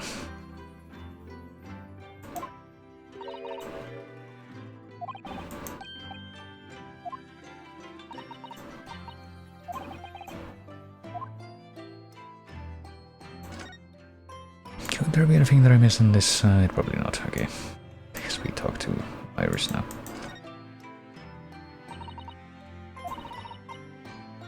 But a really long story based on some of my father's old notes. One of his greatest exploits, so that happened 1 year before the present, so about 6 months before Ryunosuke and Susato first showed up here, I guess. That was the Hand of the Baskervilles, that was, well, the story that was created apparently based on the old notes from even further back, like 10 years back, I would wager, something like that. And apparently that story was not allowed to be seen by anyone. But for some reason you knew the title of it. Oh yeah, she did. That's something else that was not actually, has not actually been addressed, even though it was an inconsistency that was made a big deal out of.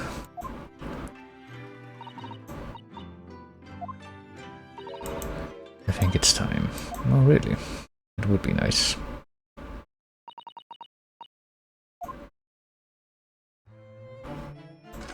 So let's hear it. It's completely by accident that I came to know the title of your manuscript.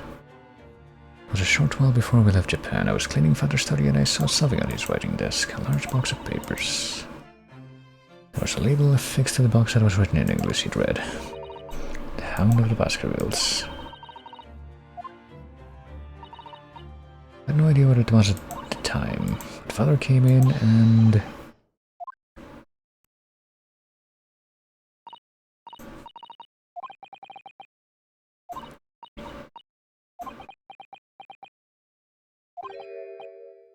put it out of your mind. Well, apparently it was careless of him to just leave that lying about. But what was that doing in Japan? And, well, would it have been? Would it actually have been her manuscript, though? If that was Like however long ago, more than a year ago. It's not very clear when that was though. I don't remember if she mentioned it. Never guessed that it was an unpublished account of one of Mr. Sholmes' exploits. Unless it was something else entirely, of course. He refused to answer any of my questions, well. And there was no sign of the big box in his office, so I couldn't just forcibly learn that for myself.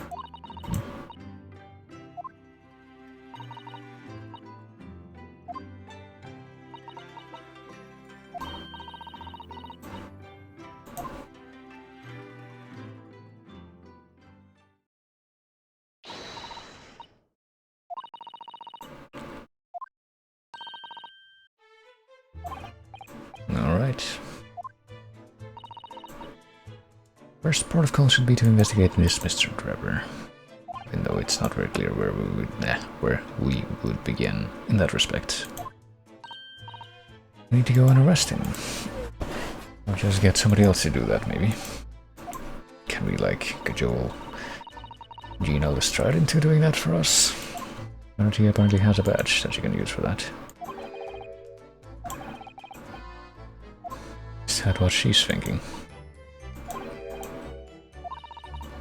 Going to Brixton Road shortly for the Arab market.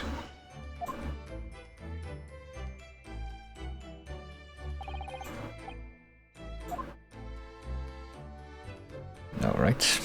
How much will just get started on that? New location has been added. What would it be? Would it be the thing down here? Toss spells is not new. I don't think any of these are new, really.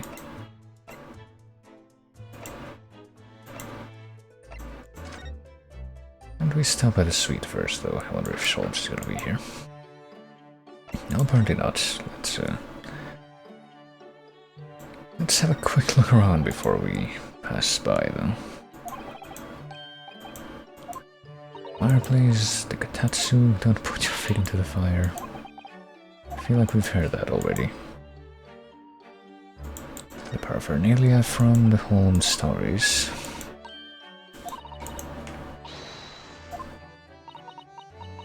There's a mysterious pince-nez, a mysterious little box, a mysterious horseshoe, and a mysterious biscuit. I feel like I know what three of those mean.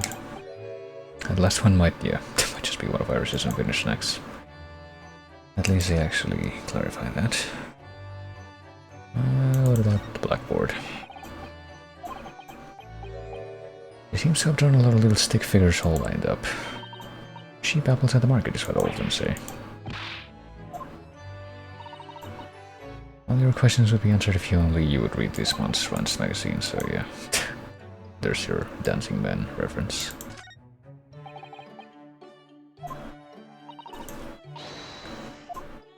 Anything new to say about the typewriter then? Middle bars that move when you hit, the keys get all tangled up somehow. Well, yeah, we've heard that before.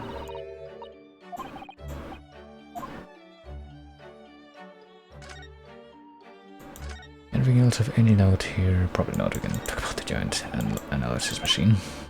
Wait, and Luidoscope. And it came back home from the pawnbroker. Good pawn everything that's on your desk. This is what we tidied up last fall. And that's pretty much all that we need to look at though. Still no comment on the VR. Well, where did we go first? To meet with that guy? I keep wanting to call him Vortex, but that's not what they call him in this translation.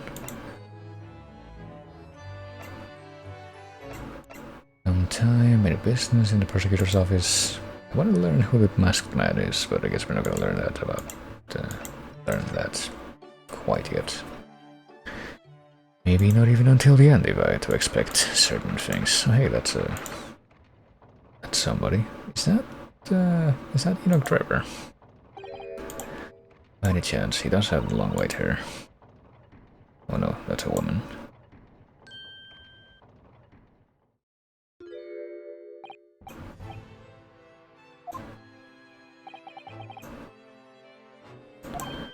Thrown the entire government into this area as a result because of the experiment. Well, sham science being demonstrated at London's Great Exhibition.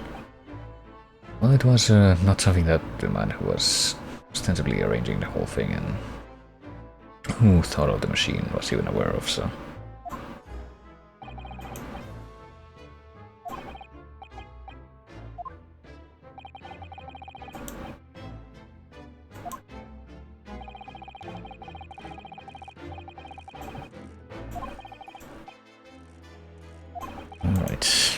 scrap metal now, isn't it? Or is it? Until later then, says this mysterious person. I guess we're not gonna learn more about it.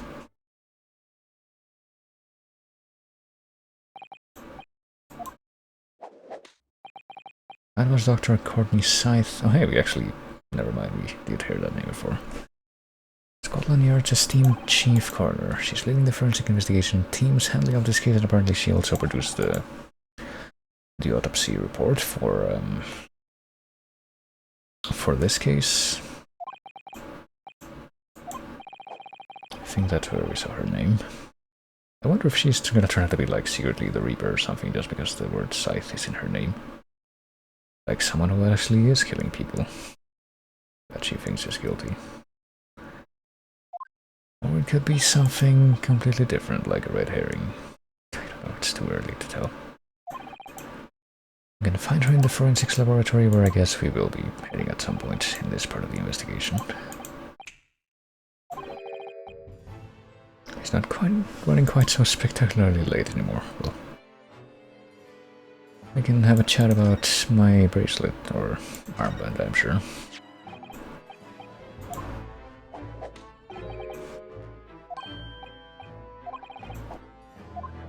Okay, I think that we did already do that in the first part of the investigation and had the exact same response though. Well, let's have a chat about these things.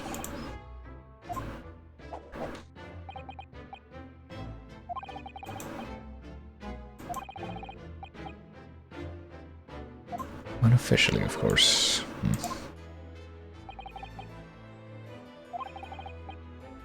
The House of Lords will be powerless to oppose the creation of a full-scale forensics division, which I guess would have been a problem. And when that happens, the position of Attorney General will be mine and criminals will suffer dearly. Well, that doesn't sound ominous. Made a mockery of our legal system with false evidence and bribes, but London's scum is about to be rounded up and burnt in the fires of hell.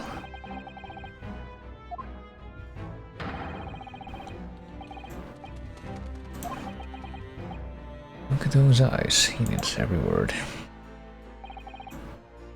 Dr. Scythe is an extremely reliable coroner. She will run it as my right-hand woman. Speaking of the symposium, Elder should be on the high seas as we speak, making his way here to represent the Empire of Japan, and also the other judge guy apparently.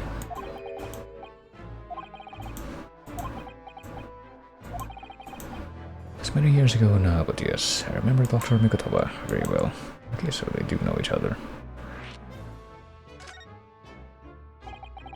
Probably might be more aware of like all the background information that we, the young'uns, are missing. The whole overarching plot.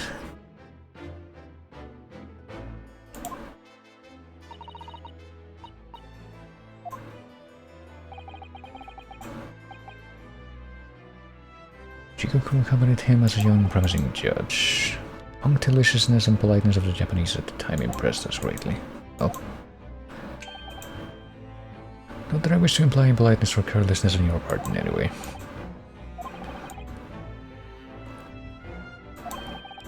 Saint sinners.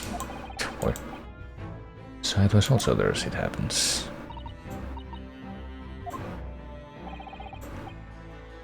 I doubt their paths crossed regularly, but I have no doubt they knew each other superficially.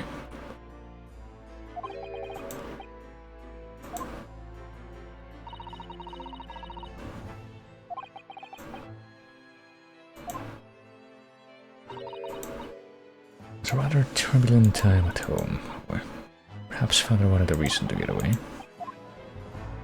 Let's go into more detail about this right now, shall we? Clearly something was going on at the time. But we may or may not learn about in the future.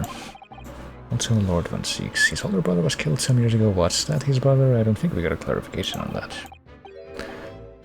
Killed by a mass murderer known as the Professor who targeted nobles and royalty.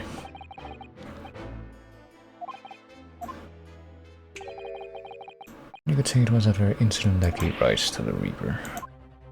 Gonna be like, is the Reaper gonna be like a fucking Yatagarasu or whatever it was called from the first Miles Edgeworth game, where it's like a bunch of people working together to in high places?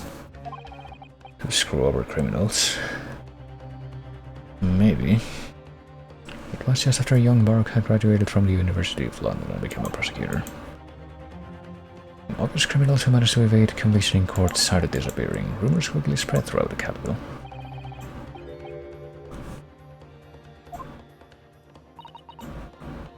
So I guess the rumor was actually that his dead brother was the Reaper? Okay.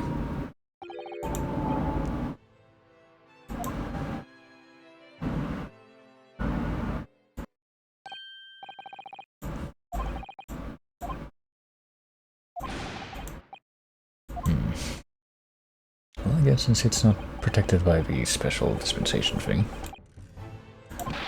maybe we could look at it.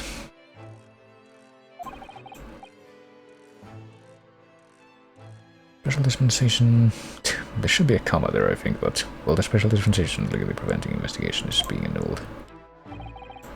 Within a few hours, I'll begin their own investigation, but until then, there's no harm in you looking at the wreckage as long as you touch nothing, even though that's kind of exactly what we were told before.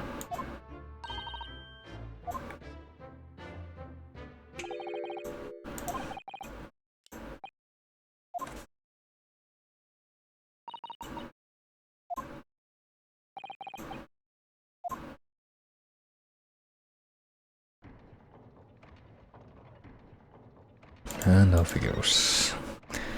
So now we have a... Oh yeah, we have the new location, I guess, which would be the forensics lab. Maybe. Haven't been there yet, so we don't know what to expect. Are we supposed to go to prison and talk to the guy again? Oh boy. Okay.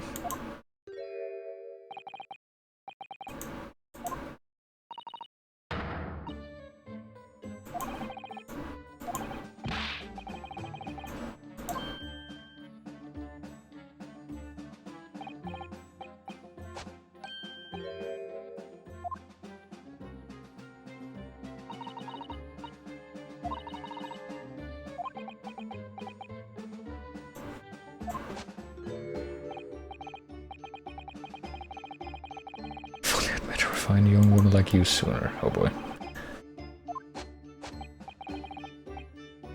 It's not logical, that makes no sense at all, that's what I'm saying. That just came out of nowhere.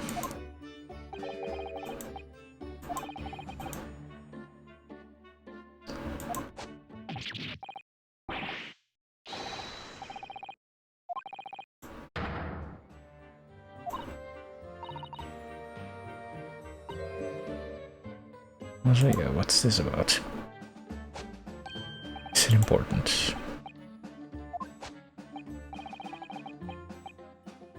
Suddenly struck by an idea and simply had to write it down. Well, that's all I had to handle. Could somebody just walk by and steal your idea in that case? What is surpass super high voltage instantaneous kinesis, maybe? Well, this is my autobiography. Oh. It's very easy to discern. I was diddled and fiddled by Albert Haber and Herbain. That's yet another thing to take out of context, I would say. You can represent my odd fortunes with only odd numbers in an ambitious set of simultaneous equations. I'd have to pay back all the loans I took for the kinesis machine, you see, even though... Didn't all those loans come from the dude that died? That even matter? Gonna be a new serial publication from next month, part 1 on odd birth and odd upbringing. Apparently in this little thing.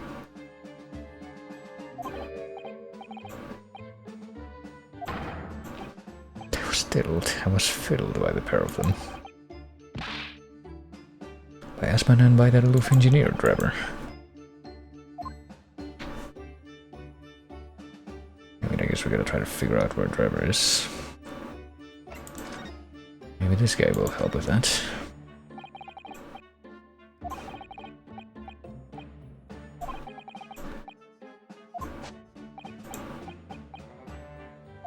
In the end, there was nothing worth protecting. Well, if he still has like all the notes that were used to maybe serve as the basis for the machine. I feel like the practical part of that was not his fault at all, so we'll at least keep that in mind.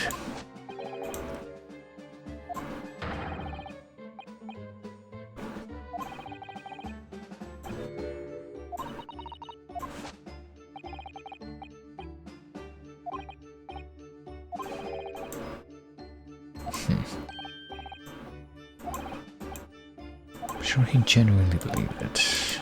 I guess we won't know anytime soon, would we?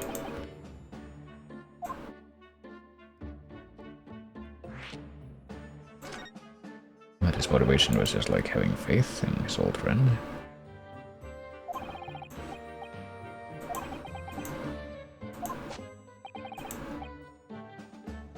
Any other prosecutor had taken the case other than Baroque. Prosecution would have declared my hypothesis a complete and utter nonsense. And in that case you would have been declared a fraud yourself, right from the get-go, I guess.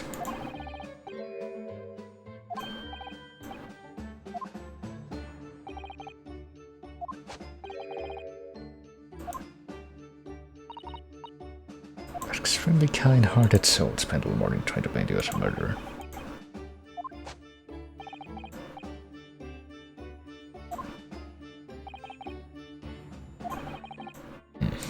I mean, I guess this guy wouldn't really know too many details about the whole Reaper. I don't know the deeper meaning of the whole Reaper thing.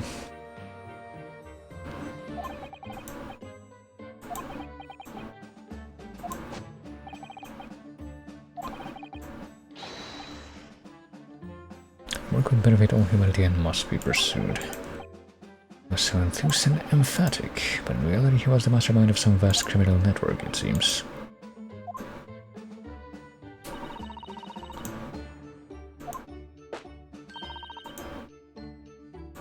I mean, did he... How much money did he see in relation to that whole affair, is what I would want to know. Apparently they're saying that not a lot of money went into the actual incident of deception.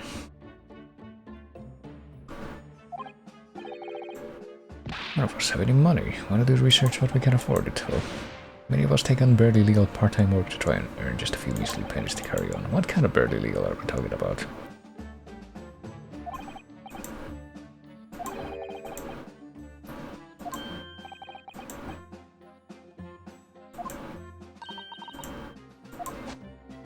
We need to learn more about Enoch Trevor, but have we finally gotten to that point? Is he an engineer or a magician or a swindler? But about a year ago when Mr. Asman first brought Trevor to meet me at my laboratory. At no point did you have any inkling that he was just an illusionist. Well, he definitely wasn't just an illusionist. He has a wealth of deep scientific knowledge. There's no question that the man's a genuine scientist. And yet he would do something like this.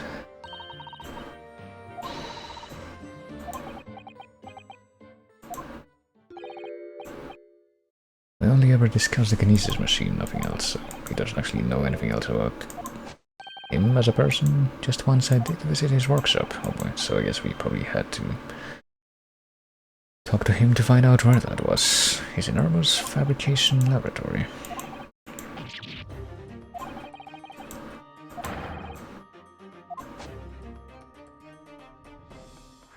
Well, can we get more details about that now?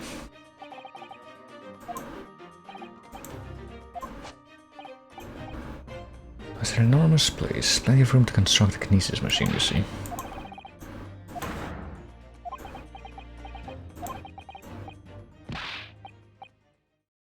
Not sure you're gonna want to hear this, but I have absolutely no idea where the workshop is at all. Okay.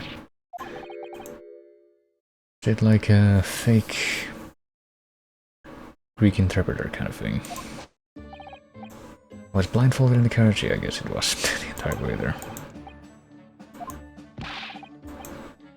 Or maybe like what they did in the first Robert Downey Jr. Holmes movie, for that matter. The pinnacle of modern engineering. Even the oil he used was the very best. Special French machine oil that's impossible to obtain in Britain. Indescribable scent of that imported oil, which may or may not be a plot point based on how much he's talking about that. Oh, the machine for your next birthday. Well,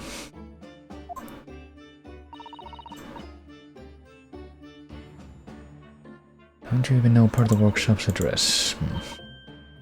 The business card for Mr. Drebber, for instance. He was very cautious, but apparently gave me his business card once. He's right there. Hold on a moment. What else did he say? Would never have done that, but he did.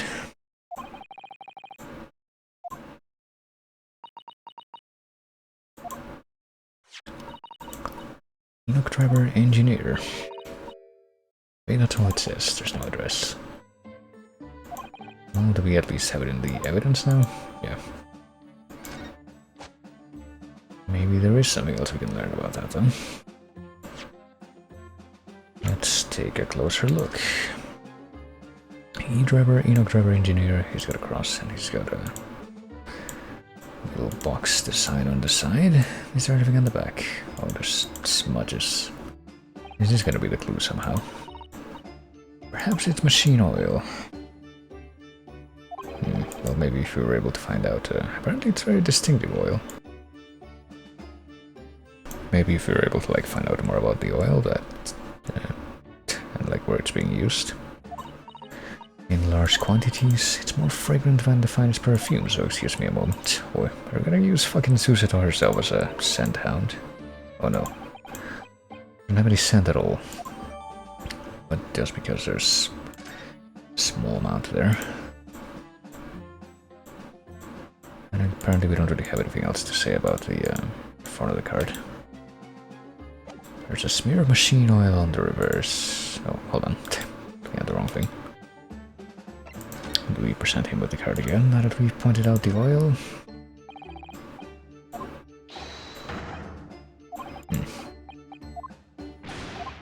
Okay, it's just given the generic response. Yes, we better... Oh, what? Hitting that by accident. I want to actually leave this place and go somewhere else. We could go to the forensics lab and maybe we'll be able to learn something there. I don't know. Let's check out the experimentation stage. We do want to go to the forensics lab at some point. But might as well get started with things here and see if we can learn anything more. Oh hey, it's Stratton and Doggo.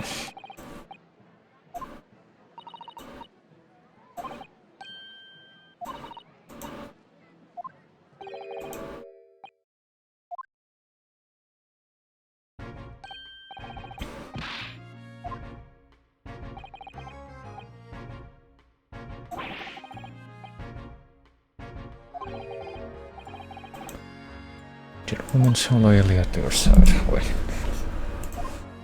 He's gonna be nice to her as well as Iris.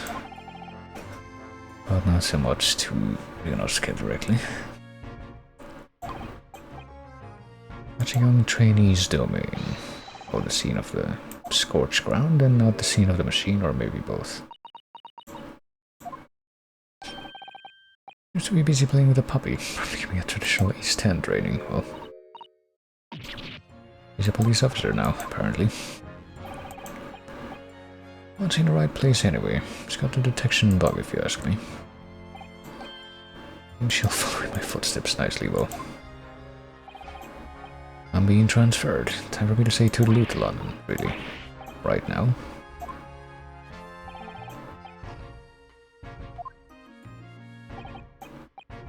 Not likely much you're welcome to try, but... Okay, skip the last part of that. France? You don't mind a trip to France, that is. Well, that ends up being a plot point somehow. In the Paris Police Prefecture. Oh dear, why would someone from London be sent over there? Okay, I guess he doesn't want to talk about it, but I'm guessing that means that it has some kind of further significance. I'm intending to take the kid with me when I go, really. Can't leave her here in London. Who knows what will become of her. Well, she could keep on working with the police if somebody else took care of her, maybe. I think he's worried about the Reaper. Oh, I guess there is also that. I haven't mentioned any of this to Gina, so she's just gonna be taken away from this country just as a complete sudden surprise. That doesn't seem like a good course of action.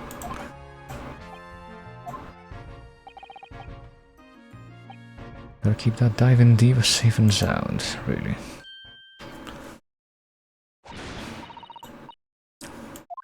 Apparently apparently that was the one part of that conversation that she actually heard.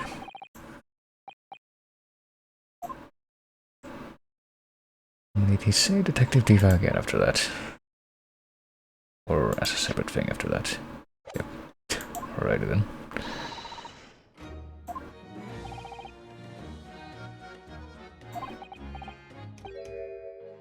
You got a new dog, have you? I guess so. Is his name, Toby? Yeah, that's what I was gonna say actually, because that's the dog from Sign of the Four. Who has to be in every adaptation because people love dogs. I mean, rightly so.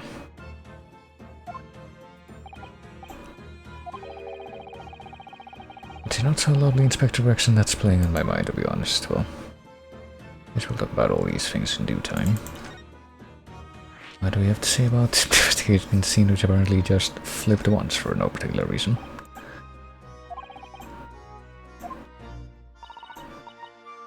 No, I guess it's because we maybe had to talk to the guy, Strongheart, before we came here.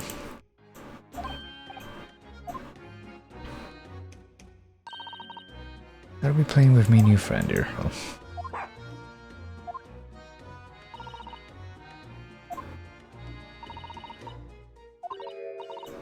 Can't go up there, Zeus, really.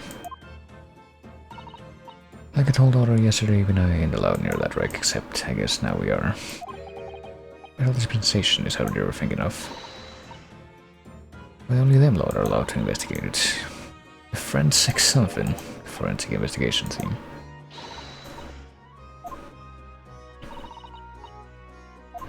But yeah, it's been lifted. And it's apparently gonna be done being lifted later today, and those guys are gonna show up soon. I did get that permission. Strange something.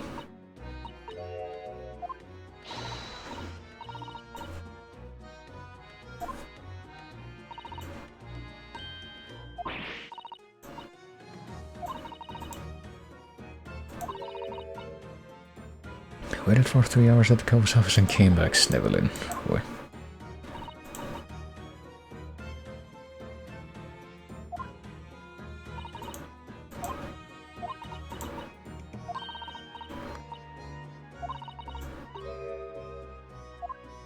Turns out you're lying, I'll be the boss who gets it, huh? Everything will be perfectly fine.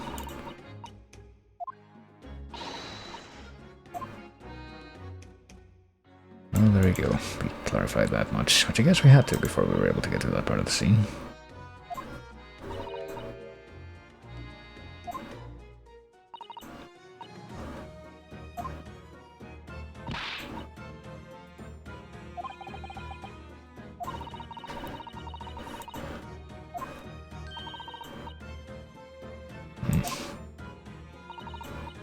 Dodgy Professor is the client here, and pretty sure that what we did establish was that he was duped.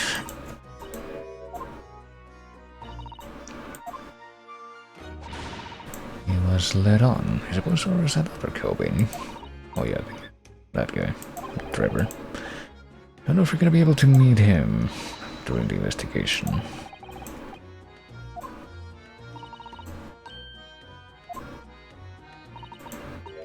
Or if we're only gonna be able to meet him during the what presumably will be the final part of the trial. I guess we can talk about that some more though.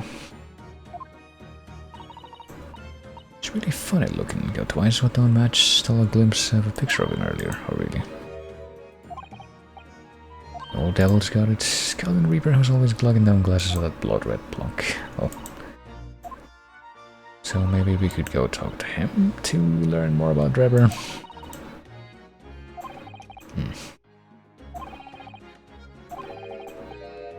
If the choice is between a chip-guzzling detective and a chalice-glugging demigod, you're equally bad off with both. Equally badly off with both. Well, that means that you wouldn't have any qualms switching at this point. If you look at it that way. Don't seem to be no clues to go on, so they're stuck. I mean, we have some clues, but I don't know who we could show them to. Probably not her, but might as well try.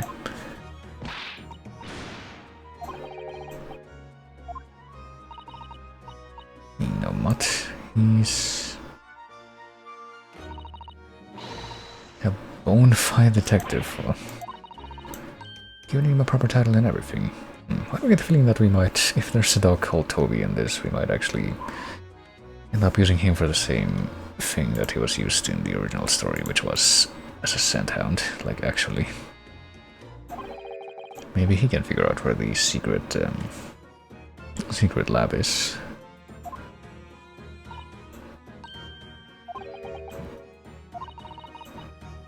Whether they're already being used officially in Germany as part of their city policing, well yeah.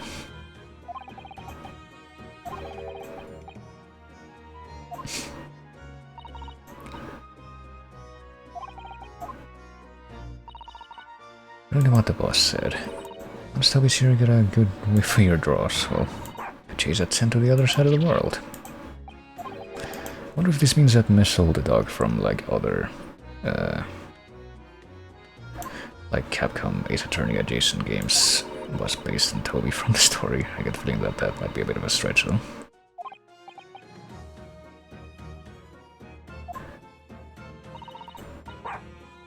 Gotta be more and more dogs doing their bit for the police in the future.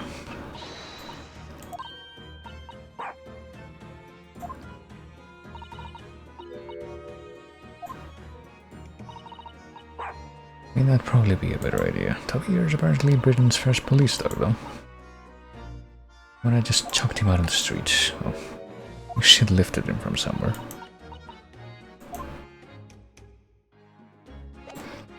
Well, while we're still talking about that, what if we present her, and by extension the dog, with the business card? Still learning me letters at the moment. Well, she was an orphan, I guess. Only know A to E.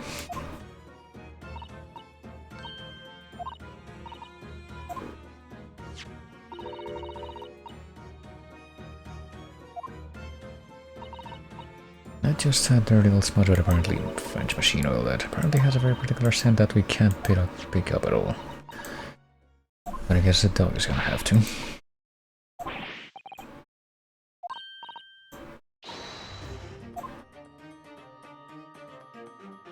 And with this information...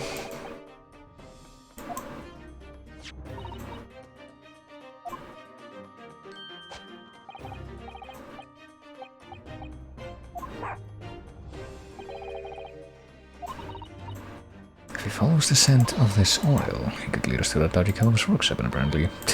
well, if Driver was here at the side of the exhibit, then presumably there would be something to follow.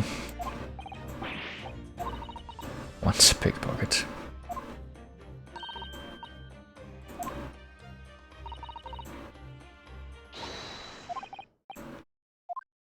Oh boy. Well, if Gina's promoted, does that mean that she won't be leaving the country?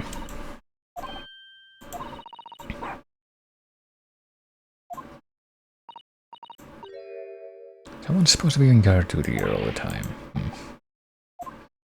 But we can't do it, so... I guess we're just gonna disregard that completely. Ain't gonna be me while gets it in the neck, it'll be the boss, so... oh well, sucks for him, I guess.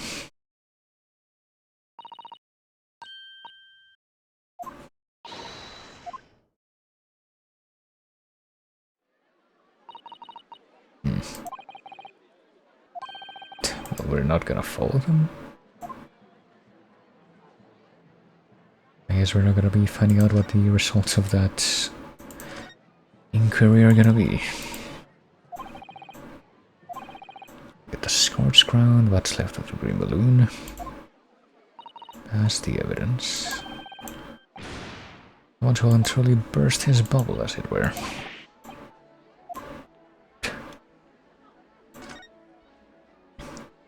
Jokes about people dying, I guess. When will they ever be, not too soon?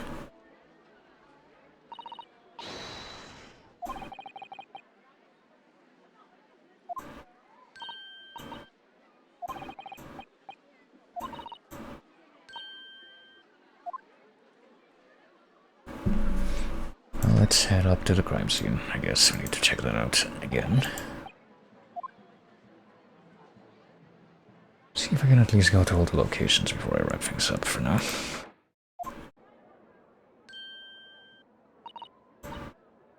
So this is the machine. That was used to see people into thinking instantaneous kinesis had taken place. I don't know if there's as much debris today as there was yesterday, or if there's more today for some reason.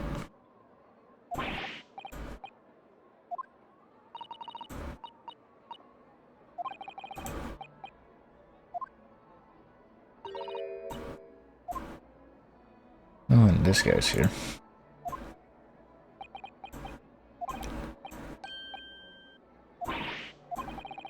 Is the Reaper, so it will take our distance, but we do have permission to be here, there is that.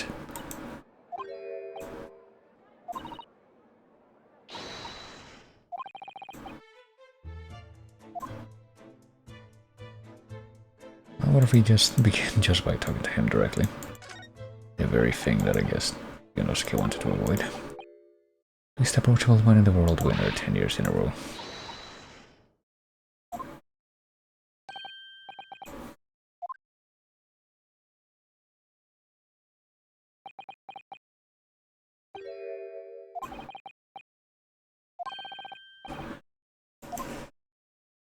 Beautiful weather we're having. Apparently, I was gonna say apparently an exception to what's happening recently, but I was thinking of a different adventure game that I was playing before over the weekend.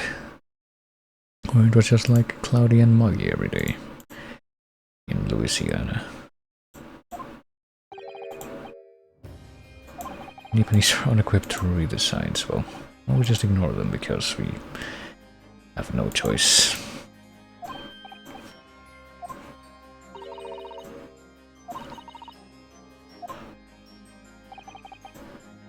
And yet you managed to disturb me. Well, are you saying that you're part of the crime scene?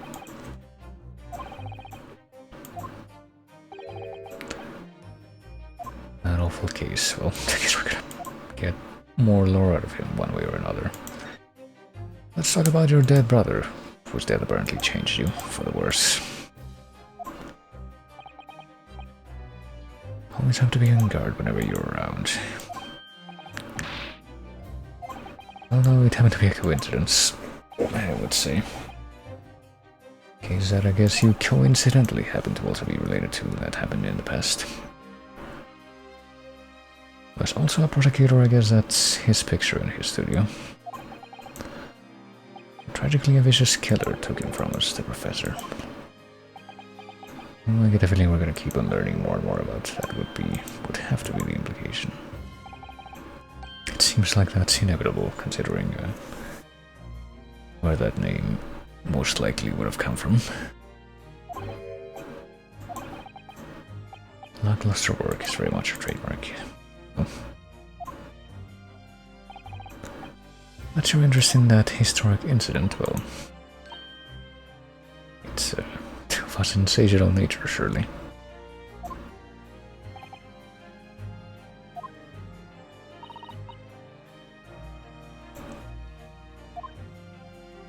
Museum of Waxworks. I feature in one of the displays there for public scorn. Well, I didn't hear about that when we were over there, but I guess it makes sense. A particular waxwork has been stolen from the place and held for ransom. Apparently it's one from the special exhibit that is of the professor.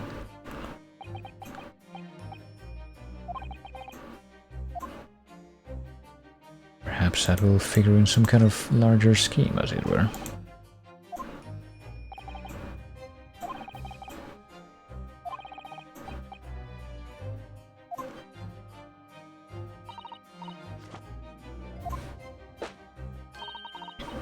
A tall, thin gentleman who has straight white hair and wears a black monocle.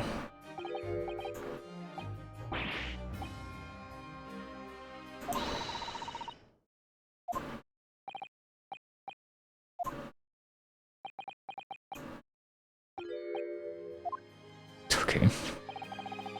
A photograph of the man here about an investigation 10 years ago. Oh, really? I wonder if you've seen this dude before at any point, or if that's just a red herring. Appears he already had that black monocle at the time. Is that what that is? I mean, Is it an opaque monocle? I thought it might be like a black-rimmed monocle or something, but I wonder if we can actually see through that.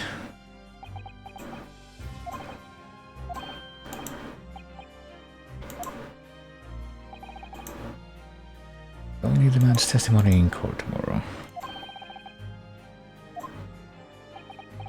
I mean, I guess that's two different avenues that we're pursuing at this point to try and locate the guy.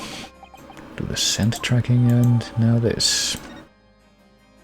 This photograph to be added to our collection. I mean, are we done here now that we've talked to the guy, or no? We got this dude showing up. This dude who I guess we're currently kinda sorta suspecting of being Kazuma, even though it feels like a stretch. I get a feeling that she might also have been struck with that potential impression.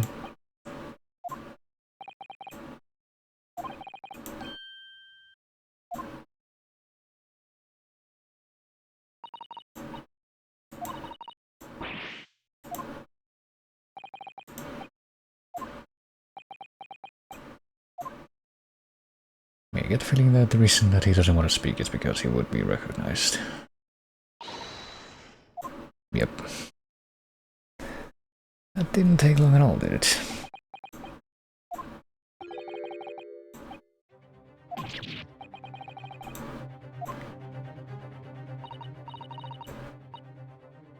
Posture, your presence, your bizarre non-British complexion, I guess.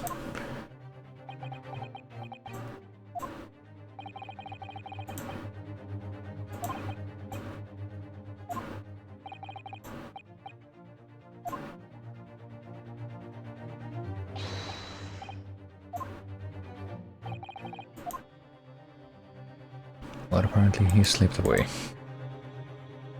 I mean, I guess we're gonna question him now about whether or not he knows who that person actually is, because he probably would be expected to know.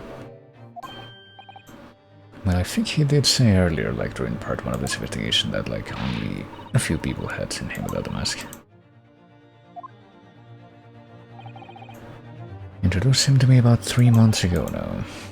Instructions to mentor him, and yeah, apparently Strongheart is... I think he said that Strongheart is the only one who would know, like, who he actually is. Man appears to be suffering from amnesia, forgotten every last detail about himself.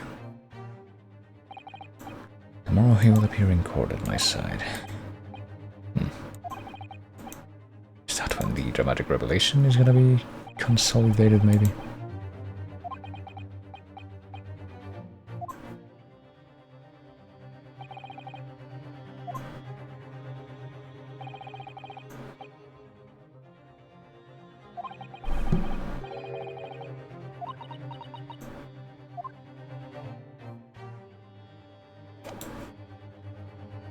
But I guess that might be it.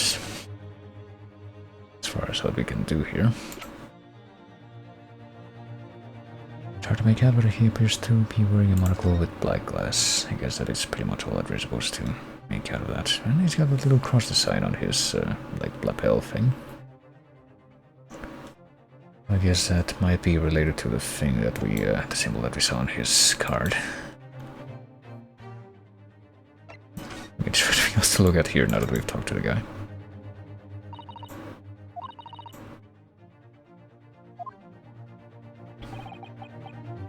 What they call the birdcage was right in the middle of it all just here, but I guess it's not there anymore. That metal grill on the floor. It's like as if it's designed to open, so that's where the where one of the cages probably ended up.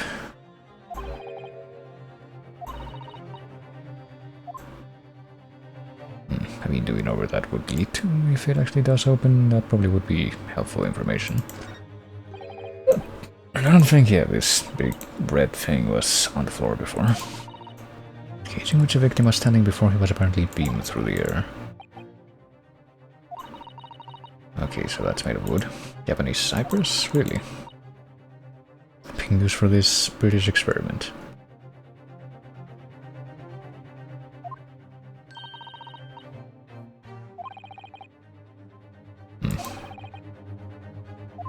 They put it back here and just left it lying there?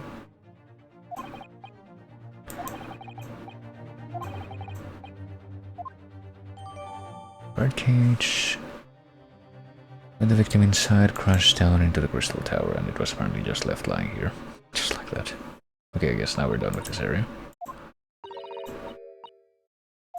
And yeah, we had met that masked man only once, and already we had the implication that it might be Kazuma.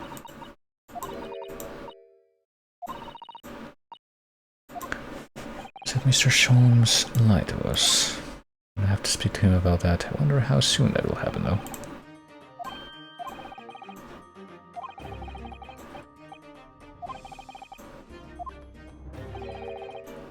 For the first problems, well.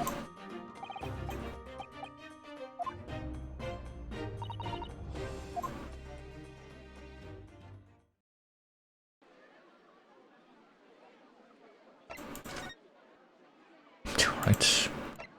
Only got a couple more places to check out, hopefully not ones that will complicate themselves too much. I mean, maybe the forensics lab since it's a completely new location. A house of horrors, and also that cup that apparently was decorated, just put into this room for some reason. Straight home via the confectionery, I mean, it's anything like newer, like 21st century attraction installations, then they would probably force you to exit through the gift shop.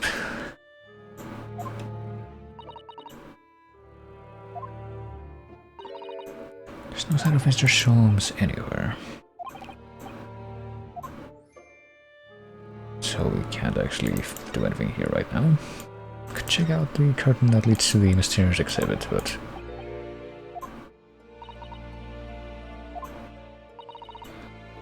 to pay extra to go inside, but I guess we're not. We're gonna find out ever how much more you have to pay. You know, it seems like it would have been fairly simple to actually figure.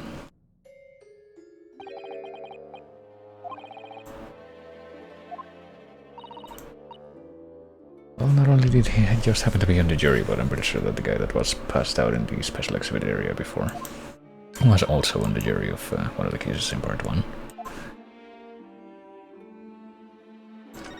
Honestly, the way that the jury is handled in this game, or in these 2 games, I guess, makes me remember a little bit of the, like how the Layton games work, and how in those games you have like 6 stock characters that are in each game, that are used as like prop characters for the puzzles. The killer stands, leaves him wide open to attack. Gotcha, we could see him off. Boy. Take down, squash and smash. Slime should finish him. Oh.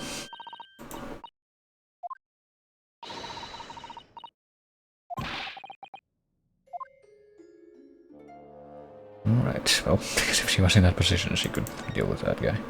Then have another chat about the stepladder thing. I mean, maybe it's part of the props for this scene.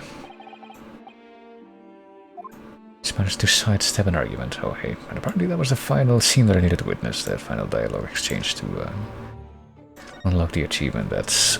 well, let me read the description for it. It is...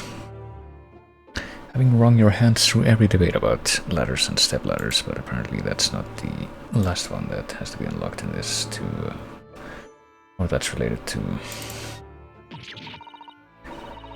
like getting background descriptions.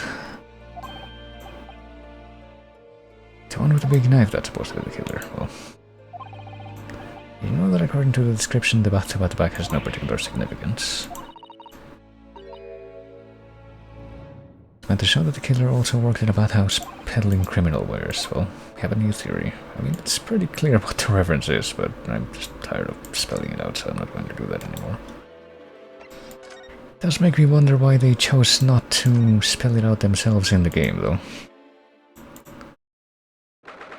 Oh boy.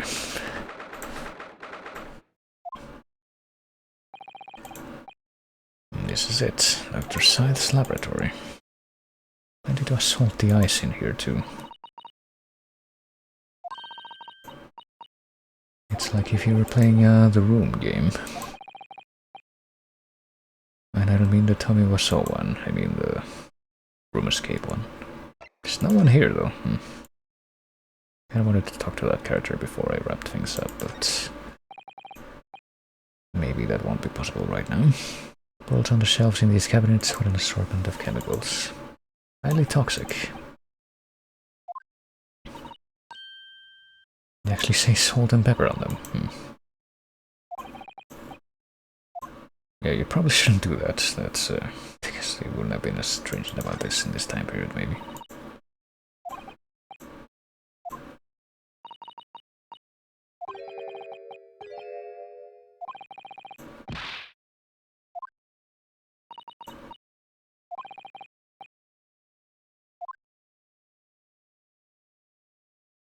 Is that all you have to say? No, apparently you have a separate comment about the birds and the skeleton. Sure it would. I thought it might have been metal, but...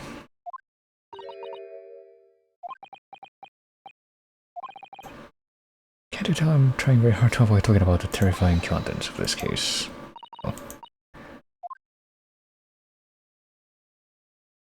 apparently the birds have separate comments. An owl and a crow up there. Haven't even twitched since we came in here, so... Your taxidermy mounts, is that what she said? Yep.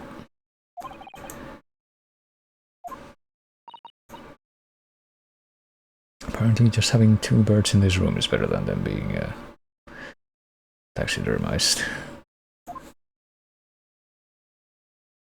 Go figure. Okay, is there anything left to look at here? There's the crap in the jars and the tools, and... I guess that might be it. Well, let's go.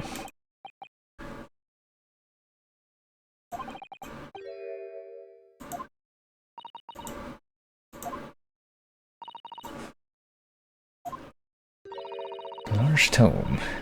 How can anybody concentrate on bookwork with this accurate odor of chemicals in the air? Well, not sure that I see the tome that's used. I guess it would be the one over here. Oh, speaking of that, I guess let's check it out separately, since I guess it's its own hotspot. An accounting ledger.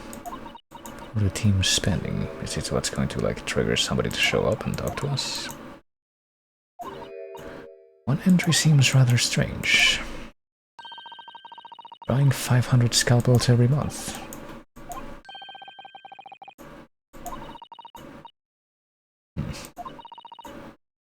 Scalpel blades can be sharpened too.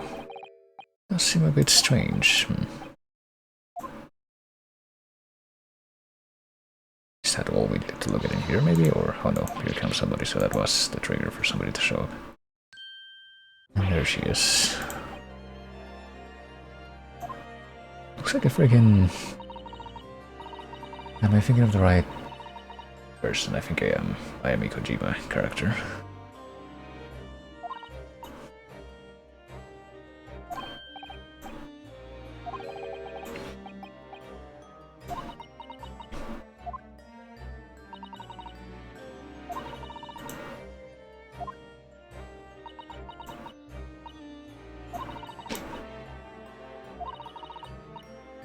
When we're done, you must leave immediately. Well, we can do that. So, now that you're here, do any of these descriptions gain a different thing? A different potential? I guess not, but might as well. Last one that we were looking at before, which is the large jars, which, with pale things floating around in them. Fruit liquors are like the pickled umeboshi plums, yeah. Maybe not. Expect our human organs in a preserving solution, probably as examples of some rare medical condition.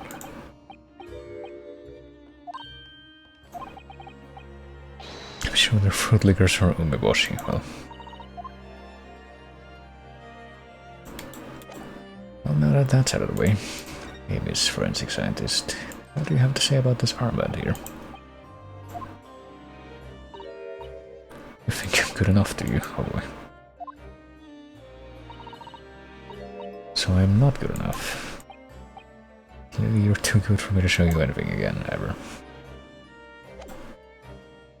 Well, let's act on that principle and not try to show her anything else.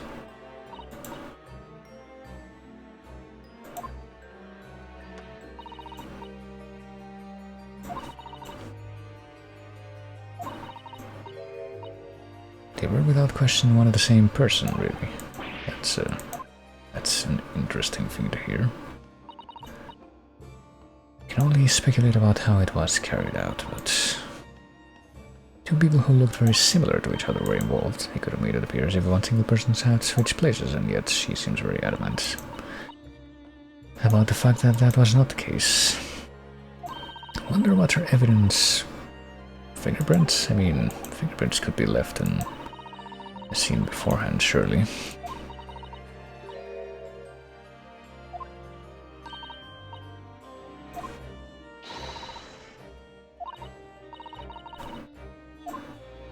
I mean, I feel like she needs to elaborate more to see how she got to that conclusion, but...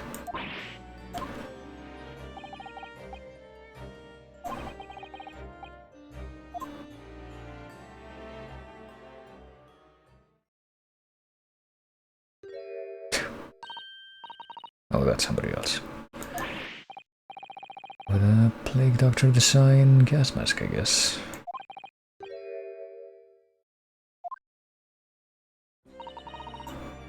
This is a lawyer, dear. Quote unquote. Can I cut this one up? Oh.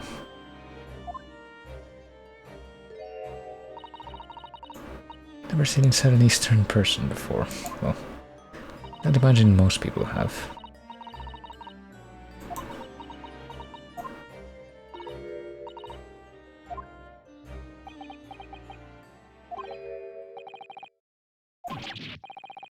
I think he just had a near-death experience, maybe not.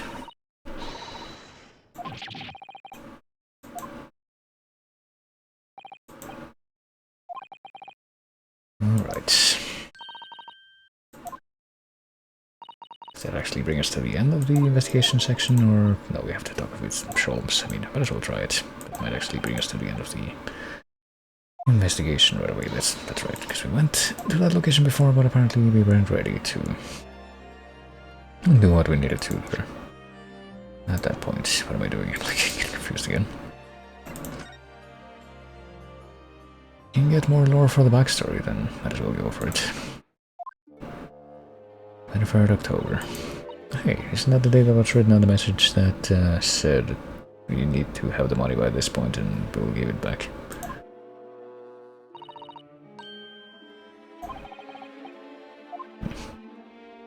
He's repeating that comment about the confectionery, and... Is he pretending to be yeah, he's in the exact same pose as before as well.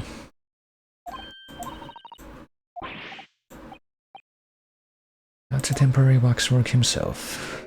And here's this person too.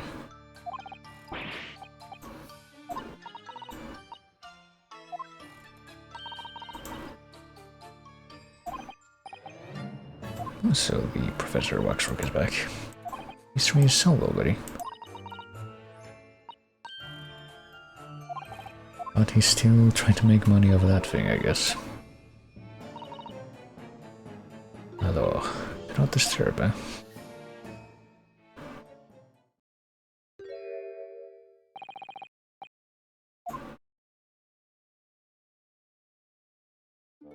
Well, what shall we do in light of that, huh?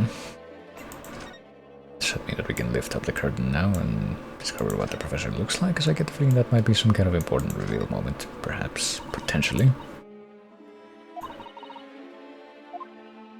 I wonder where he could be. He's just like gonna be mocking her by doing this. Oh, he's just gonna show up immediately.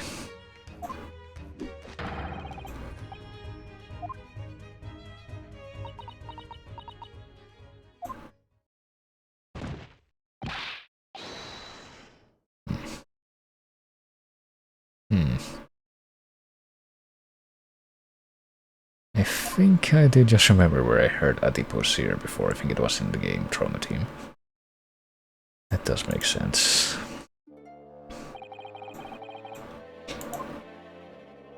And I looked up fucking Rosalia Lombardo a while ago trying to figure out if that was where I had heard that word, but I don't think that was it. That was actually in the character from Trauma Team that referenced Rosalia Lombardo. Anyhow, I'm glad that I remember that though. Thought I died and gone to Eternal Paradise for a moment via London. Well, which is where Sholmes apparently was located as a living wax statue.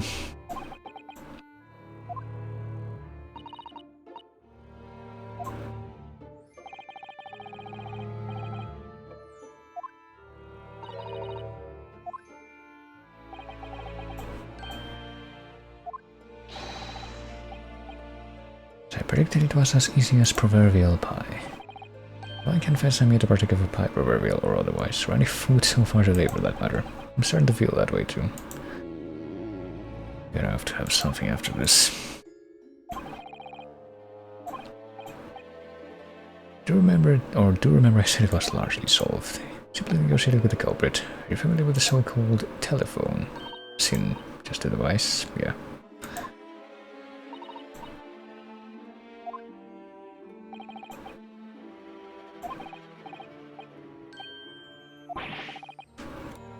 Okay, simple enough, I guess.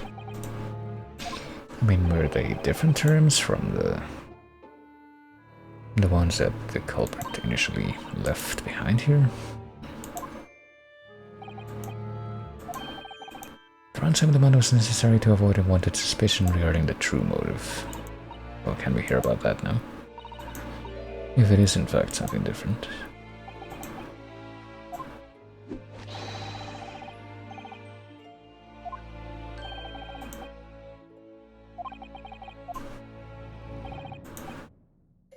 It seems that you have some business with this great waxwork. Well, I'd like to hear more about this whole affair, I guess. And also Enoch Driver, I guess. And also the fact whether or not you lied was about Kazuma being dead.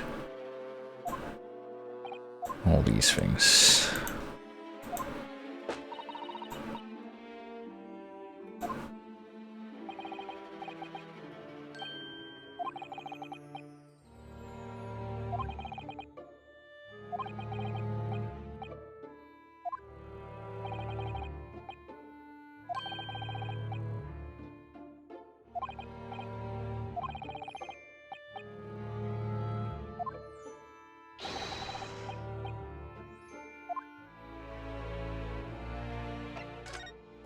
I didn't really have anything to share about that, or maybe, hold on a moment. But before we get into this conversation, let me check something real quick.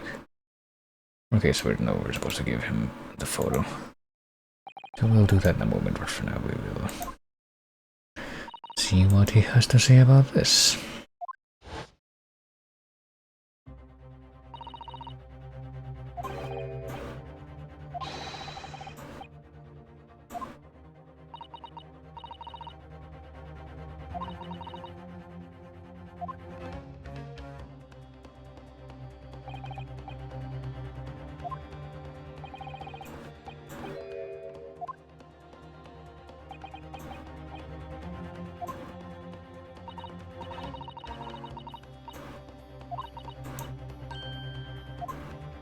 And we're positive that that was him, even though we weren't able to, like, conclusively prove it.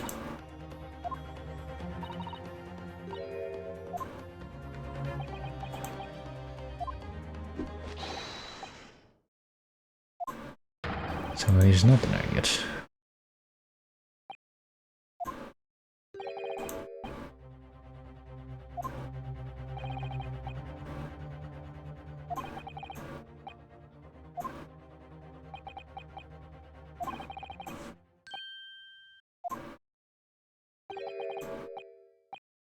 The detectives are wont to lie. I mean, maybe on a few occasions, but you will find yourself on the threshold of a very great mystery. I'm afraid this is all I can say. Wait, really? So he's not gonna clarify that at all? We're just gonna let him worm his way out of that. Just like that. Okay.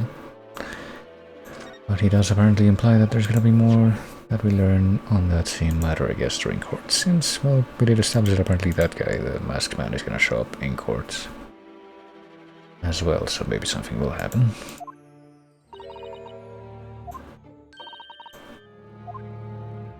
This is the guy we seek. All Englishmen look broadly the same, of course. I don't know if I would say that about this guy and himself, for example.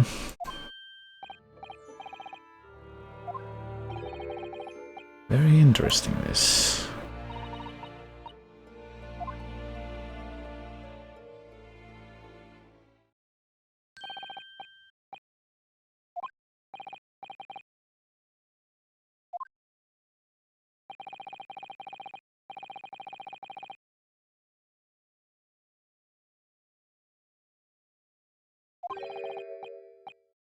Personally reinstalled it in the exhibit from which it was taken. Oh boy.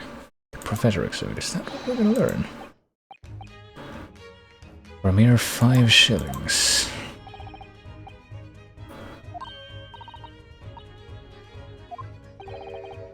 Price is a very reasonable 5 shillings. You'll find it's well worth it.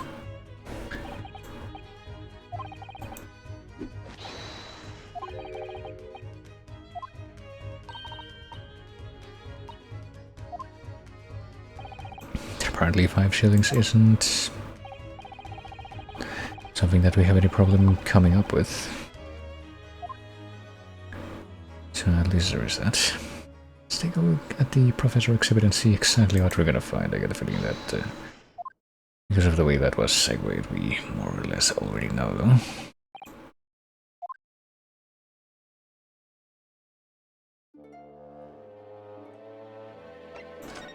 Do we move into a separate room, or do we just, I guess we just interact with the curtains in the examination thing?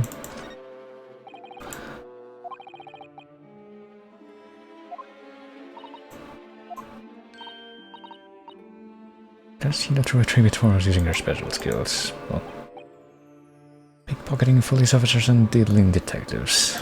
Makes Britain great. And demigod prosecutors taking the law into their own hands and cheap lawing inspectors. I mean, that last part doesn't seem inherently bad. As she clarified herself. Very helpfully. Wait, what?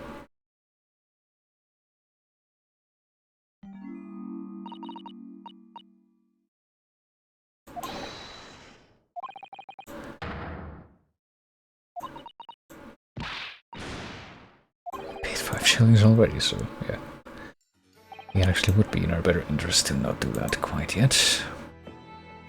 Well, apparently the dude coming out of the grave, who may or may not be the professor directly, is headless. The case was largely solved. Well, be that as it may. It's still 5 shillings worth of investigation as long as we're in here. I mean, there seems to be something that's very obviously standing out. There's the owl in the background. There's apparently nothing else we can look at. We can look at the headless guy some more. The fiend known as the Professor, except we can't actually see his face at all. Killed 5 victims, all of royal noble blood.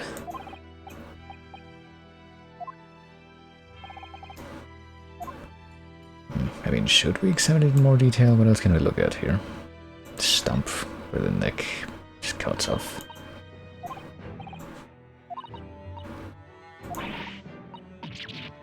Perhaps his head was chopped off by a guillotine.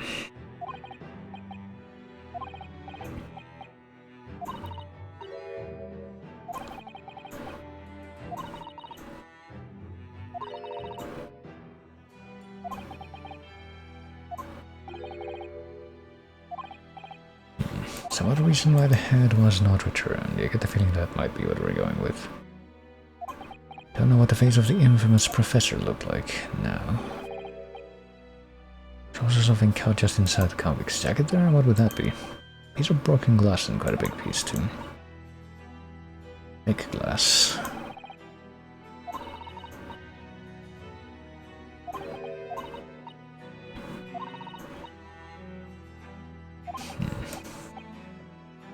Yeah, we've seen a large glass building recently, and if some of the glass was broken too. Some of the glass was broken too.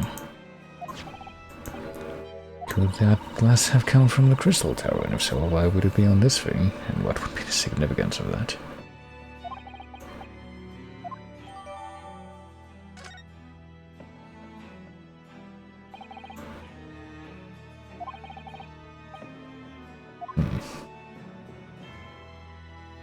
Do we need to look at anything else? Or just the stump? I guess we can't really look at anything else but the stump, so... That furnished us with everything we needed to look at regarding that corpse, I guess, but there's also this dude standing off to the side. A young man in a white overcoat with a large shovel in his hand too, which we're not gonna argue about as far as what it's supposed to be called. This is about as far as we can have. He has a camera, apparently we can't see his face, even if we... Well, we can barely see his face if we adjust the angle. Well, apparently he's not quite got a monocle, but he's got like a thing. Some kind of magnifier, but what if we look at the shovel first? Clearly the most eye-catching thing about this whole thing. What was he doing with a shovel in a graveyard in the middle of the night? Christ, here we go.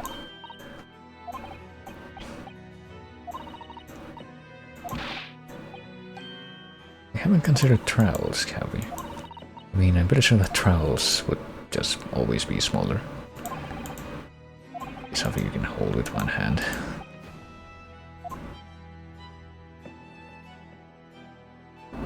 What about the camera?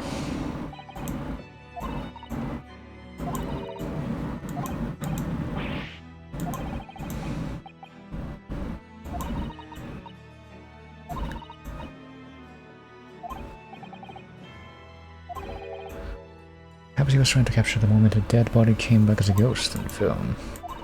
Perhaps he was some kind of bizarro occult detective, such as had already begun to emerge in fiction by this point.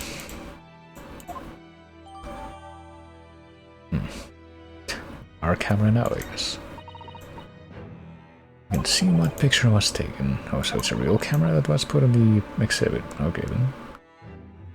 Piece of glass coated in a special emulsion that reacts to the light coming in through the lens. Probably quite slowly at this point in time in history compared to more modern cameras, but you know.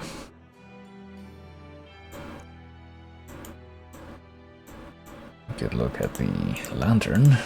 Which apparently is just like a box with a candle inside. A lamp or a lantern? Not like a Japanese chochin paper lantern, is it? Well, it casts very little light.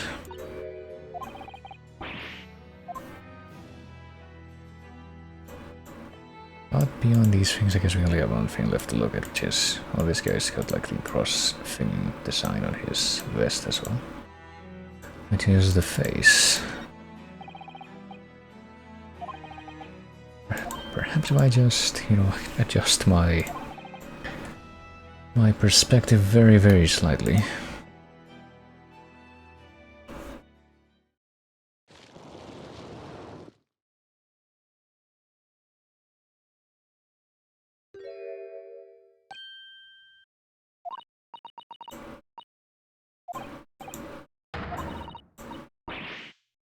Wait, what was that last thing?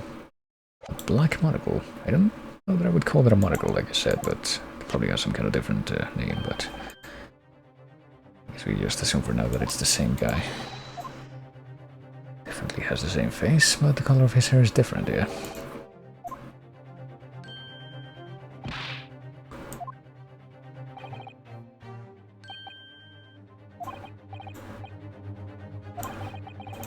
So yeah, that definitely raises the question of why, if that guy is who we're looking for right now is here as a wax figure.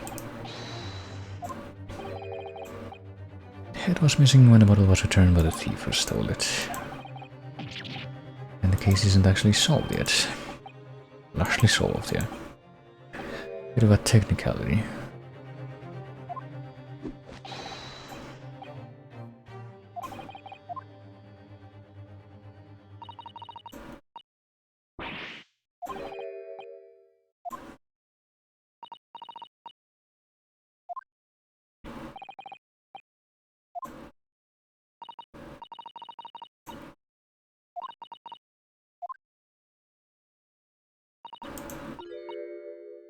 Surely couldn't ever really have happened, could it?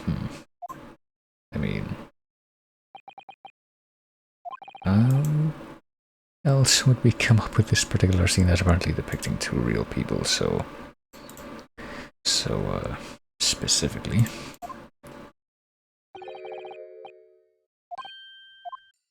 Perhaps if we learn more about these incidents, I guess, which we will have to do right now. The resurrecting convict. It took the lives of 5 victims, everyone being either a member of the aristocracy or royalty. All were attacked by an enormous hunting hound and had their throats ripped from their bodies. Okay, so... I mean, if we keep the the names like consistent with the characters from Hundred Baskervilles, wouldn't this wouldn't be so much a Moriarty reference as it would be a Jack Stapleton reference, or Roger Baskerville, if you want to be more technical.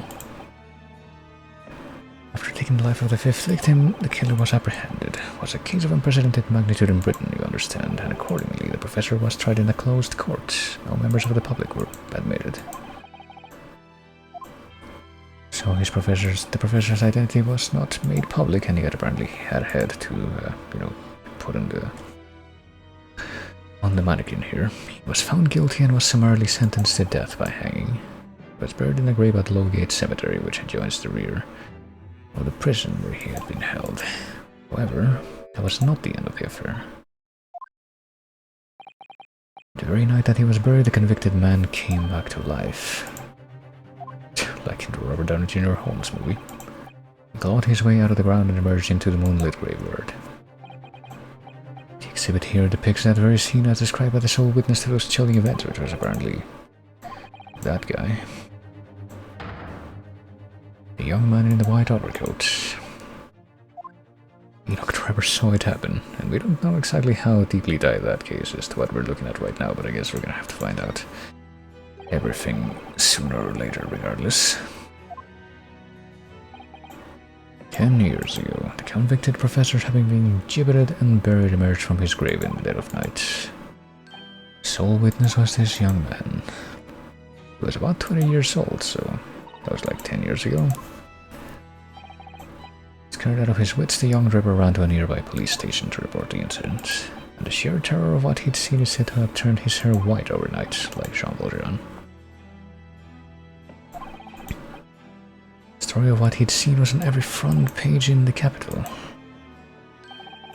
As you've seen, an exhibit was even created here at Madame Tuspel's. Can't quite understand why the man's hair turned white, certainly. But what I don't understand is what Mr. Draper was doing in the first place in a lonely graveyard in the middle of the night. I guess there is that too. Maybe he worked at the prison?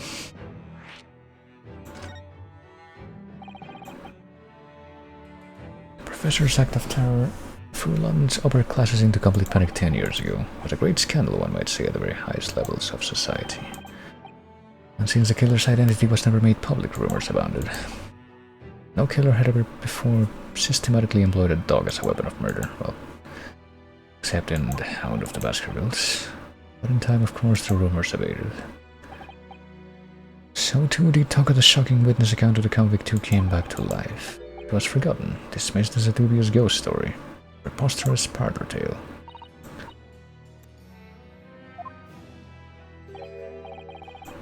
There was no resurrection to speak of, as was established in fact. They investigated the grave in Lowgate Cemetery and published their findings. The convict's body was found to be buried exactly where it had been following the execution. That mean that Mr. Draper lied?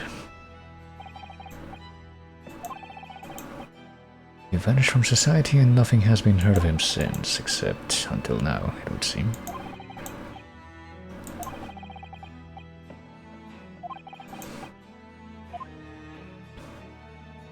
So something must have happened to have that much of an impression on him. And apparently... oh, she came here. What the bleeding Nora? No, I see, there was a pun there.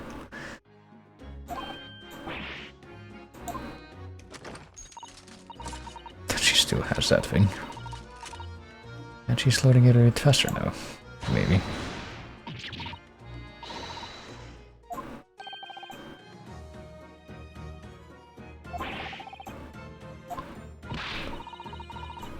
Still had some flash powder left from 6 months ago, so... time to just pop it here in the presumably small and unventilated room in this building.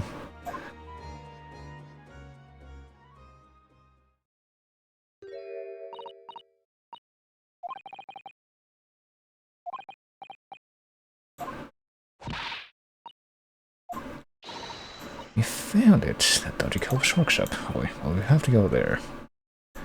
Probably gonna leave that for next time. We have to go there now.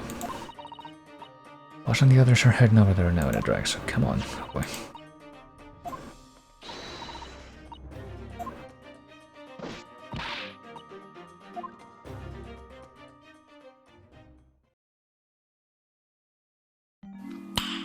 Nice. Oh, hey, Lunar. Many characters. Are you a bot? If you are not, I would urge you to please speak up at this precise moment. Otherwise, I'll have to make some assumptions. When I end this off in just a few minutes.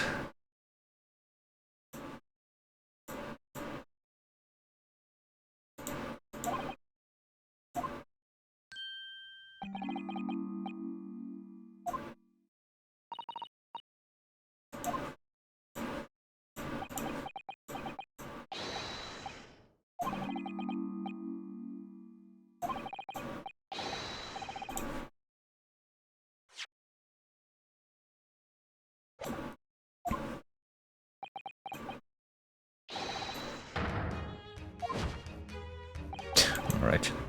No offer to share the cost from Mr. Scholzen, even though he was already doing, like, some kind of profit based on his picture scheme, you would think. But that's all going to be disregarded at this point. Well, we're just immediately transported to this place, it would seem. No Dropper's workshop, and because we don't really have any choice in the scene transition, I've got to take that as my actual cue to go ahead and leave the very start of this scene as the point where I call things out as I return to the main menu here. I mean, why not? Yes, I'm positive, thank you.